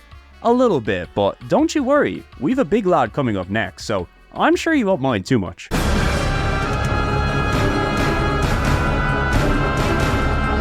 That's right, it's Resident Evil 3 Nemesis, aka Biohazard 3 Last Escape over in Japan. This 99 release is the third and final mainline Resident Evil game to make it to the PlayStation, and just like the other two entries we've looked at so far, this is yet another classic that manages to take what worked in the first games and just up the action to crazy new levels. I mean, if your favorite part of these games is blowing away the various nightmares that come to kill you, this entry is the one to beat. Originally conceived as a spin-off before becoming the real deal, Resident Evil 3 takes place pretty much in tandem with the events of 2 and sees a return of Resi 1 protag Jill Valentine with a whole new look and a whole new attitude as we help her escape from Raccoon City during the same zombie outbreak that we somehow managed to navigate through in the last game. Now, unlike the previous entries, this is the first game in the series to have no selectable protagonist, meaning you're stuck with Jill from the get-go and given the choice between easy or hard difficulty from the very beginning, which is a little misleading since hard is really just normal and easy is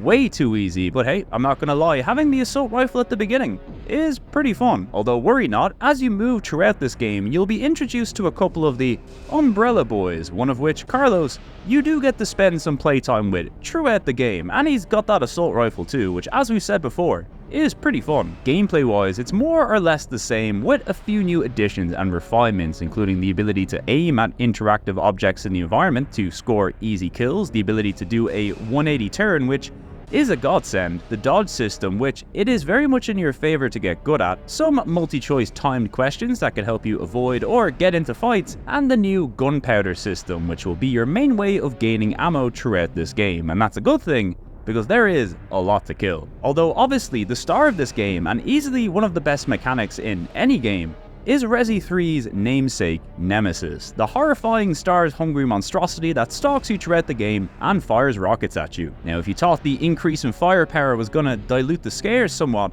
this guy showing up out of literally nowhere when you least suspect it will snap you back into reality. Inspired by the T-1000 from Terminator 2 and expanding on the Mr. X gimmick from Resi 2, Capcom made one of the most terrifying creations in horror gaming, one that is a legitimate threat to face and one that will consistently catch you off guard if you're new to this thing. I mean, by this point, there was a real risk of this game concept getting stale, especially with competitors starting to move the genre away from traditional Resi clones and into new territory like Konami's Silent Hill. And honestly, when it comes to environments especially, I think this game's larger focus on Raccoon City with its maze-like streets, while fun, wasn't really enough to carry the game in the same way Resi 1's mansion or Resi 2's police department does, which we also get to briefly revisit here, and it's stressful to say the least. But with the little changes and refinements to the gameplay, some more beautiful pre-rendered backgrounds, a nice roster of enemies and weapons, and the inclusion of Nemesis stressing you out throughout the game,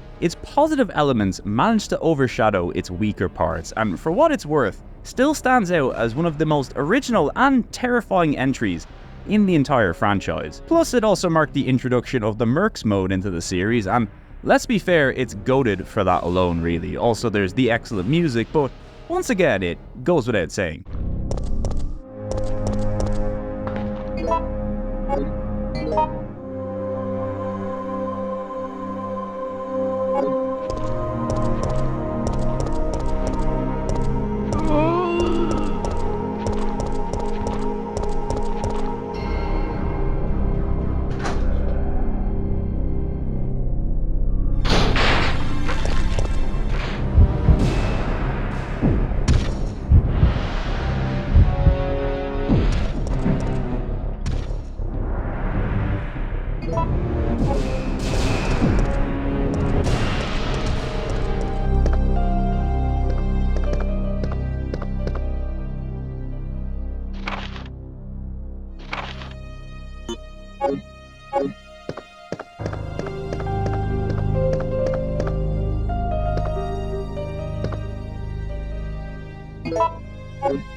Now this entry, unlike the others, wouldn't see an expanded DualShock or Director's Cut edition, but it would go on to sell quite a bit, becoming Capcom's third best-selling game on the console, just behind Resi 1. It would also see a whole bunch of ports to places like the Dreamcast and GameCube, and it of course had a remake similar to the second game, but one that is sadly not as good, although for what it's worth, I still think it's a pretty fun time. I honestly just think the Resi 2 remake was so good that it was going to be a hard act to follow either way, and I guess you could say the same for the original versions of these games too, but either way, it's a great finish to one of the most iconic trilogies on the original PlayStation, a trilogy so perfect that there's absolutely no game that could come along and ruin such a perfect run by dropping everything that made the series appealing in the first place. I mean, there's no way they would ever let that happen. No way in...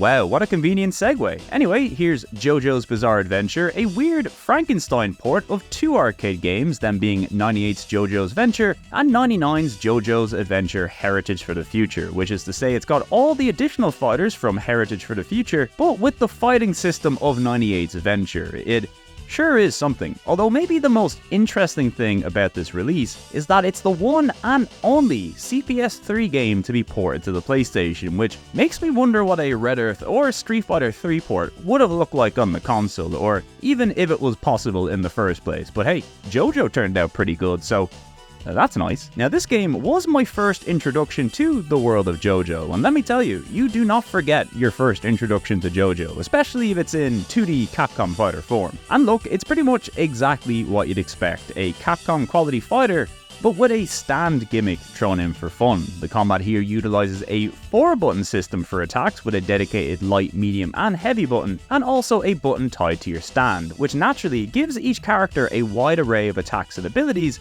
to JoJoify the whole thing. It's legit one of the more interesting Capcom fighters out there, and while JoJo fans certainly aren't starved of cool fighting games, this one here is easily worth going back to and checking out, just to see how well Capcom captured the feel of the series. As for the PS1 port, this is yet another standout release on our list. I mean, obviously the visuals have seen a noticeable downgrade from the arcade original, especially considering it's a CPS3 port, but it really doesn't look anywhere near as bad as you think. In fact, it looks and plays really well, and also runs at a solid 60 FPS, which is all you could hope for really, that, and it's also got some great loading screens, so you know, that helps too. Although maybe the best thing about this PS1 version is the inclusion of Super Story Mode, which is a surprisingly fleshed out retelling of the Stardust Crusaders story arc, complete with a bunch of cutscenes that are both interactive and non-interactive, exclusive fights, a leveling and secret system, as well as a collection of minigames. It's easily one of the most expansive single-player editions Capcom has added to any of their home port releases, and it's only here in the PlayStation version. I mean, Capcom, they're really putting in the extra effort here. As for the other ports, well, there is the Dreamcast version, which combines both the Venture and Heritage for the Future versions into one package, and is certainly more accurate to the arcade, but it also lacks all the PS1 story mode content, and has some weird sound issues too, something that would kind of plague the early Capcom Dreamcast ports. It's definitely good, but I've read that players generally prefer the arcade version due to these issues, which is why the HD version of this game that appeared on the 360 and PS3 in 2012, which was based on the Dreamcast port and not the arcade version, is also not the optimal way to play this thing. It was a whole thing, I'm sure, but hey, you know me, just play whichever version you like. You're gonna get a good game either way, and that's the main thing really. Now Capcom would return to the JoJo series a little later on the PS2 with GeoGeo's Bizarre Adventure, a Japan-exclusive cel-shaded action adventure based on the Golden Wind arc. Not only is it very good, but it's also got an English fan translation. So yeah, more fun Capcom JoJo games to check out. What a time to be alive. Anyway, that's enough of that. Back to Rockman.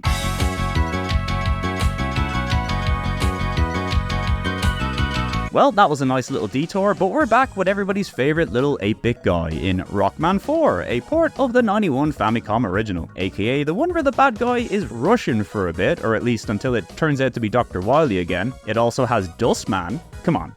everybody loves Dustman. Now in the past, I've always heard people say that the NES Mega Man games kind of get a little stale from the 4th entry onwards, and generally I've always felt that that's down to series fatigue rather than the gameplay itself. I mean, these later NES entries were coming out well into the 16-bit generation, and like one a year in tandem with Mega Man X releases as well, and I'm sure there's also the Game Boy versions too. But when playing through number 4 to 6 for the first time myself, I thought there was always enough cool gimmicks and additions to make these a very fun playthrough, and number 4, while maybe not my favourite of the bunch, is still a really good time. It's got some great stages and bosses. It notably also introduces the Buster Shot into the series, and also Flip Top Eddie is here for the first time. I mean, you gotta love Eddie, he gives you free stuff. Everybody loves free stuff. Long story short, it's Mega Man, and look, an 8-bit Mega Man is always a good time. But what's new in the PS1 version? Well, other than most of the stuff included in the first 3 iterations, starting from here we also get a bunch of other fun features, including the ability to play as helmetless Mega Man in Navi mode. I mean, it doesn't look great on black backgrounds, but you know, we're out here representing our boy Mega Man Volnut. Justice to the helmetless Mega Mans. There's also a new mission mode which replaces the boss time attack mode from the previous games. There's also some new power-ups exclusive to Navi mode, and probably my favorite addition of all, an entirely new arranged soundtrack that was made exclusively for these entries, and that means every single level, every cutscene, every menu has brand new remix music. And keep in mind, you can still play classic Mega Man with no adjustments in this version if you're a purist, but as somebody who's only beaten these games in their vanilla form, getting to play through them again with these new soundtracks and a helmetless Mega Man, now you're talking.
So yeah, I think by now it's clear that these are good, fun ports of the original Rockman games, and better still, the cool new additions introduced in this entry will be appearing in future entries as well, and by future, I mean past, and by past, I mean present, and by present, I mean here's Rockman 5, right now. Wow, it's Rockman 5, a port of the 5th mainline entry in the series, which first made its way to the Famicom in December of '92. Now Rockman 5, still a good Mega Man game, but probably the one that innovates the least of the original 6, which is to say it doesn't really have any cool new moves or abilities, but what it does add is Beat the Bird, who's pretty important. I mean, you've got to collect a bunch of letters to get them, but hey, collecting letters was all the rage in early 90s platformers, so why the hell not? Also, story-wise, this is the one where Proto Man is the bad guy for a bit, you know, until it's revealed to be Dr. Wily again. They never get tired of this twist, and you know what? Neither do I. All in all, it's simply a good-playing, good-looking, and good-sounding Mega Man game. I'd say people were probably sick of this shit back in '92, but look, considering we're averaging a new Mega Man game once every, I don't know, 10 years these days, I'm a little more forgiving of these games just going through the motions, because as it turns out, when it comes to Mega Man, I love the motions. Also, Gravity Man stage rules. I know this gimmick was used in tons of NES games, but it's never not good. As for the PS1 ports, well, once again we have the same inclusions we've seen in 4, and that means we can play without a helmet, and also with a fully arranged soundtrack in Navi mode. And honestly, I gotta say, sometimes arranged soundtracks can be a little hit or miss, but they really kept knocking it out of the park in these Complete Works releases, and you really do love to hear it.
Anyway, that's Rockman 5, and if you know the series well enough or have been paying mild attention to what I've been saying throughout this video, which look, I understand if you haven't, you can probably guess what's coming up next. That's right, it's Puzz Loop.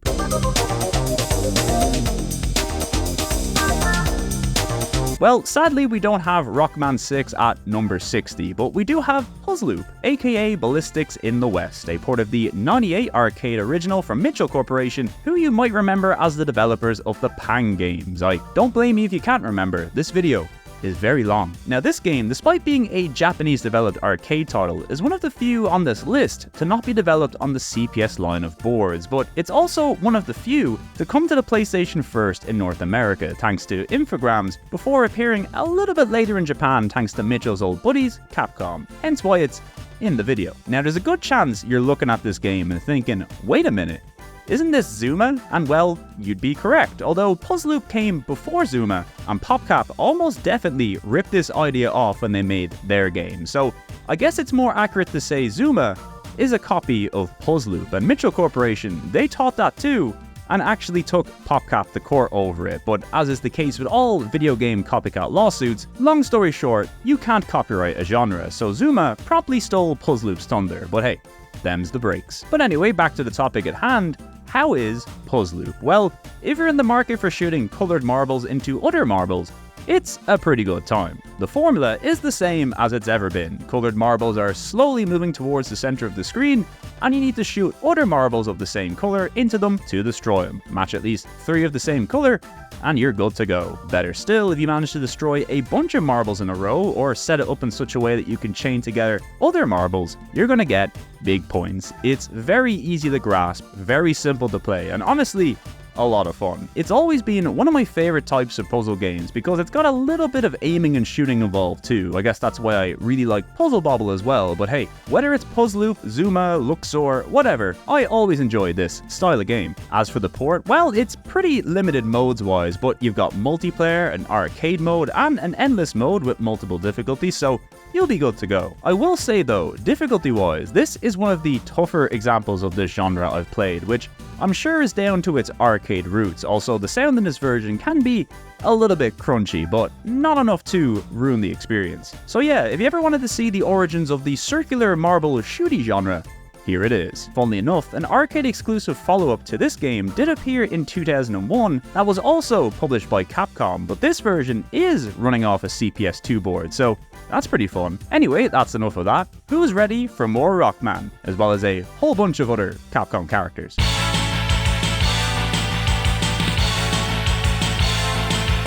Well, up next, we've got a big one. It's Marvel vs. Capcom Clash of Superheroes, a port of the '98 CPS2 arcade original and the very last EX edition that Capcom would put on the PlayStation. And since you know it's a tag fighter, well, you can probably guess what this thing is missing, but all things considered, it's a pretty solid port for what it is. Now, before we dig into the little bundle of joy that is Marvel vs. Capcom, now would probably be a good time to talk about the Sega Dreamcast, the much-loved successor to the Saturn, and tragically the final home console that Sega would ever put out. Now, as we all know, Capcom and Sega had a pretty good relationship, specifically stemming from the fact that they were both organizations making games for the arcade and home market. And in the case of the Saturn, as we've seen, it was a console that played heavily into Capcom's strengths, which was 2D arcade games, but ironically, Sega's arcade strategy at the time was high-tech 3D games, something that didn't really play into the Saturn's strengths. So when it came to their next console, the Dreamcast, Sega learned from their mistakes and created a new arcade system called the Naomi, which would use a very similar architecture to the Dreamcast, meaning Sega's arcade games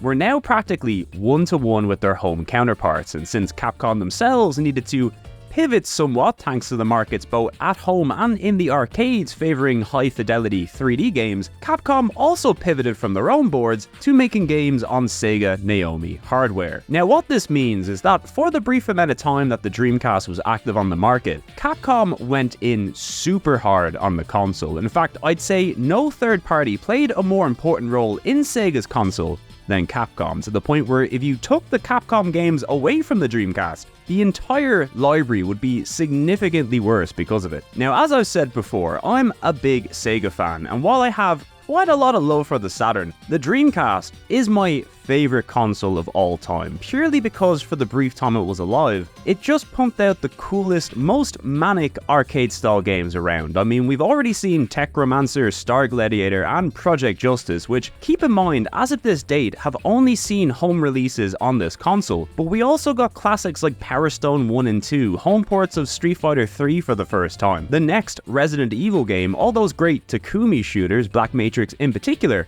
one of my favorites, and cool deep cuts like Cannon Spike, as well as a whole bunch of other cool Japanese curiosities, which we'll mention in time. But long story short, Sega and Capcom finally had a console that played to both of their strengths, be it in 2D or 3D, that allowed them to release near perfect versions of all their coolest games straight from the arcade. And to me, it's like peak Sega and Capcom working in tandem. Such a cool period of gaming to be into, especially if you've got a woeful attention span like me. And do you know what this amazing partnership and all these great games resulted in? Sega leaving the console business, and not long after, Capcom closing its arcade division entirely. It wasn't just that 2D was falling out of vogue, it was now arcade-style games in general. The Dreamcast was the right console, but at the wrong time. It literally gave us everything you could want from an arcade home hybrid, but the market at this point had moved on greatly, in large part thanks to the advancements in home gaming made during the 5th generation. Games like Gran Turismo, Metal Gear Solid, Final Fantasy 7-9, and Capcom's own Resident Evil were leading a demand for longer, more fleshed out, big budget adult home experiences. And when the consoles at home were now on par, and in some cases even outscaling what you could get in the arcades, well, the writing was on the wall really, at least it was in the West anyway. But remember, Capcom were a company focused on global success, not just success at home. It's why if you track Capcom's releases during the PS2, GameCube, and Xbox era, you'll notice a huge shift in the type of games that they made. It was a very experimental period for them, that's for sure, but their shorter arcade-style games, which were arguably for many the soul of Capcom, were practically nowhere to be seen on these consoles, and that's because they lived fast and died hard on the Dreamcast. They did everything right, but sadly that's not often what makes money, and as you should all know by now, commercial success is not an indicator of quality. Just ask a Saturn fan. So I'd like to give a particular shout out to the Sega Dreamcast and its incredible library of Capcom games, one of which is an excellent port of Marvel vs. Capcom, a CPS2 tag fighter that finally unleashed the rest of the Capcom universe to fight against those dastardly Marvel superheroes, and my god, is it fun. No longer were we limited to just Street Fighter characters, now we have familiar faces like Jin from Cyberbots, Morrigan from Darkstalkers, Captain Commando from Captain Commando, and also Strider Hiryu from Strider. More on him later. Also look, it's Mega Man, who has one of the coolest movesets in any fighter. It's like a greatest hits from all the Mega Man games we've seen so far. I mean, this Beat Plane Super, come on now. They also added Venom on the Marvel side, and look, everybody loves Venom. Another fun addition in this entry are the special assist characters, of which there are 20, and pull from a whole host of Marvel and Capcom classics. We've got the dude from Wonder 3, and even Saki from Quiz Nanairo Dreams. All the stars are here! It's true. Beardy Man, Claude Racine, Dax Flame, Betty Fine, You got it. and Raffi Fine, all the stars You really keep up with all that are stuff. here tonight. Oh yes. All in all, it's the craziest and coolest of the Capcom tag fighters so far, with gorgeous stages, flashy moves, an iconic soundtrack, and tons of Capcom fan service. It's an all-timer for sure. But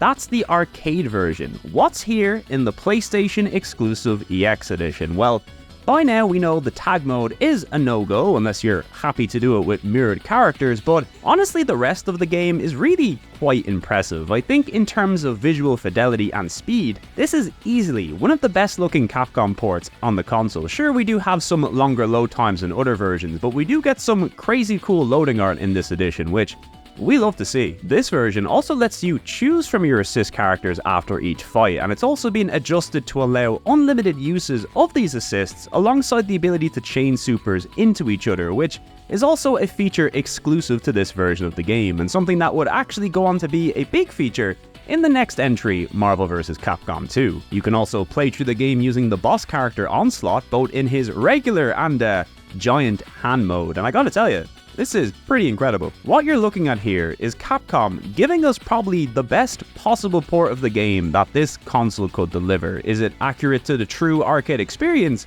Absolutely not, but they've added enough unique features to make this a weird, fun, standout 1v1 version of Marvel vs. Capcom that both looks and plays great. Once again, not the version I'd recommend to newcomers, but for Marvel vs. Capcom diehards who are looking for something a bit new or just to play as Onslaught, well, the EX edition is well worth checking out. The series would of course go on to see many follow-ups over the years, many of which are very beloved, and one which is not so beloved, but there's no denying these Marvel Tag Fighters are some of the best games that they've ever put out, and I really hope to see a return to them someday, be it in Marvel form or not. I mean, Capcom have more than enough characters to just make a cool fan service tag fighter and spare themselves the licensing issues that plague these games for years to come. By the way, I wrote a whole bit here complaining about how we can't buy these games anymore, but clearly Capcom have fixed that, so just 2 thumbs up from me. Very happy to see it. Anyway, that's our last EX edition, but not our last weird Capcom fighter port. There's still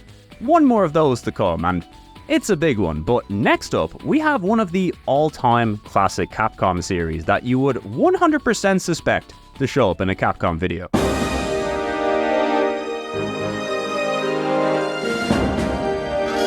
Well, here she is, the Capcom icon herself, Lara Croft, in Tomb Raider: The Last Revelation. And if the box didn't give it away, there was actually a brief period where Capcom handled the Tomb Raider publishing in Japan. Not the first 3 games, mind you, which were published by JVC, and the first one was called Tomb Raiders over there, with some nice box art too. I mean, look at the size of those skulls. Just 2 little guys. Anyway, Tomb Raider: The Last Revelation is the 4th in Core Design's incredibly popular Tomb Raider series, and while sales have been strong for the previous 3 entries in the series, there was a bit of backlash in the newer games when it came to taking Lara away from the tombs and putting her in the streets and Area 51 for some reason. So in the next game, Last Revelation, Core decided to bring the series back to its roots with a game heavily focused on raiding tombs, would you believe? Last Revelation has always been one of my favorites in the series. It is a particularly dark entry in the Tomb Raider franchise, and a lot more of the claustrophobic and spooky elements that made the first game's environment so memorable make a return here. It feels like a team that is pooling all its experience from the original trilogy and putting it together for one big send-off to the character, as this was meant to be the final game for Lara Croft. Obviously that didn't happen, but we'll get to that in time. All in all, I think it's one of the best Tomb Raider games, and it's probably my second favorite on the console, next to the original. Just be prepared, it's a very long game, which I think is also kind of to its detriment, but if you like Tomb Raider and haven't played this 4th entry, it's well worth checking out, be it the weird Japanese Capcom version or otherwise.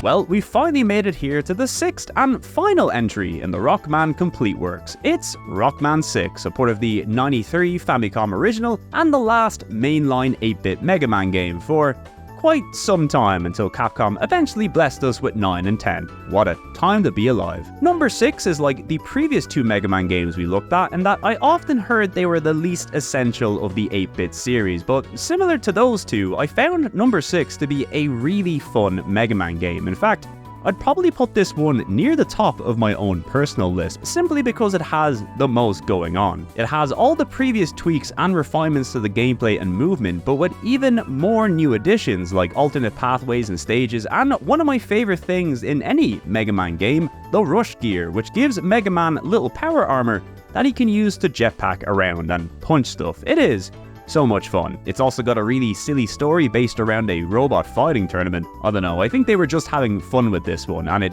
certainly shows. Of course, all the usual PS1 bonuses are here, and yes, we've got some lovely arranged music too, and it is as good as ever.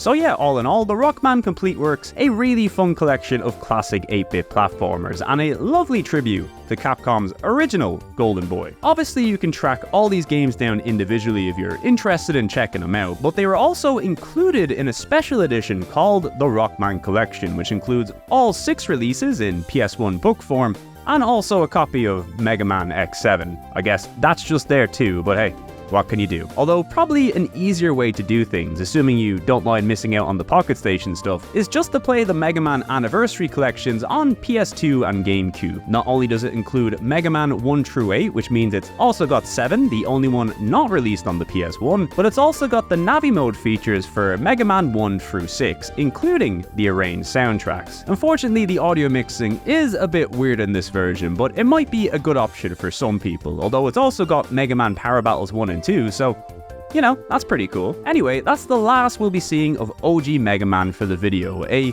pretty good run, all things considered, especially since his games were appearing on literally everything during this time. I still can't believe Capcom released a Super Famicom game in 1998. Absolute mad lads. Of course, we've still got plenty Mega Man games left to go, but before then, we gotta check in with another series experiencing its final entry on the console, and believe me, it was going out in style.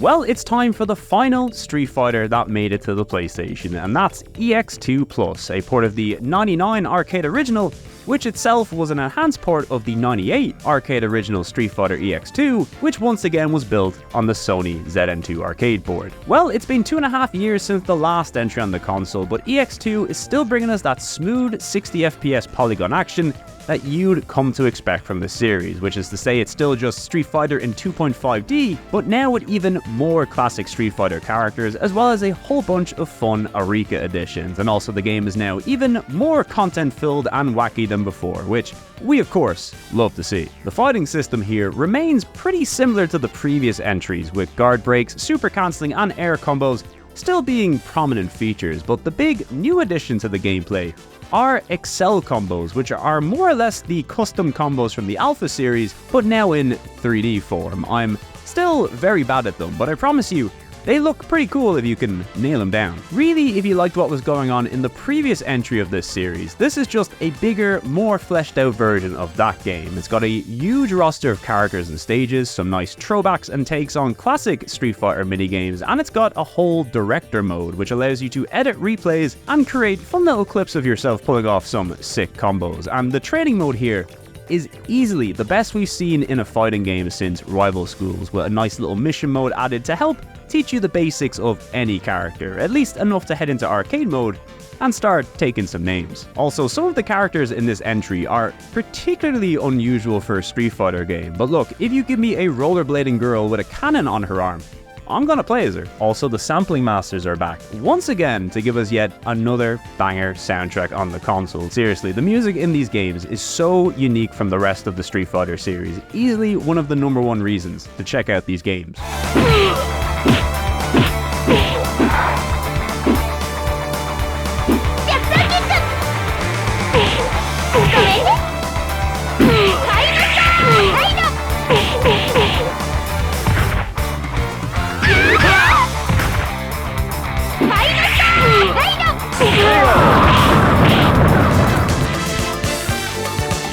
Round 2, fight!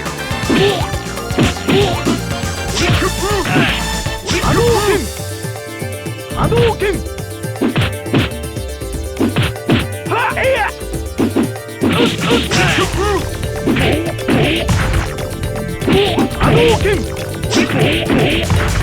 Hadouken! Hadouken!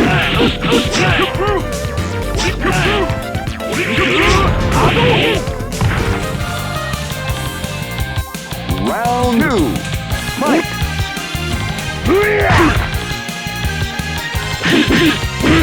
Gladiator!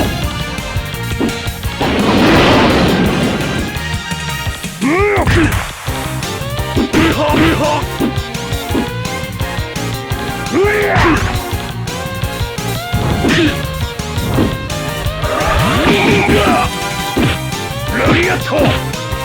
元日 D ゲート all in all, another great entry in the series, although sadly it is missing a few characters from the original, and also the ending screens are now static images, which is always a bummer. So it's one of those fighters where you might get a little something out of the original EX as well as this follow-up. In particular, I'm a bit more fond of the blocky polygonal look used in the earlier EX game, but you can't deny the smoother models in EX2 also look pretty great. Anyway, that's the end of the only 3D Street Fighter series on the console, and look, it's low poly Street Fighter, so what more could you want? Now, this series would see a follow-up early on in the PlayStation 2's life cycle with 2000's Street Fighter EX3, a game that caught a bit of flack over the years for its visuals more than anything, which are certainly a bit odd, but I've always loved how weird it is, and above all else, it's a fun fighting game, and one that people are really starting to appreciate more and more as years go by. It's crazy to think that this would be the last 3D Street Fighter for nearly 8 years, until Street Fighter 4 finally came out. Seriously, Capcom really didn't want to make a 3D Street Fighter, did they? But hey, at least when they did, they knocked it out of the park. As for Eureka, well, they would go on to live a very long and successful life in the industry, where they are thankfully still making games today. They also made their own series of fighting games called Fighting Lair, which is pretty much Street Fighter EX with a few new gimmicks and also without the Street Fighter characters. This first entry was published exclusively in arcades in '98, but it did see a return nearly 20 years later with Fighting EX Lair, which is luckily available on pretty much anything these days. Anyway, that's the end of the year '99, and while in 2000 Capcom would be busy putting out games on both the Dreamcast and PS2, I'd say their PS1 output during the beginning of the new millennium was some of their very, very best, assuming you ignore this first release, that is.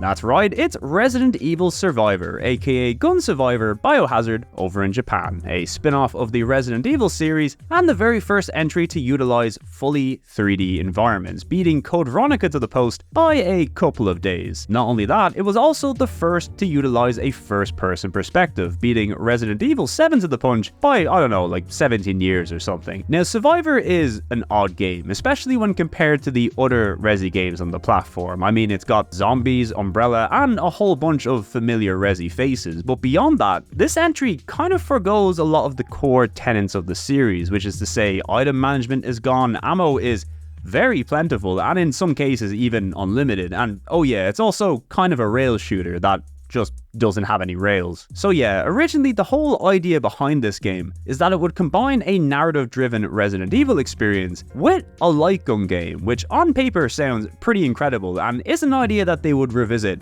a bit later in the future. Now, the issue here is that given the limitation of light gun controls on this platform, this wasn't the easiest thing to make work, which makes the end result here quite a limited experience, and it also kind of neuters a lot of the core stuff that makes the series appealing in the first place. Also, to make things worse, unlike the PAL and Japanese versions of this game, which do feature light gun support, the North American version, which is also the version most people talk about these days, had light gun support removed entirely. Why is that? Well, there was a pretty prominent shooting incident in the States around this time, and the classic American reaction to this was of course to ban fake video game guns for a bit. Now, this also hit the Dreamcast quite hard, and it's why there was never a release of the official Dreamcast light gun in the States. Seriously, Sega was a very unlucky company, but at least they had a fun new playing combat game on the horizon, and I'm sure nothing would happen to ruin its September 2001 release. So yeah, in other words, the whole big gimmick of this game wasn't part of the North American version. It did have mouse support at least, but let's be fair, it's not quite the same. Now, truthfully, I don't think light gun support would have done much to change this game's perception. It's still a pretty basic and stripped back version of Resident Evil, now just with a focus on shooting stuff instead of surviving. It's 100% not a great game, and it's most certainly on the lower rung of Resident Evil titles, but personally, I've always got a kick out of this thing. The idea of a story-driven light gun game in the Resident Evil universe is pretty cool in and of itself, and the story and voice acting is also very funny in this game. We've got a whole amnesiac plotline, Umbrella kidnapping kids, and a very evil and very over-the-top villain. It's all very silly. And if you kind of take Resident Evil Survivor for what it is, which is an action-focused and unique take on the Resident Evil formula, I still think there's a good time to be had here. Honestly, the best way to look at this series is just to follow the Japanese naming scheme. Don't consider this a Resident Evil game, instead consider it a gun survivor game with a Resident Evil theme. You see, in Japan, there would be 4 games released under the Gun Survivor series, all of which are very different from one another, but primarily are still built around being a light gun game. We of course have the first entry, which we're looking at now, Gun Survivor Biohazard, but the next entry, Gun Survivor 2 Code Veronica, actually started life as an arcade title and a collaboration with Namco before being ported to the PS2. Now this one is even more bizarre because it plays like a first-person shooter rather than a light gun shooter. Now thankfully by this point the GunCon 2 was out and that controller did feature some basic directional inputs, so the ability to move while shooting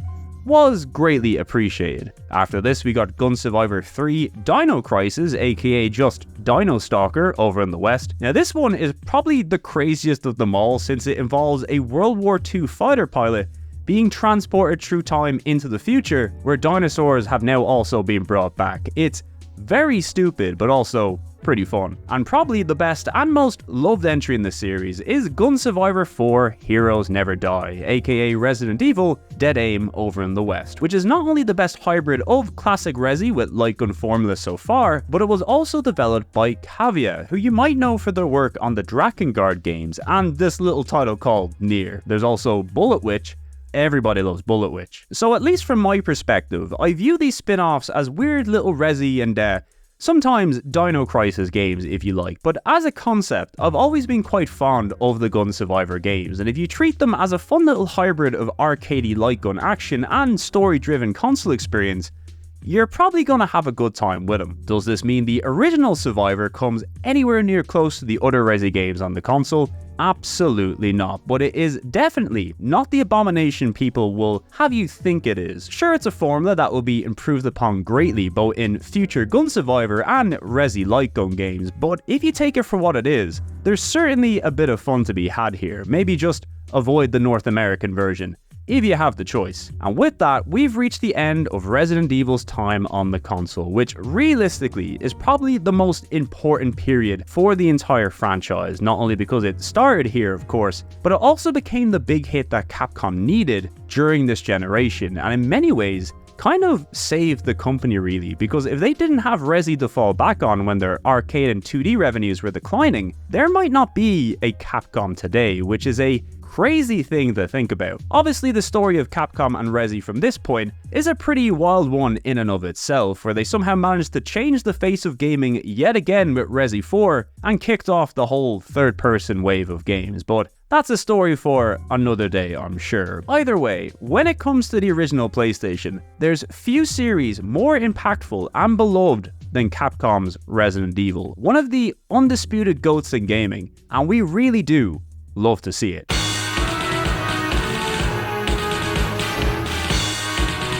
Next up, we have one of my favorite Capcom releases on the platform, and that's Strider 2, a PlayStation exclusive port of the 99 ZN2 arcade original. If you're wondering if this has any relation to the other Strider 2 that came out, no it doesn't, and let's never speak of this game again. Now, Strider 2 is a pretty cool game for a lot of reasons, but one big benefit of this PlayStation release was that it also came packaged with an additional disc that includes a port of the original Strider that came out all the way back in '89 on the CPS1 hardware. So before we dig into Strider 2, we might as well talk a little about Strider 1. In this game, we play as Strider Hiryu, a ninja taking out Soviet robots in a dystopian future. That's really all you need to know. The main draw of this game, and I suppose the series really, is just how fun it is to play as this dude. Like, I don't think there was a ninja game out there letting you do cartwheels and climbing up walls like Strider, let alone the fact you had robot animal companions and a laser sword that could come out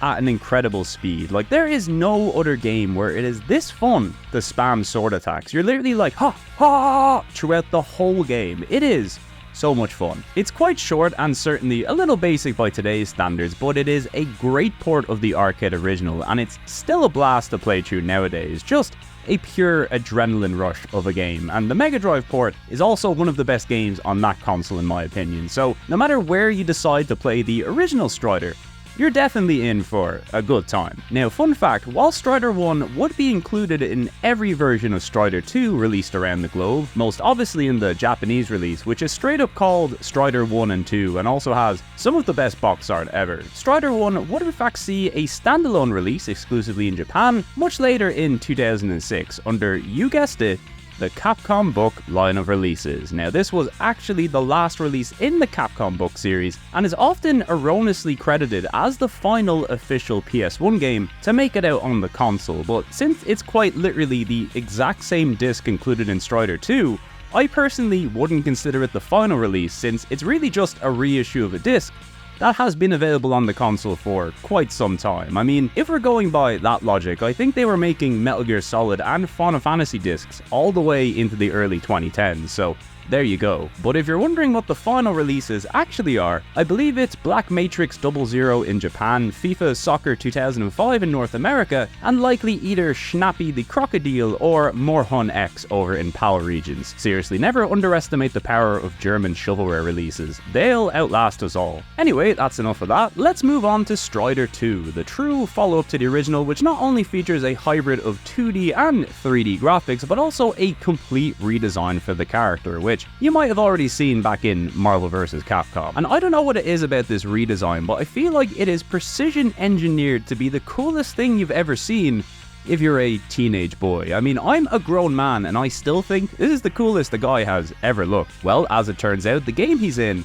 is also incredibly cool. It pretty much follows the exact same formula of the original Strider, which is to say you'll be doing cool ninja moves and yelling ha ha ha a lot while cutting up robots and bad guys with the quickest sword in gaming, only now they gave it all the flair you'd expect of a Capcom arcade release in the late 90s. So in other words, it's just the coolest shit ever. We've got selectable stage orders, big bosses, a great soundtrack, and power-ups that just make you fuck up everything on sight. It's honestly one of the most arcadey games Capcom has ever made, and if you love the kind of game where the whole thing is just doing cool shit for an hour until it eventually just ends, well, there's few games on the console that deliver that experience with the level of precision this thing does. Even the difficulty is pretty interesting because if you're just playing through it casually, you've got infinite continues, lots of health and tons of power-ups, so anybody can blast through this thing no matter their skill level. But if you're trying to get a high score, and more importantly, get a high rank in this thing, this is probably one of the hardest games out there if you're trying not to get hit. So it's got a little something for everybody, whether you're a filthy casual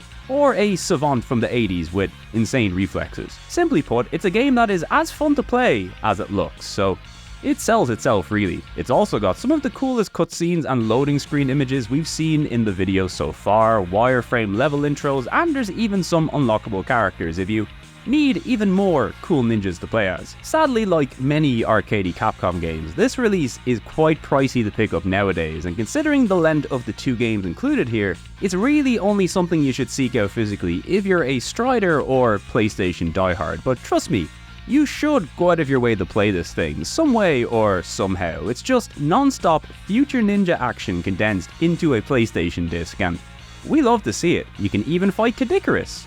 Wait a minute, Caduceus? That's close enough. The series would of course see a return to consoles much later in the year 2014 with a Metroidvania reboot from Capcom Osaka and Western developer Double Helix. Now, I remember this being one of the first games I beat on my new PS4 because there was fucking nothing to play in that thing back when it first launched, but I remember enjoying it quite a bit. Not the best Strider game or the best Metroidvania out there, but it is a Strider Metroidvania, and that alone is a good enough combination for me. So all in all, an excellent but brief showing for Capcom's coolest ninja on the console. No shade to Ninja Commando, he is also pretty cool. Next up though, we're gonna bring things back to the realm of Japanese exclusives, and this time, we are in for a treat.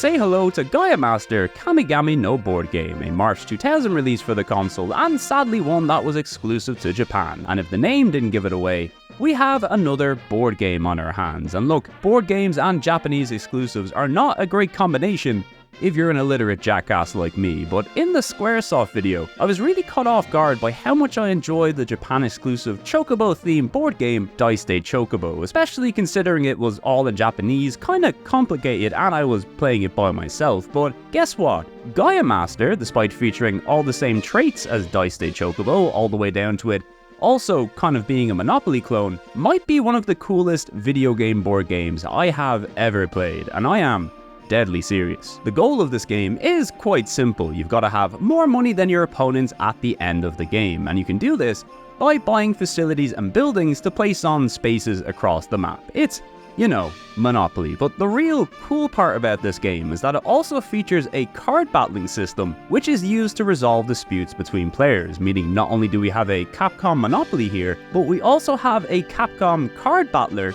contained within Capcom Monopoly. And did I also mention the game and its characters are absolutely gorgeous? I mean, on a gameplay level, there is really quite a lot to enjoy here. The card stuff is specific to the characters you pick at the beginning, and what cards you earn are defined by the decisions that you make during the board game portion. So it's not a deck builder per se, it's more so a game about taking risks on the board to get cool cards, using cool cards to battle your opponents, and then jack their stuff. You know, classic board game banter. And even in spite of the language barrier, which is going to confront you all the way throughout this game, it's something you can figure out easy enough if you have a base level familiarity of card games and Monopoly. Also, there is an FAQ on GameFAQs that runs you through all the basics, so that's pretty useful. And while I think there's a lot of elements here that have been recycled from other video game board games over the years, it's the combination of the two different game styles alongside all the abilities and gimmicks specific to the characters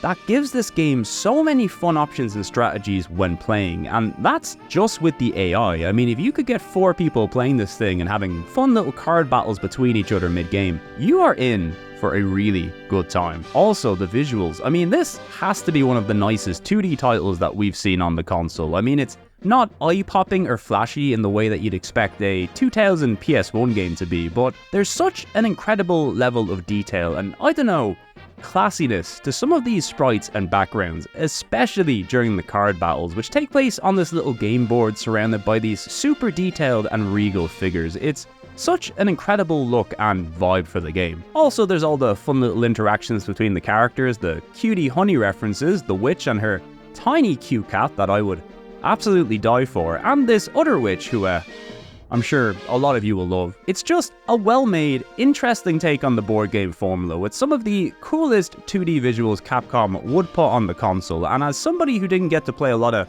Coldcept over the years, seeing as I'm a European, this game just kind of blew my mind, I gotta say. Now, interestingly, this game would also see a release on the Dreamcast, but with a completely different visual style. As far as I can tell, the gameplay is more or less the exact same. It's just the PlayStation version has 2D sprites, and the Dreamcast version has some, let's just say, charming 3D visuals. I bet you didn't think the PS1 would be clearing a Sega console in the 2D department, but hey, there's a first for everything. Also, the game did see a Game Boy Color iteration as well, and I know for a fact if this launched in the West, I would have spent thousands of hours on this thing as a kid, so it's probably for the best that it never came out here. So yeah, that's Gaia Master, and if I had to put any Japanese exclusive PlayStation game on the top of my list for a fan translation, it would most certainly be this one. I know it's kind of a niche market for these types of games, but it's hard to come away from a sprite-based Capcom board and card game that looks like this and not feel like you missed out on something special, you know? Anyway, we've still got a few more Japanese exclusives to get through in what would be a particularly experimental time for Capcom games on the console, but next up, we have the final entry in one of Capcom's most beloved series, and also one of the finest games they would ever put on the console.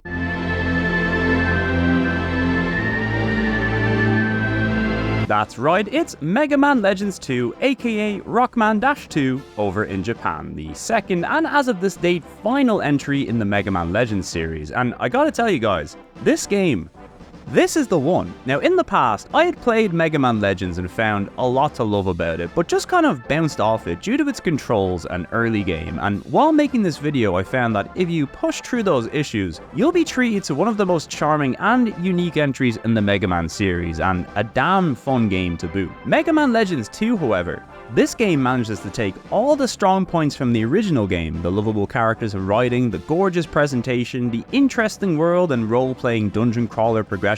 All of that is here and enhanced in Legends 2, but on top of that, the issues I had with the first entry relating to progression, navigation, and most importantly, controls and movement, they've fixed pretty much everything in this entry, to the point I legitimately think this might be one of the all-time great PlayStation games, and it really should be a bigger deal than it is. Like, don't get me wrong, I know how big and passionate the fan base is for this series, and in particular, this entry, but like, over the years, when I hear people talk about the great games on this console, the classics, the hidden gems, all that good stuff, I really don't think Legends 2 gets the praise or accolades it deserves. If anything, the main reason I see it get talked about these days is because of how well the visuals hold up, which is fair, how expensive it is to buy, which again is also fair, and how annoyed people are about the cancellation of Legends 3, which once again is also fair, and sadly something that you'll retroactively get depressed about if you happen to play these things. But taken as a whole, Legends 2 is a charm offensive in almost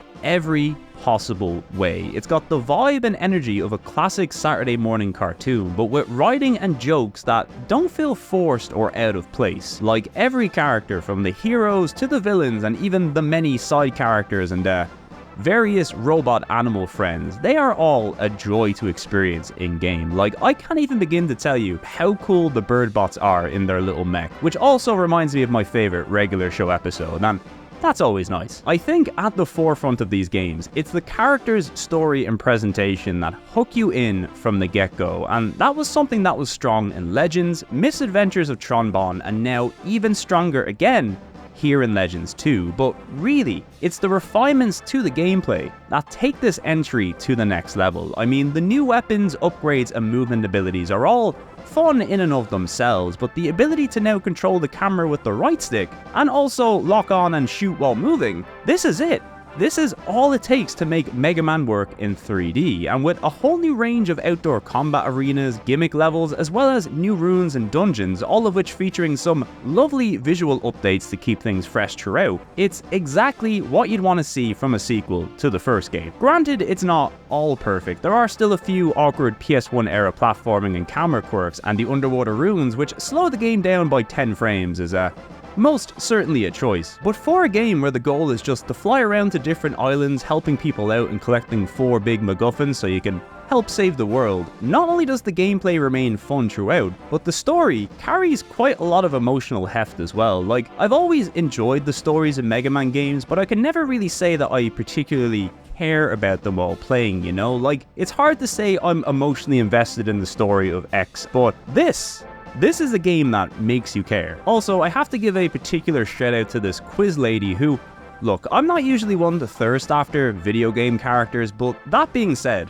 I would probably go to war for this woman, but you know, respectfully. Anyway, this lady has one of the most insane tasks ever put in a video game, which is to complete a 100-question quiz without getting a single answer wrong. And considering this is a game aimed at kids released in the early noughties, the questions are very heavily centered towards an adult who grew up in the 80s, and specifically an adult who grew up in North America. Like, seriously, beating this in the days before widespread easy internet access must have been an insane feat, so kudos to anybody who ever did it legit. By the way, you get a cool sword if you complete it, which is sadly nowhere near worth the hassle, but I appreciate the dev team for including something as insanely difficult and memorable as this, and also great job by the localization team too. I know I complain about all the American sports questions, but they really did a great job here. I mean, come on, getting to put my Huey Lewis and the News skills to the test in a Mega Man game. What a time to be alive. Also, for those who remember me bringing it up earlier, a demo of this game did come included in the Japanese version of Misadventures of Tron, and interestingly, it's labeled as Rockman-2 Episode 1, and the full retail release of Legends 2 in Japan is labeled as Rockman-2 Episode 2. And what this means is that the Japanese demo of this game is actually a little prequel story that includes content not seen in the full release. Granted, it's not anything major that you'd need to digest to understand the full release, but there is some really cute fanservice-y stuff in here, especially if you ship Volnut and Tron, and let's be fair, you all should. Now, this demo was untranslated for the longest of times, but good news, very recently Hilltop and Kargadin surprise released an English patch for this demo that includes some really fun debug stuff to play around with as well, and I for one welcome our new giant roll overlords. So yeah, that's Legends 2, one of the best games I've played during this video, and needless to say, I think you should try it too. The series doesn't take too long to complete, and you might need to get used to some old school controls in the first entry, but it's a series I wholeheartedly recommend playing, and after playing through all the other Mega Man entries over the years, this one is clearly a standout for so many reasons, and the fact it's mostly been forgotten about by Capcom over the years is really quite the shame. Anyway, that's my little spiel about Legends 1 and 2, and also the spin-off Misadventures of Tron Bonne, the defining Mega Man entries on the console in my opinion, and games I highly recommend checking out. And if you didn't already think that Capcom were on top form during the year 2000, well, just you wait and see what they had in store next.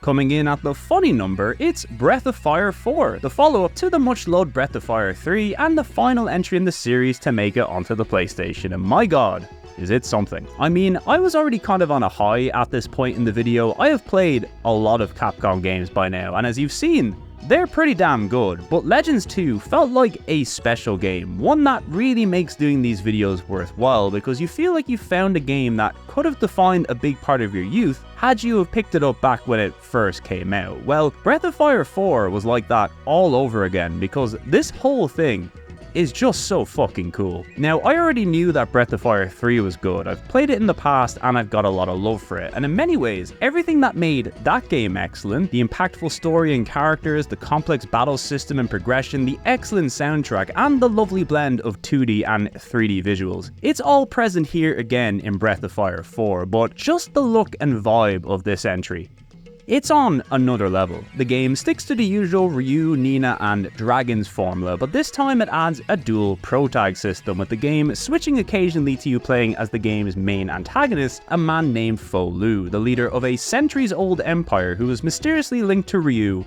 in more ways than one. They both have the same dragon power. I'm sure it's probably got something to do with that. As always, this is a series where the characters and story are one of its biggest strengths, and with this one being one of the darker and more mature tales that you'll find on the console, it's also often very funny and very weird. It's easily one of the most memorable adventures you will find in a role-playing game on the console, and for the PlayStation, that is really saying something. Trust me, you won't forget Urshin anytime soon. The battle system also sees some fun additions like combo attacks, which can provide for some very flashy abilities, and that's on top of some already very flashy abilities and cool dragon attacks and Akuma-based abilities. Beyond the environments, the bosses and abilities also make up the bulk of the 3D in this game, and while we're not talking square levels of planet-ending attacks, some of the stuff here in Breath of Fire 4 is amazing to see in action, and there are so many goddamn abilities and skills to learn through the Master and Abilities system. I mean, it's good enough that you get a samurai dog in your party, but when he's doing all this shit, I mean, come on now. But really the thing that seals the deal for me is the incredible soundtrack from Yoshino Aoki, which has gotta be one of the most original soundtracks in role-playing games. It kind of floats between these very triumphant and traditional fantasy tracks for our protags, but it also has this incredible traditional sitar music that permeates throughout the game, in particular when the game focuses on Fo Lu, who has some of the coolest battle music I have ever heard. It's this intense mix of PlayStation-era breaks and drum and bass, combined with the sitar and other traditional instruments. I've always had a soft spot for JRPGs that really give you music that sounds unique and distinct for the genre. It's why games like Shadow Hearts and Shin Megami Tensei have always stood out to me so much growing up, because the music in those games cultivates such a powerful vibe that adds tremendously to the experience, and the tracks here in Breath of Fire 4 have that kind of power, and when you get absorbed into the visuals and music, there's really nothing else like it.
Also, there's a thing I noticed while playing this. The standard boss music in this game often syncs up perfectly in time with this dragon transformation that you generally do at the beginning of a round. It honestly seems so perfect that you might even think it's a dynamic music shift, but nope, sometimes you just get really lucky and it all syncs up together, and it is literally the coolest shit.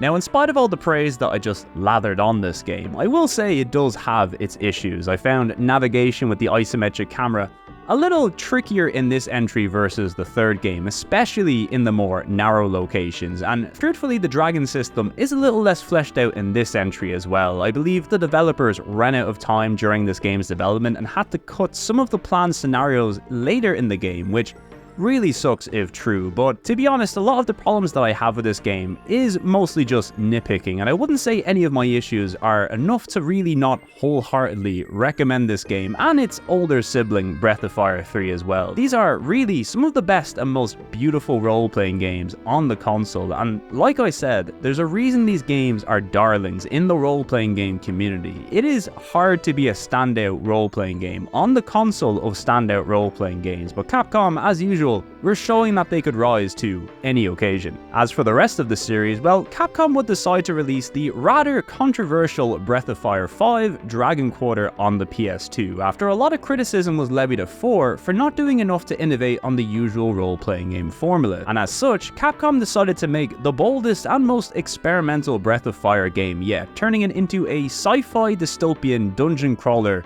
roguelike thing. Now, honestly, I always found this game was really good and probably a little bit ahead of its time for 2002, but to put it into perspective, this was like Square dropping an even more extreme version of Final Fantasy XII before Final Fantasy X had even happened, and fans were not happy with these changes. Of course, after that, we had the mobile-only Breath of Fire 6 that launched in 2016, and then closed permanently a year later, so yeah. Guess Dragon Quarter doesn't seem that bad now, does it? So sadly for many, Breath of Fire 4 is considered the last hurrah of this series, but if you're interested, a lot of people involved with these games would go on to make a very ambitious Dreamcast project called Eldorado's Gate, a 7-part role-playing game that was released one volume at a time bi-monthly in Japan, which sounds like an insane idea, and it kinda was, but I respect them for trying it. Also, it's full of gorgeous 2D visuals, and it has you fighting Amano artwork during the battles. What a weird game. Anyway, since we're talking about cool Japanese role-playing games that I can't understand,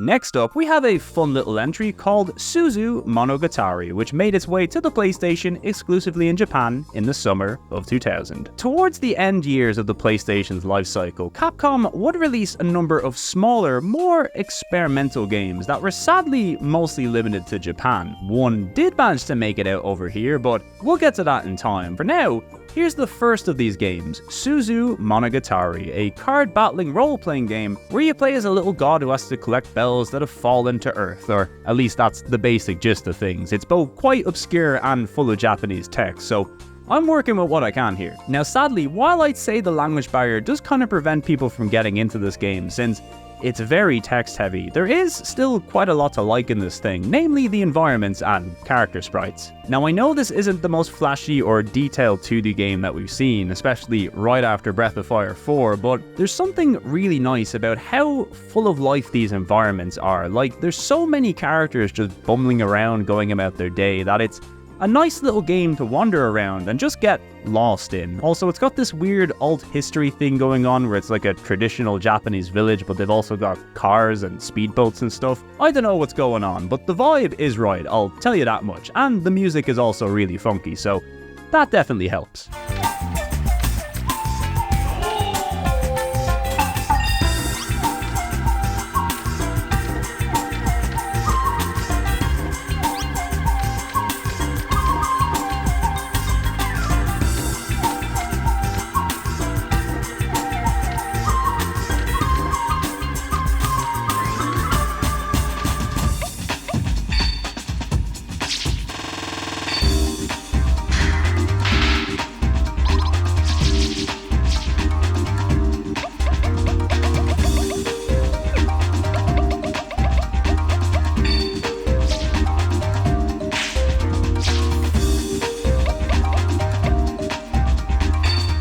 As for the card battles, thankfully they're quite simple to grasp, although I think one of the negatives of this game is how simple it all is, but I guess that's kind of the point really. The card battles here revolve around a rock, paper, scissors element system where fire beats grass, grass beats water, and water beats fire, and since you can see your opponent's elements but not the strength of their cards, you kind of have to try predict what move they're gonna play. I mean, you don't want to go all in on a high level snake just to have it be beaten by a level 1 snake of a stronger element. Of course you don't, it's all mind games, baby. It is fun for what it is, and there is some slight deck customization with items and buffs, but it's certainly a lot more simple and traditional compared to your Pokemons and your Yu-Gi-Ohs, although the music does slap pretty hard during the battles, so you gotta give them that. All in all, this is a cute little Japanese curio from Capcom with some lovely visuals, great music, and a whole bunch of cute cats and dogs, and even a tiny frog. Shame it's locked behind the language barrier, but hey, what are you gonna do? Well, I guess you could learn Japanese, but yeah. Hey look, dinosaurs!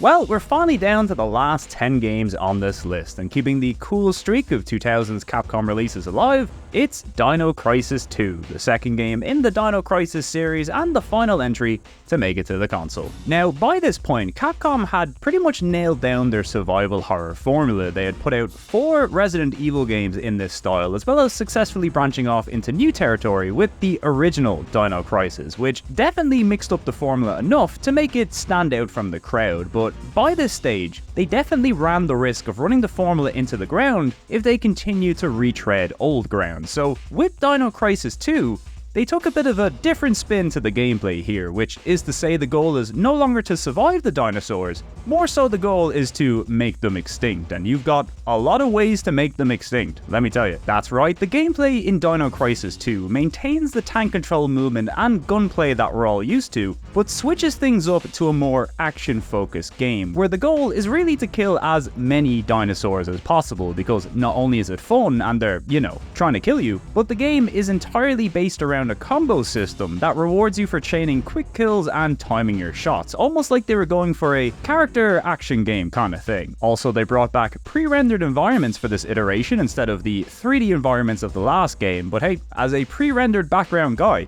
you really do love to see it. Now, obviously, this is a pretty big change to the formula, and probably not one everybody will enjoy, since I get the tension factor is a big appeal of Capcom's survival horror titles, and this one is like, well, we've given you the most powerful shotgun of all time and more ammo than you could ever possibly need, so go on, have a good time. The basic gameplay formula is still kind of intact. You move around the new jungle environment, which has been brought here through time travel to replace the environment from the last game. It's very, very stupid, but you know, in a good way. Sort are back on the scene to sort stuff out once again, and this time you now control a mixture of both Regina, our lovely pro tag from the last game, who's now equipped with dual machine pistols, which is as cool as it sounds, and also newcomer Dylan, a member of Trat who has both a Naughty's era haircut and a machete. The game occasionally swaps back and forth between these characters, with each having their own weapons and items that allows you to access areas that the other character can't. You'll still be finding items, backtracking around the jungle, and unlocking new locations as the game progresses, but now anytime a dinosaur appears, you're gonna be excited instead of panicked, because killing dinosaurs is the way you earn extinction points, and extinction points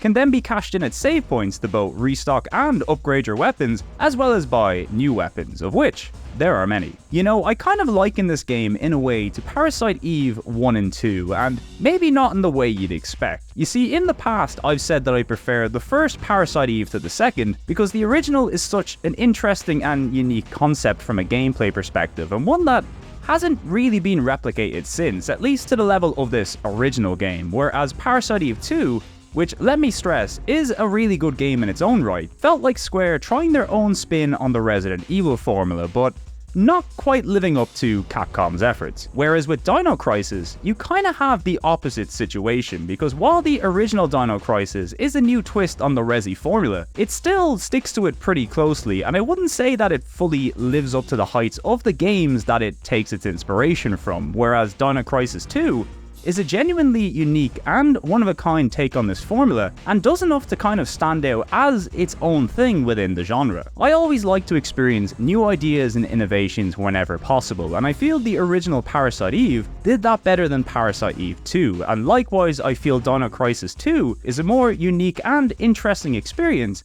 compared to the first. It's undoubtedly a more simplified game, but it feels like Capcom combined their arcade and survival horror sides into one very silly action-packed extinction simulator. Also, it's got a dinosaur fighting mode that you can unlock, which I think you'll agree is pretty fucking incredible. It's a debate I'm sure has raged in the Dino Crisis community for the longest of times, and I could absolutely see why different people would prefer one game over the other, but no matter which you prefer, they're both really fun games and highly recommended pickups. As for the series' future, well, they kinda stuck with the experimental route when it came to the next entry, which was Dino Crisis 3, an Xbox exclusive that now sees you fighting dinosaurs in space with jetpacks and stuff. And I know on paper, that sounds like the coolest game ever, right? But they also put one of the worst cameras ever seen in a video game into this thing, and yeah, people did not like it. You see, that's the risk with experimentation. Sometimes it works out, sometimes you can't see a dinosaur trying to eat you behind a wall, but you know, in space. And yeah, since then, Dino Crisis has kind of been in limbo, I guess, and while the series was a very big seller for its time, Capcom have mostly been radio silent on Dino Crisis for nearly 2 decades now, and while there's been a very recent upswell of vocal fan support for this series, one that Capcom has finally taken notice of, I still can't see it making a return anytime soon, even as much as I think a Resident Evil style remake of the first game would be an absolute blockbuster hit. I mean, people really like dinosaurs, and Capcom knows that too. I mean, they made Exo Primal for Christ's sake. That game is legit pretty fun, by the way, but they had to know they were going to piss off Dino Crisis fans when they made a different dinosaur game and also put a redhead in it. I mean, that just felt personal. But look, whether or not Regina ever makes a return, we still got a pretty good run out of the series, and whether you're a survival horror fan, appreciate some arcade action, or just really hate dinosaurs, you can't go wrong with this series, although the third one is pretty rough. Seriously, how did they fuck up dinosaurs in space? Next up, we have another of those experimental Japan-only releases with Fushigi Deka, a cartoony point-and-click adventure game, and easily one of the most obscure entries on this list, and it's also very weird. This game sees you playing as a detective dog who's trying to solve a murder, and of course, in classic point-and-click style, you accomplish this by traveling to various locations, picking up everything you can find, and talking to the many bizarre creatures who inhabit this land. And to say it's a bit odd would be an understatement, but considering this thing is entirely in Japanese and a little tricky to play and follow because of that, there's still no shortage of interesting things to see and do in this world, and it's also kind of hard to pull away from it because you really have no idea what you're about to see next. And you make friends with a little cat at some point, and all its animations are amazing. Although I'm not quite sure what's up with the dude who lives in this jar on the bottom right though. I'm sure he's up to something. It's a pretty basic point and click from what I've played, at least mechanically, but you can tell the big appeal of this thing is its wacky world and surreal characters, which is sadly something I couldn't fully appreciate due to the language barrier, but so much of the humor is delivered visually that I still had a pretty good time playing around with it. It's nice to see Capcom make a return to point and click titles since their last efforts all the way back with Hanako-san and Incredible Toons, and it probably shouldn't shock you to find out that a lot of the team responsible for this game would go on to work on the Phoenix Wright series, which would see its first entry on the Game Boy Advance 1 year later in 2001. Look, they even made a little reference to Fushigi Deka on Little Wright's t-shirt. That's fun. Anyway, easily one of the most bizarre and colourful games that Capcom would put on the console. I probably wouldn't hold out hope for a fan translation on this one, but hey, if you want to play it, it sure is fun to look at. And you get to shoot a ninja that steals women's underwear, which, let's be fair, is about as Japanese as it gets. And speaking of as Japanese as it gets, here's Capcom icon Lara Croft back in her final adventure on the PlayStation with Tomb Raider Chronicles. Now, you might remember during the last Tomb Raider segment that I said Last Revelations was planned to be the final entry in the PS1 series before its big return to the PS2 with 2003's Angel of Darkness, a game Core Design had planned to start working on as soon as Last Revelations was finished up. There's just one problem though. Tomb Raider games tended to sell quite a lot, and since the publisher Eidos was very used to making money from this series and also owned both Core Design and the Tomb Raider rights, Eidos decided to make Core churn out one final Tomb Raider game on the console against their wishes because, well, money is more important than artistic vision, after all. Now this basically resulted in the old staff at Core working away on Tomb Raider Chronicles while a new team got cracking on Angel of Darkness, and long story short, neither game turned out great, but at least for the purposes of today's video, we'll be looking at Chronicles, which is a prequel that focuses on different stories throughout Lara's life, each of which meant to highlight a different gameplay element of the series, with levels focused on exploration, action, and being a small girl trapped on a spooky Irish island. Now, on one hand, this does make for some interesting locales and backstory to the character, but gameplay-wise, you can really tell this entry was made out of necessity and not passion, something that the people who worked on it would later go on to detail in great length, because if you think about it, Core were making a Lara Croft game every year since its inception, and these are not small games either, so I imagine the burnout on the team over these years was pretty incredible, and sadly that can result in even the most talented devs putting out some less than stellar work. So yeah, Chronicles, simply put, is a Tomb Raider game made to make Eidos money, and it absolutely feels like that at times, especially considering how copy and paste some of these level layouts are. Seriously, this is the Tomb Raider for you if you like rooms full of crates. Now don't get me wrong, it still has some highlights and is worth a playthrough for fans of the series, but it's clearly the worst of the PlayStation originals and a good example of what happens when a game is made specifically to make people money, and if your heart and soul ain't in it, well then, what's the point? Anyway, that's the end of both Tomb Raider on the PlayStation and with Capcom. Sadly, we just missed out on Capcom licensing the Tony Hawk games over in Japan, which they didn't start to do until the PS2 era, so that kinda sucks. But there is still one unusual Capcom game left to go on our list, but before that, we need to make a return to a much-loved series which we haven't seen since, I don't know, nearly 57 games ago. But hey, who's counting?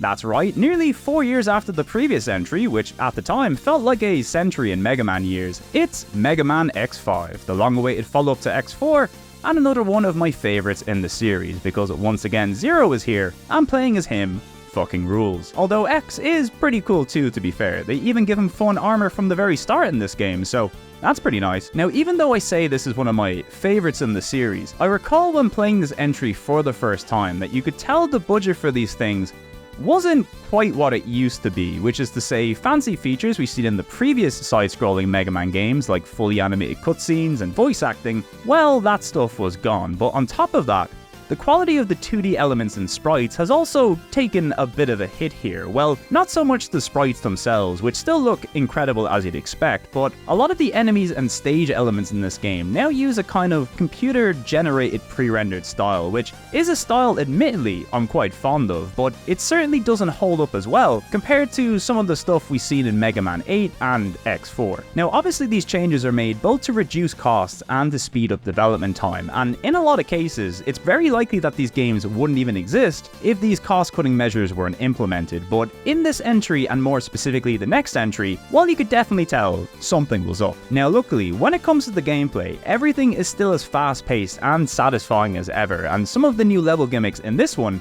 are very fun too. In fact, this iteration sees one of the biggest and most groundbreaking changes the series has ever seen: the ability to crouch, which is something I'm still not used to in Mega Man games, so much so that I forget you can do it half the time. They also added this little rope gimmick, which is fun most of the time and also a nightmare at others. Oh, and you can also now switch between X and Zero in between missions, and also collect little power-ups and bonuses by rescuing people mid-mission. It's a fun little change of pace, and it's always nice to finish up a mission and then see what new things you've earned from the people you saved. Although this is also an entry where I think some of the changes made kind of end up being a little more annoying than positive. For example, there's this virus gimmick where Sigma heads just appear out of nowhere, and if you get hit by enough of them, you can get infected and then your health starts to rapidly decline. Well, at least if you're X. If this happens to Zero, Instead, he becomes invincible because he's just that damn cool. Also, the game now has a time limit where you only get 16 mission attempts before the game just kinda ends. Now realistically, 16 attempts is more than enough, but since the game often requires you to backtrack into levels to collect hidden items and armor pieces, it means you're gonna need to be a little more diligent during your playthrough, and for somebody as brain dead as me, I hate being diligent. I just wanna slash stuff up, you know? Also, the text updates and scrolls in this game might be the worst in the entire series. I'm sorry, Alia, but this is the 7th time you've stopped me in this level to tell me my ass is popping. I'm well aware by now. All in all, while it's got some flaws, I don't think they really take away from the experience too much, and when this game is at its best, it's some of the very best Mega Man action you can find. Also, this is the one where the North American localization has all the Mavericks named after Guns N' Roses characters, and the soundtrack is goated. It might even be the best one of all the X games, and considering the quality levels this series is known for on the music front, that's really saying something.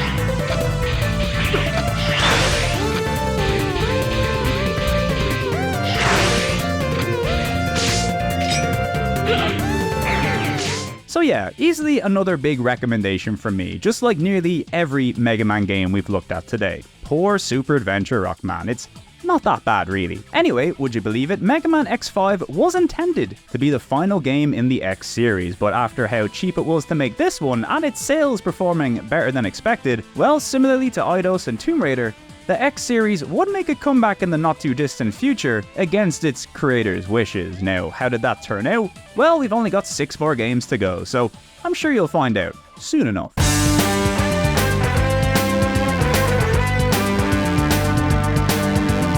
Well, it's finally here, both the final game of the year 2000 and the last of our weird games that Capcom only published in Japan, and it's none other than Ultimate Fighting Championship, aka the very first UFC game. Now, if you've watched the Squaresoft version of this video, there was a part in there that alluded to Capcom being the publisher of UFC games over in Japan, which they did for quite some time, and honestly, when you consider how big the market for mixed martial arts is over in Japan, which is to say it's fucking ginormous, well, it was actually a pretty smart bet from Capcom to get in on some UFC action. Now, this first entry is a pretty interesting game. Essentially, it was developed primarily for the Dreamcast by a Japanese company called Anchor Entertainment, who would also go on to develop the Raw games over on Xbox, and nowadays are a renewable energy company.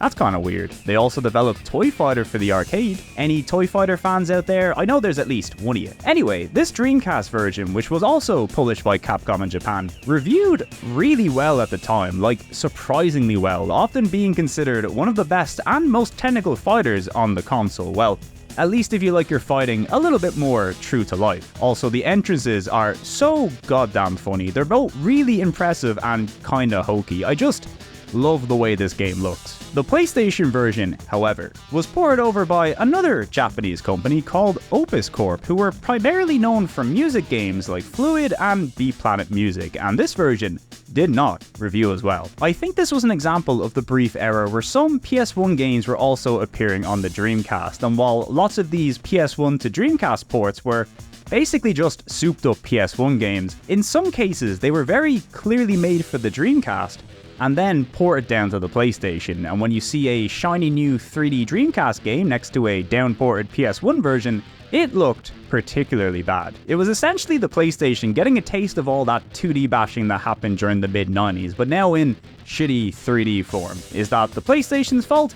Nah, gamers are just fickle, man. Always have been, always will be. So how does the PS1 version of UFC hold up all these years later? Well, Honestly, better than expected, but it is still a severe downgrade from the Dreamcast version. The core combat is still the same, which is probably the most important part. It's a rather simple mix of punches and kicks with a bunch of grapples and movement related counters to play around with. It's certainly not as fleshed out as a modern UFC game, but for the time, there was really little else like it on the market, although the big change in the PS1 version is the move to a simpler 2D plane of movement over the Dreamcast version's full 3D movement, which does kinda suck if you're comparing the two, but nowadays, it at least gives this version a unique trait to make it stand out from the superior Dreamcast release, and the graphics, while not exactly terrible for the PS1, aren't the best either. It's pretty much what you'd expect from a mid to low tier licensed sports game of the era, which is to say it's serviceable, but not all that exciting. Still though, if you take the PS1 version for what it is, it's one of the more unique and technical fighters on the console, and it's got a decent amount of content and some iconic licensed fighters too. I mean, you should have seen the pop when Tito Ortiz showed up. It was crazy. All in all, even though there's a clearly superior Dreamcast version, which seriously, you should try, this PS1 port of UFC is still one of the most unique fighters on the console, and if you manage to stumble across it real cheap on a Japanese auction site like I did, there's certainly worse things you can pick up, or just, find the English release. I'm sure that's significantly less hassle.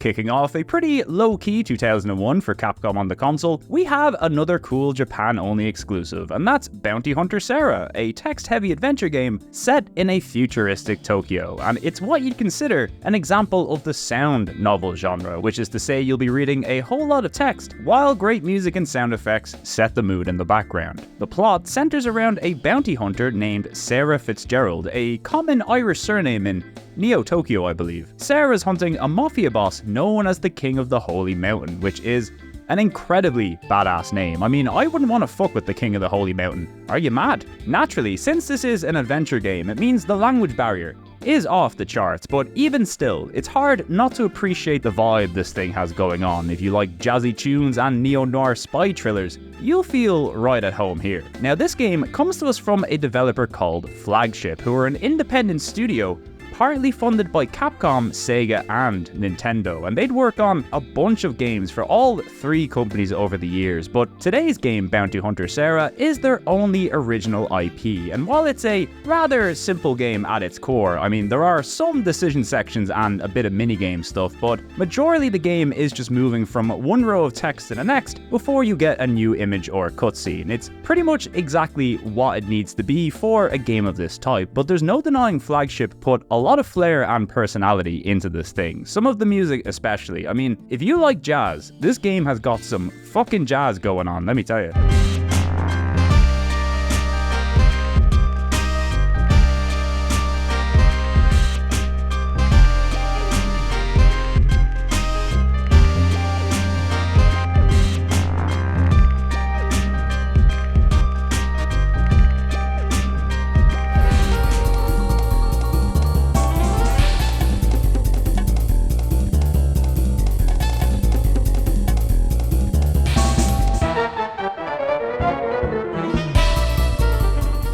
So yeah, a cool little game all things considered. It also came out on the Dreamcast, and it even got a follow-up on the PS2 called Critical Bullet 7 Target, which, from what I can tell, is more of the same. But hey, at the very least, that probably means the music is amazing. Anyway, we've only got one more Japan exclusive left to go, and not only is it coming up right away, it might also be the coolest one we've seen yet. Mostly because it has Rainbow Mika in space.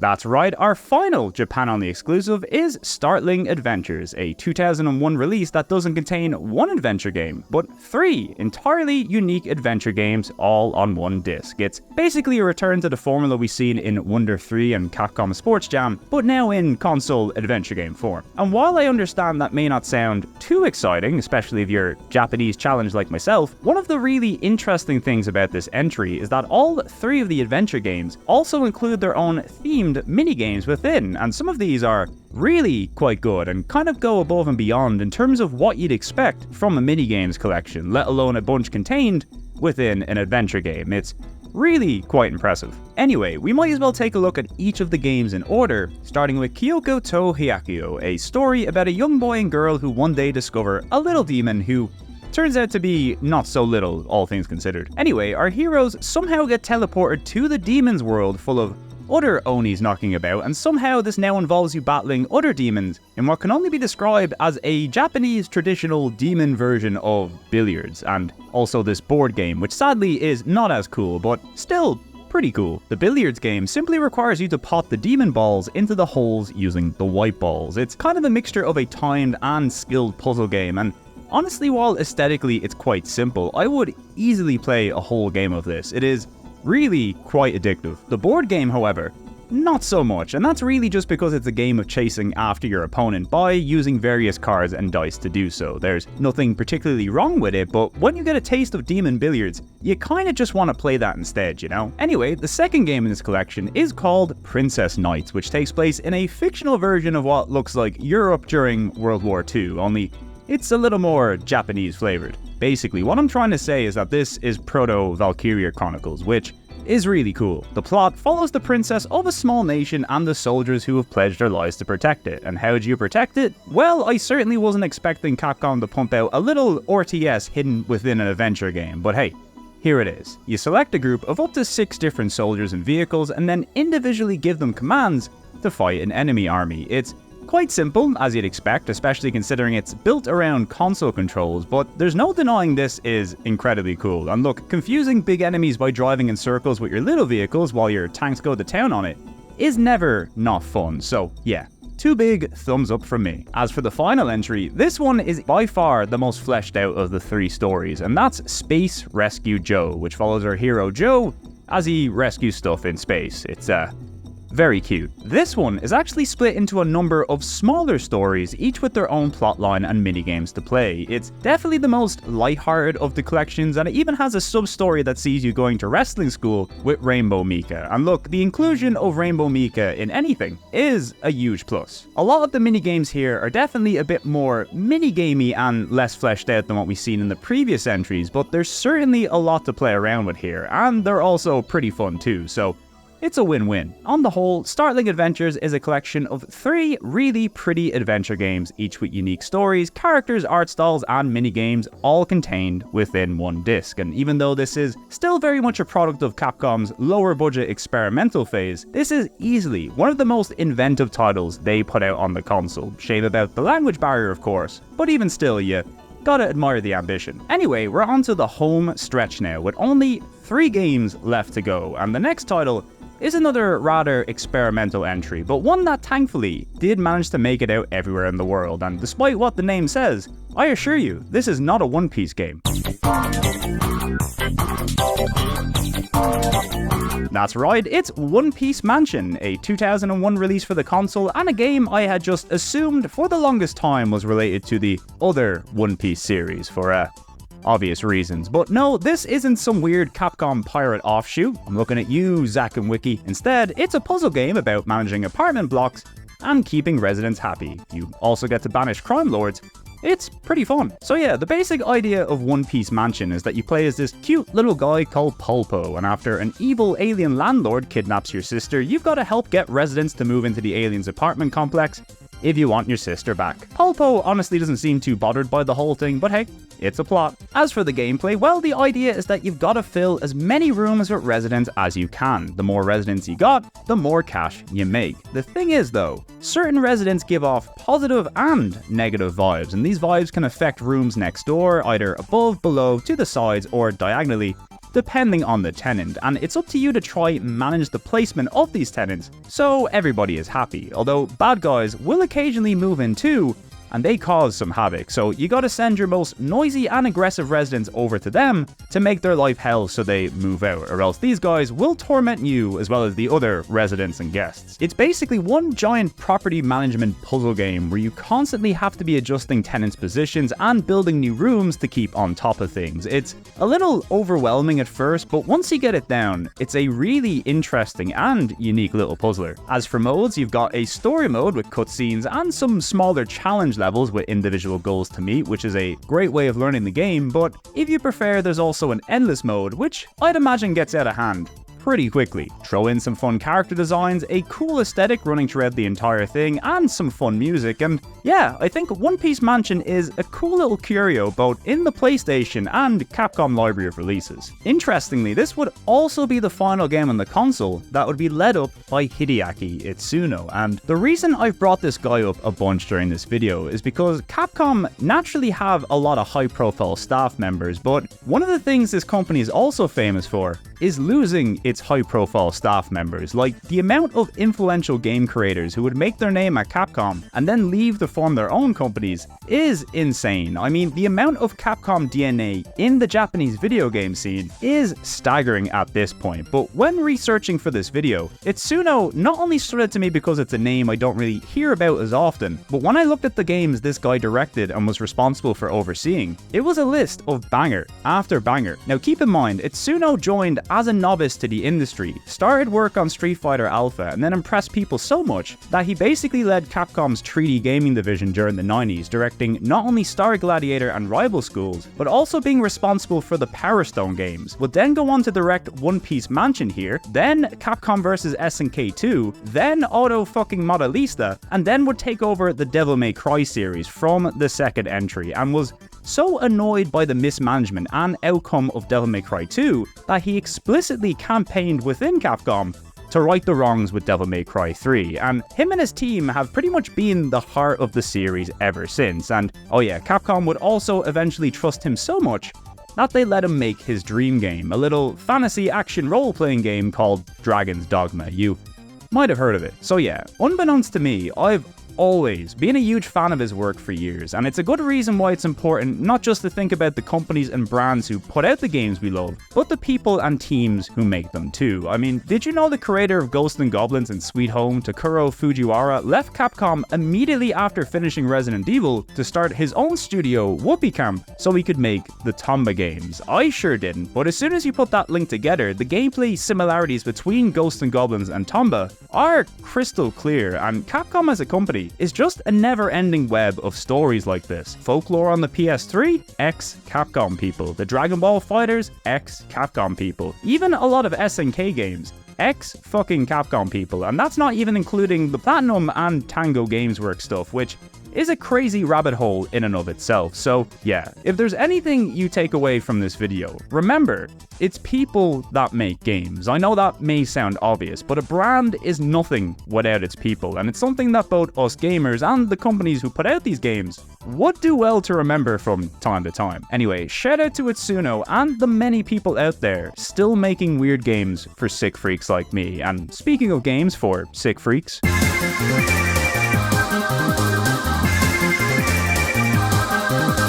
well, here it is, our final game of 2001, and it's also the final Mega Man to make it to the console, Mega Man X6, the follow-up to last year's X5, a game that, if you recall, was supposed to be the final entry in the series, but since it sold quite well and was easy enough to put together, we got another one, and this one right here, easily the worst of the 2D X games, and I don't think that's a controversial statement to make. I mean, the game certainly has a lot of high points in terms of story, presentation, and gameplay, which look, at its core is still a 2D Mega Man game, and when it's rocking pretty damn hard. But this entry adds some of the most annoying gimmicks ever seen in a game that, while kinda cool on paper, just serve to detract and distract at almost every opportunity. So long story short, the virus from the previous game has gotten stronger and mutated into something called the Nightmare virus after it combined with Zero's DNA. Now, I know that sounds mental, but it's actually quite straightforward for an X game. Anyway, this virus can alter reality around you, and it can manifest itself in two ways. Sometimes you'll experience nightmare versions of levels which have more enemies and new hazards added in, and the most common occurrence are these little virus enemies that pop up out of nowhere in every single level at an almost constant rate, and also at the worst possible times. Now X6, right, if it didn't have that stuff I just mentioned, this game still has some of the most difficult levels of any X game. Now I know people like to meme on jump jump slide slide, but this fucking thing gives me nightmares. Now, considering how difficult these levels already are, if you now add in these weird little enemies spawning in constantly and making your life hell, and also the nightmare variants of these levels, which just serve to make things go from rough to really rough, it just serves to be an annoyance and distraction more than anything. And while I'm sure people do get a kick out of the difficulty, I honestly think it just hurts the flow of the game and does a disservice to the brighter spots, of which this game has quite a few. I think they've done a lot to up the presentation and flow of the story segments. I like the new skills system that ties into rescuing people and gaining souls from the viruses, and you get to start the game with the Falcon armor for X this time, which has a Z-Saber. X can't quite swing it around like Zero, but it is something. And speaking of which, Zero is also here again, which we love to see, although you gotta unlock them in-game this time, and they'll make you work for it too. I'm also quite fond of the presentation in this entry as well. Now, the game does continue with the 3D rendered elements of X5, but there's a cool cyber vibe prevalent throughout this entry, which I think helps it stand out from others in the series. Also, the music, once again, some of the best in the entire series. They were really cooking with the music during X5 and X6, and I know the music from the first X especially is really iconic, but I think they just nailed the vibes of the series with these later PlayStation entries. It's just so good.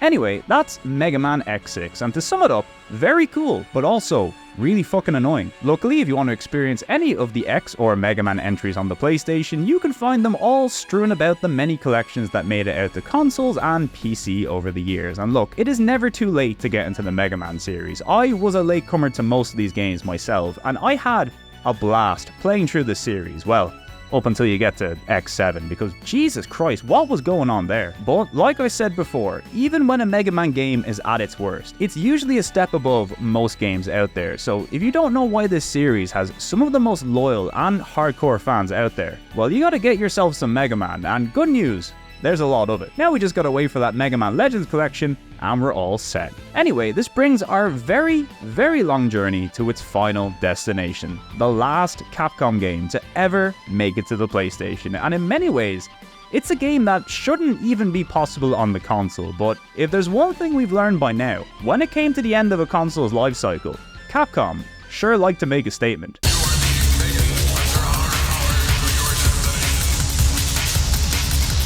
The 80th and final game on our list is, of course, Capcom vs SNK Millennium Fight 2000 Pro, which, despite the year 2000 in its name, made it to the PlayStation in April of the year 2002. And look, what better way to close out this episode with one of, if not the biggest crossovers in fighting game history. Capcom and SNK, the undisputed kings of 2D fighting games, together at last in one big, beautiful 2D bonanza, and we abso-fucking-lutely love to see it. Now, there's a lot of interesting things to talk about when it comes to this game, one of which is, of course, SNK, a company I've mentioned briefly throughout the video, but probably not enough considering their storied history with Capcom, not only in terms of their arcade rivalry, but the staff links between them as well. I mean, their run during the 90s is one of the all-time greats, just banger after banger after banger in almost every genre they tried, and realistically, these guys were the only company who were keeping Capcom on their toes in the 2D fighting world, so naturally, if there was ever a dream crossover you'd want to see in fighting games, it was Capcom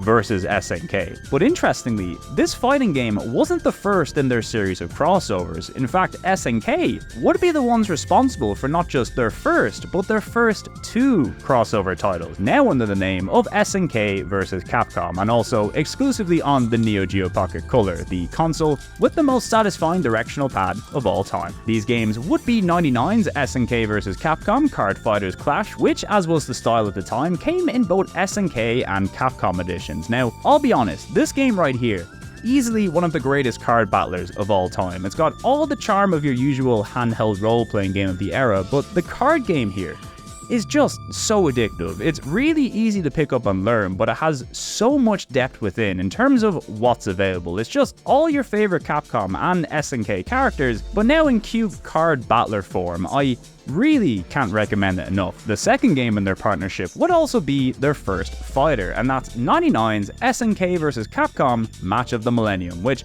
honestly is another really good game. Like, for a 2-button handheld fighting game on a console the power of the Neo Geo Pocket Color, this is way better than you'd expect it to be. And also keep in mind, at the time, this was the first taste anybody had of an SNK vs Capcom fighter, so it was a big deal, but you know, on a little console. Anyway, Capcom and SNK would continue to collab with more games on the Neo Geo Pocket Color, and good news, most of these games are also available to play nowadays via the Pocket Color Collections Volume 1 and Volume 2. 2 is the one that has Card Fighters Clash, by the way, and seriously, you should try it. So yeah, now that we know Capcom and SNK were in cahoots a little while before this game, here's the third entry in the SNK vs Capcom series, or now Capcom vs SNK series, since this is the first one that Capcom made, Millennium Fight 2000. Now, this game wasn't the first 2D fighter to be built using Sega's Naomi hardware. I believe that was Marvel vs Capcom 2, but that game notably blended a mixture of 2D and 3D backgrounds, whereas Capcom vs SNK aimed for a more traditional 2D look across both its characters and backgrounds, and it's a real showpiece for how good the hardware was at doing 2D. I mean, you could probably already tell thanks to the Street Fighter 3 ports, but seeing a game that's actually built with the hardware in mind,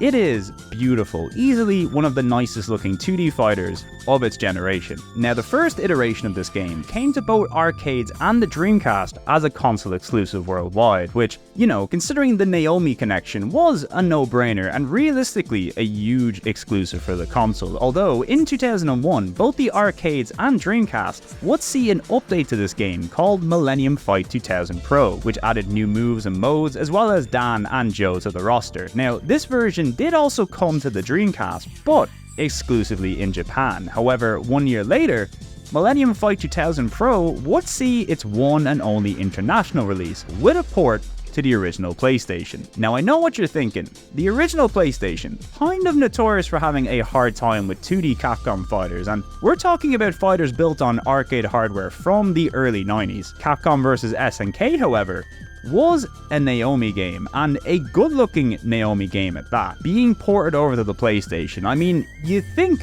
that would be rough, right? And while yes, the game does have some major and noticeable compromises, on the whole, the PlayStation port, kind of a miracle. Not only does it feature all of the content from the Dreamcast version, but it runs at a rock-solid 60 FPS, and it also might just be the best looking 2D fighter on the whole console. You see, while this game uses a partner system where characters are given a rating depending on their strength, which means you can basically fill up your party with just weak fighters or a single strong one, or maybe something in between, because the game doesn't rely on a tag system, the actual gameplay doesn't get affected by the cutbacks that were implemented to get this game running on the PlayStation. Now, ironically, the cutbacks that were made to this game are probably the ones that bother me the most, because like I said, missing animations, load times, the odd bit of slowdown, not really things that upset a filthy casual like me, and that's probably a good thing because this game does need to load between rounds, but hey, it does mean more cool loading screen art. But the things that do bother me in this game is that the music resets after each round due to the game needing to load briefly between rounds, and that really sucks because the music in this game is fucking incredible. The best way I can describe it is that this is the most Tekken sounding game Capcom has ever put out, which is ironic considering this is a Capcom vs SNK game, but seriously, the music here is just so good. Probably my favorite of any fighter we've looked at today. Round 1, fight.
Round 2, fight.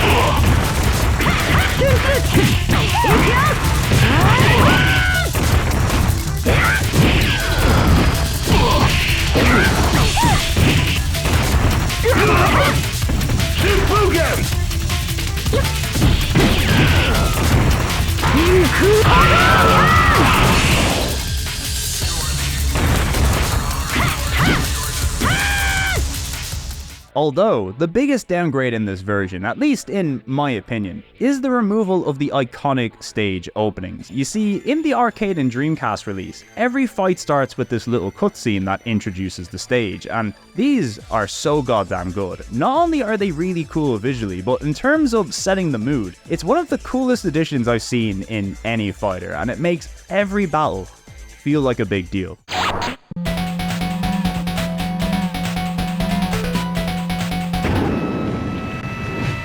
Stop me! Round 1, fight. See? That's pretty cool, right? Well, sadly the PS1 version does not have these at all, because I think there is a legitimate risk of the console exploding if any of these played on screen. So yeah, the two things that bother me impact the gameplay in no way whatsoever, but since presentation and music is such an important part of why I personally play video games, this stuff is a bigger deal to me than, say, the integrity of the gameplay and animations. And you can say that's crazy, but like, it just goes to show different people out there, they value different things in their games, you know? But seriously though, ignoring all my silly issues, this port as a whole really is quite incredible. I mean, you can tell they were struggling to make it work, and the presentation and clarity of the menus and icons sure do take a hit, but the fact they got this working as well as it does on a piece of hardware from 1994 is absolutely incredible, and in my opinion, makes it one of the most impressive ports on the entire console. It's basically the PlayStation's version of Alpha 2 on the Super Nintendo, and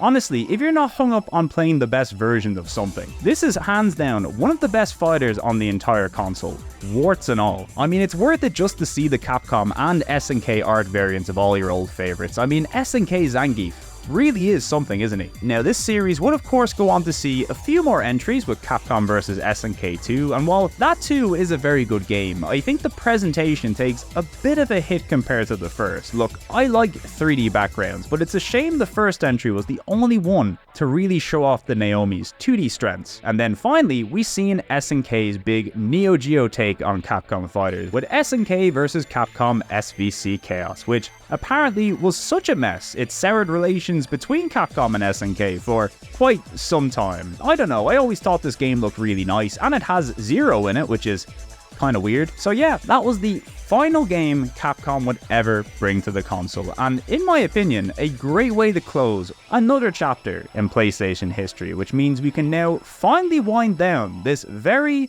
long video about old games. So that was a very long look at all 80 games that Capcom brought to the original PlayStation. Well, technically more than 80, since a few of them had multiple games per package, and there's also a very good chance I missed one or two, since Capcom really did publish a lot of weird stuff over in Japan. But hey, whatever the final number is, I think there's no denying Capcom's output on the PlayStation.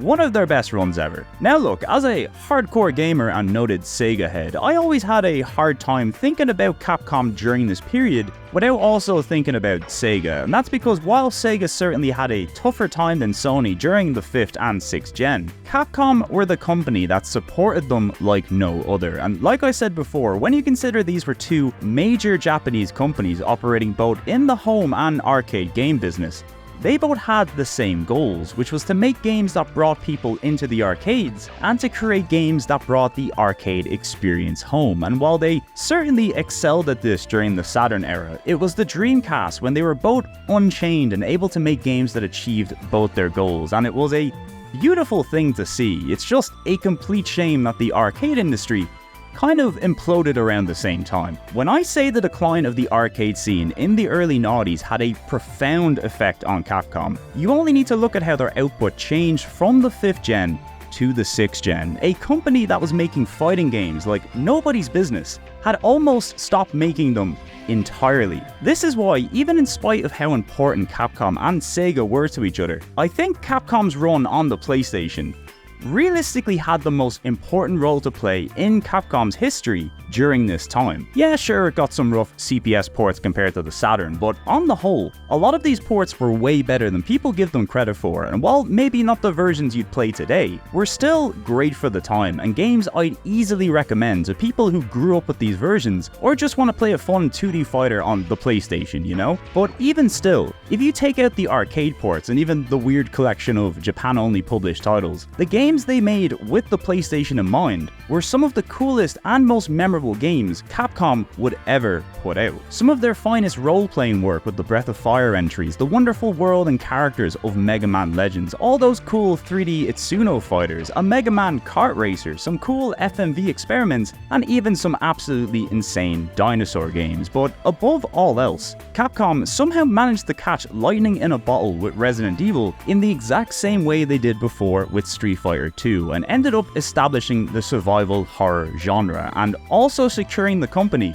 a new breadwinner in the process. And while they were, in my opinion, putting out some of the best work of their careers with their arcade-focused games, especially over on the Dreamcast, if they had never experimented and branched out with 3D on the PlayStation, there's a real chance Capcom wouldn't be here today. And look, a gaming world without Capcom is a legit scary thing to think about, right? So in many ways, the last hurrah of Capcom's arcade era, as well as the birth of the new modern console-focused Capcom, you'll find it here on the Saturn, the Dreamcast, and the PlayStation. These three consoles played host to some of the most exciting video games ever made, and even still, this is just a blip in Capcom's history, and while I'd like to cover all of that and more here, I would also really love to stop editing this video, so we'll leave that for another day. But one last thing I will say is that while modern Capcom has its issues like any company, I think it's really nice to see Capcom achieve the level of critical and commercial success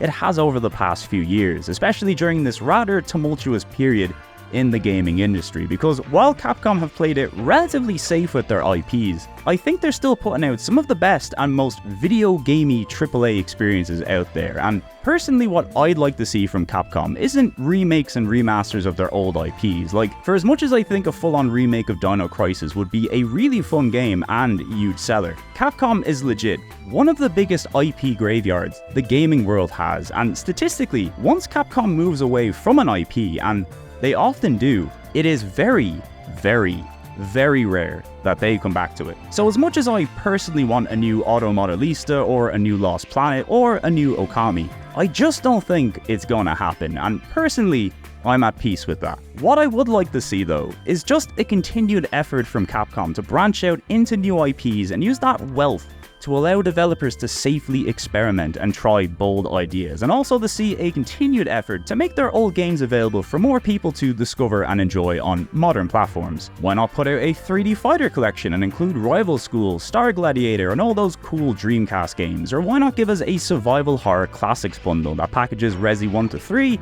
and the first 2 Dino Crisis games? I mean, it's crazy those original titles don't have a modern port, right? Well, cool new GOG releases withstanding. Why not a Breath of Fire collection? Or come on, even a Mega Man Legends collection? Like, I cannot stress enough how much this game's fanbase has grown over the years. Like, if you want to test the public's response for Legends 3, literally just give us the ability to pay for 3 games you've already made. I mean, that sounds like good business sense to me. Although that being said, of all of the Capcom IPs out there, Mega Man is the only one I'm kind of worried for, because while this series has always been a consistent seller with a very, very loyal fanbase, it's never really been a big seller. And considering his rightful place as a true icon of the industry, Mega Man has never been a moneymaker on par with Mario, Sonic, or even Crash and Spyro. I mean, a crazy fact that I often think about is that no Mega Man game has ever sold more than Croc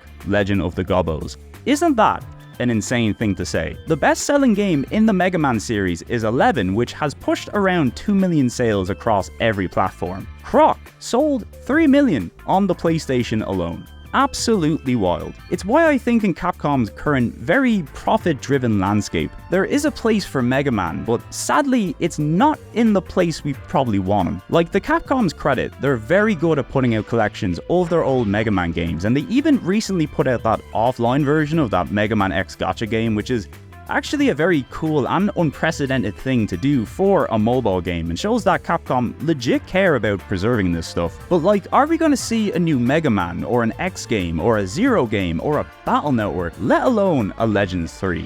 I'm not so sure. I mean, I hope so, but it's not looking great. Either way, whether Capcom decides to revisit these games in the future or not, shout out to the fans keeping the memories of these games alive. The insane Mega Man community, the Breath of Fire diehards, the Dino Crisis faithful, the survival horror girlies, and the incredible fighting game community running these games at locals and tournaments and introducing new eyes to the classics. Capcom fans are some of the most dedicated in the world, and that's because Capcom is the kind of company that makes you fall in love with gaming. And if you ever wondered why so many people are clamoring to see their games return, it's because this shit makes you feel something, and once you've got the feeling, you can't help but crave more. Anyway, apologies for this rather long ramble at the end. It's just, look, not only have I been writing for a very long time, but I've also spent a few months only playing Capcom games, and that shit is like a spiritual experience. So, you know, even in spite of my questionable mental state, I sure do hope you got something out of this video, whether it was getting to rekindle some memories with an old game from your youth, or maybe discovering something new